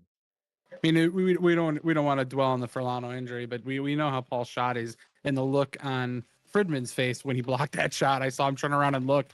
The look on his face was just a look of pain.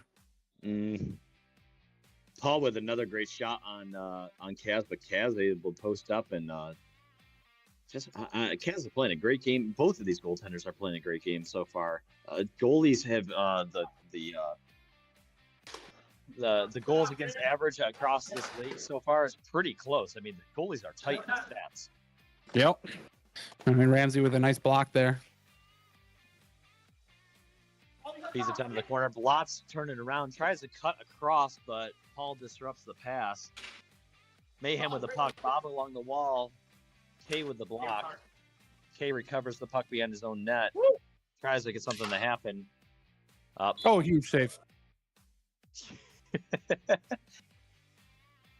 Did he grab that 5 feet above the net there? Yeah. Off the backboard, almost in. I feel like I can't trust anything out of your mouth down there this game. Oh, I love it. We're having fun. I love being down here, man. If I could do every game down here, I would. It's fun down there. I like color down there. I like being on the floor. You pick up a lot. But I also like up top in the Boner Jams press box up here too. You get a good lay of the land outside of a little bit of the blind spot. Ramsey along the boards to K. K a halfway point, looking to fire, but goes up, hits just above the stage, and we have a stoppage of play. Feeds back down to, looks like it was off a black. Wait for the whistle. Ramsey, oh my goodness! Ramsey, left side, half court, fires a rocket, and it sneaks past Brett, and we have a 3-2 game in favor of Red. Fukushima takes the lead. That was a great play by Ramsey to take advantage of the fact that I feel like most people, especially myself, consider Ramsey the pass first kind of guy. He's definitely known for making that great pass, and he sees the floor really well. So I feel like a lot of the time people will leave him alone for a moment like that because they assume the pass is coming, not the shot. And he took full advantage of that with a beautiful shot. Yeah, he definitely had a few seconds there to set up and decide what he wanted to do, and he ended up just firing it down, and it's just great shot. Again, can score anywhere. You know, even Paul in his own paint trying to shoot his shot. And I think we got Paul and Kurt playing ping pong right now. Yeah, it really is. It's a little bit of a back and forth here. Oh my gosh, that feed from Bob to Paul was absolutely stellar.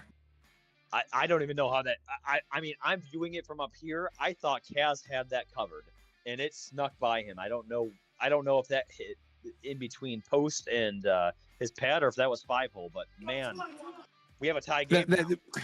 That's exactly what I'm telling you about is with this team with Media Mayhem is it's the hockey knowledge and the fact that these guys have played together. I mean, Bob just knew exactly where to put that puck, and it was right tape to tape for Paul to just do what Paul does. Leading scorer in the league and just found the spot. Oh, that one creeped in. Oh my goodness. I can't see from this angle. It looked like Kaz had the post covered, but Bob able to just jam it away there and take the lead. Fukushima 2 minutes ago, or a minute and a half ago, took the lead, and now we have Mayhem back in the front. I don't know, Rob. It looks like your 3-4 prediction. I don't think it's going to go scoreless here for the rest of the game. Yeah, I don't know. I don't think so either. Not the way it's been playing out. It seems like the floodgates might open for Meteor if they get another one. And I mean, with that last goal, Kaz definitely had that post on lock, but I think his pads were just inside the post. So Bob just got stuffed on the first shot and just popped the second one that bounced and rolled right in. Paul at half with another shot on Kaz. Kaz with the block. Ramsey feeds up the sider with a one-timer. Goes wide. Battle in the corner. Paul comes out of it. Feeds it down to Bob. Nobody there. Oh, what a save. And Kaz with the great save. Bob trying to find a crazy angle there on Kazmark. Yeah. Bob falls down. I hope he's okay. I know he's been having a little bit of leg problem this year. Slow to get up. Kind of slow to run to the corner, too. I'm wondering if he tweaked something there on that.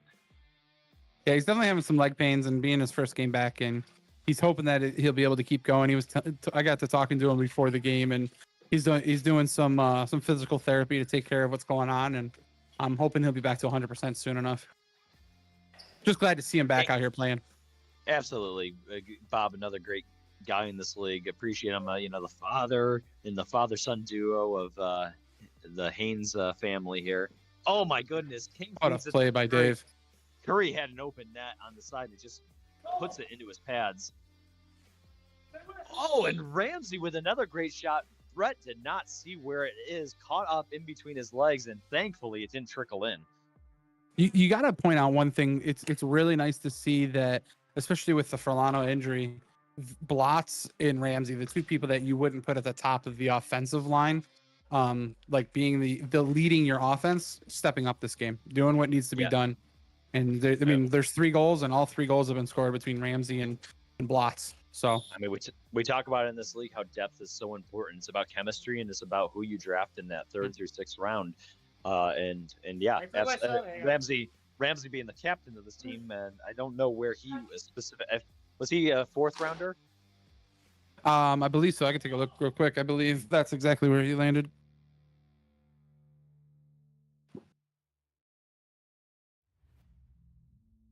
Fifth, actually, looks like. Brett with a great glove save there. Kicks it out to the corner. Kay feeding it behind a Friedman, who's subbing for an injured Verlano. Kay to Friedman. Oh, puck battle in front of the net. Paul with a shot. Oh my goodness. His release on that slap shot is just insane. It's honestly terrifying.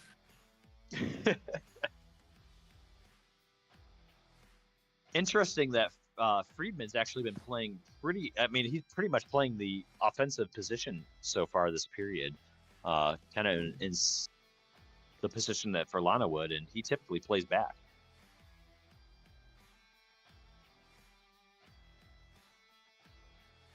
Puck to the corner, out to Mayhem. Paul with the puck, shoots it on Kaz, but Kaz with the save.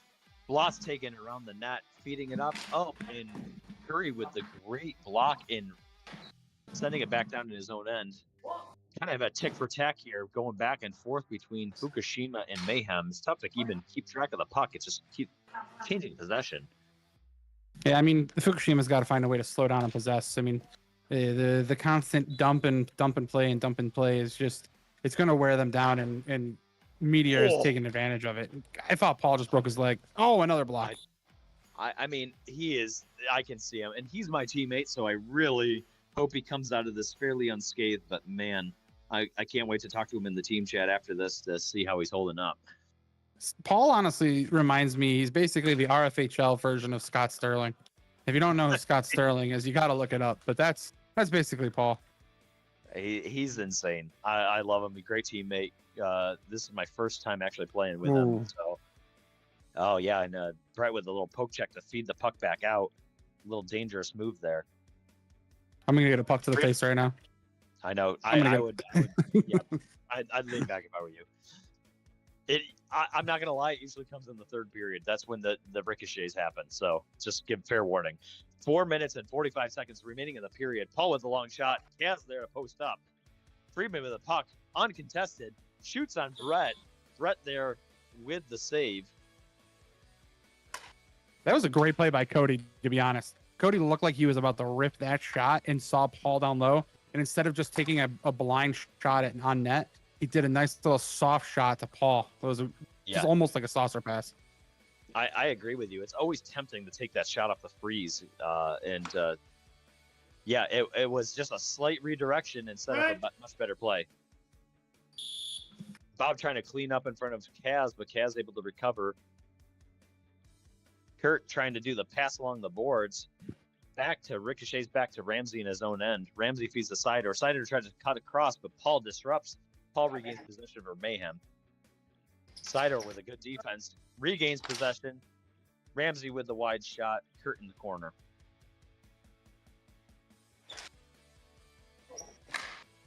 Great play by Cody there. Yeah. Disrupts the side, or almost had a wide open shot on net, and Cody really disrupted it in the paint there. Dr. K coming out with 3.5 left, so watch out for Dr. K to try and get a clutch goal here. Yeah. Dr. K always notorious for posting up low and getting those rebounds. Sider with the puck. Tries to shoot on net, but Brett with the glove save. 3 minutes left in the period. Oh, Dr. K with the pass. Sider contains it kind of with his body and almost is able to put one in. Cody with great defense here. You called it too. I mean, probably half a dozen things in the last few minutes that he's done on the defensive side to withstand against Fukushima here. Yeah, I mean, they're small plays, but they're plays that add up. I mean, just getting a stick in the way when it needs to be. And there was a small play where Sidor just thought he had it, just break on Brett, and all Cody did was put his stick out there and tip it away. It was just perfect. Small little things that are going to add up to help the defense. Yeah, and Cody's not a big guy either. He's kind of, I won't call him scrawny, but he's a more slender fella on the floor here, but he plays big. Yeah, it almost makes me laugh. It looks like he just came from like a golf tournament, like in a polo and golf gloves, and he's just playing hockey right in the. He always plays in a polo. It's so funny. Love it. Oh, Dr. K down low, contested by King. Battle in the corner. Minute 57 remaining in the third period. It was about 6 minutes ago. I said, "There's no way this game's going to be a 3-4 game," and look, we got a minute 50 remaining, and it's a 3-4 game right now. I don't know. Yeah. I don't know what to tell you, Brian. The big brain mayor down there. No, I to be honest, the way the period was going, if Meteor got one more goal, I felt like it could have definitely swayed the way this game is. I still don't think it's going to be in a shootout going into these final 2 minutes. Oh boy, sticks are flying. Yeah, I couldn't see it. I just heard it. It was a slide over the stick lift, and honestly, Cody just didn't have his hands on his Put stick, the and it EV just down went there. flying and twisted.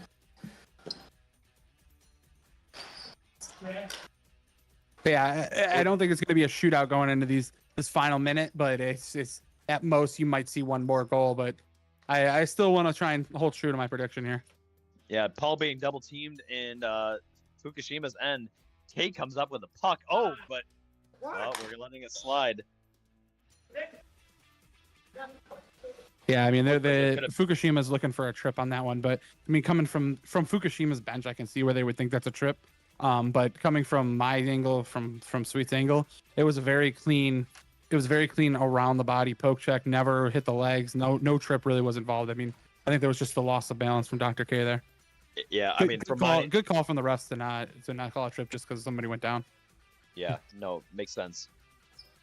We have 45 seconds remaining in the period. Oh, and we got a timeout called on Fukushima part. Big heads up play there. Mayhem with the freeze. In this league, you're allowed one timeout. You can call it at any time, and it's usually advantageous to call it near the end of the game when the other team takes possession. So Fukushima takes away their possession. It'll be a face-off after the timeout. 43 seconds remaining. 3-4 in favor of the Mayhem. What does Fukushima have to do here, Rob? They got to keep that grit going. They've got to find a way to continue to possess the puck. They can't fall into a game. They can't chase. They've got to control the puck, and they've got to shoot it. They've just got to get some good, clean shots, and avoid any kind of aggression. You got 45 seconds left. You lost your first round draft pick. You've had two penalties called against you, and you've had a couple what you think are missed calls. So just keep your calmness and just focus on trying to get that puck in the net. I mean, I don't know if you just noticed it right now, but Ramsey kind of was trying to, without saying anything, was saying something to try and keep it going there a little bit. Made a unspoken comment to Paul there about how he got away with murder, but Sweet kind of shut that down real quick. Man, we had during that talk there, Sidor playing with the Fukushima aggression that you expect of them. He is trying to make something happen. He looks winded after all that. He tried everything possible to feed something out and battle against Mayhem there. 17 seconds remaining in the third period. We have a 3-4 game in Mayhem. Furlano goes down in the second period, had to leave via injury, so Fukushima not playing down a man because they have a Paul Friedman sub, but playing down their first rounder. Yeah, I mean, it's crazy to think where this game might have gone if Furlano was still here. Yeah, absolutely. Oh, good D by Dave. Yep. Possession. Paul with just holding the puck, containing. Last I don't know what to tell you, Brian. It's the Mayor Stradamus down there calling the 3-4 game. I am in shock. That game went scoreless for the last 9 minutes, and but you called it. You called it at the beginning of the period. I should have never doubted you. I apologize. That was a fun game. Good defensive battle between these two teams. Fukushima trying to battle back after a lot of adversity, but just can't make it happen. But you know what? They should hold their head up high. That was it's a good moral victory. I mean, in this league. So you can't Yeah. can't be too upset about a 3-4 loss. No, that was a great game. Awesome. Well, that ends the second to last regular season game for the RFHL. Next week is the last week of regular season, and we go into the playoffs where every team makes it because we are just that type of league here. Rob, I appreciate your color commentary. Always fun to broadcast with you. Glad you were able to be down on the floor for a change. Appreciate it, man. Thanks so much for color commentating. Any other last words? No, I appreciate it, Brian. Thanks for doing this with me. I'm glad I got to get back in the broadcasting a little bit here. I've had a busy last month and a half, so glad to be able to do a little bit extra, and it was fun doing it with you and doing another game earlier. So Awesome. Well, best of luck next week to finish out the season. yeah, you've been missed, and glad to have you back in the box here. And one more week, and then we get in the playoffs. Thanks for joining us, and signing out here for RFHL. Appreciate it. Is it Wednesday yet?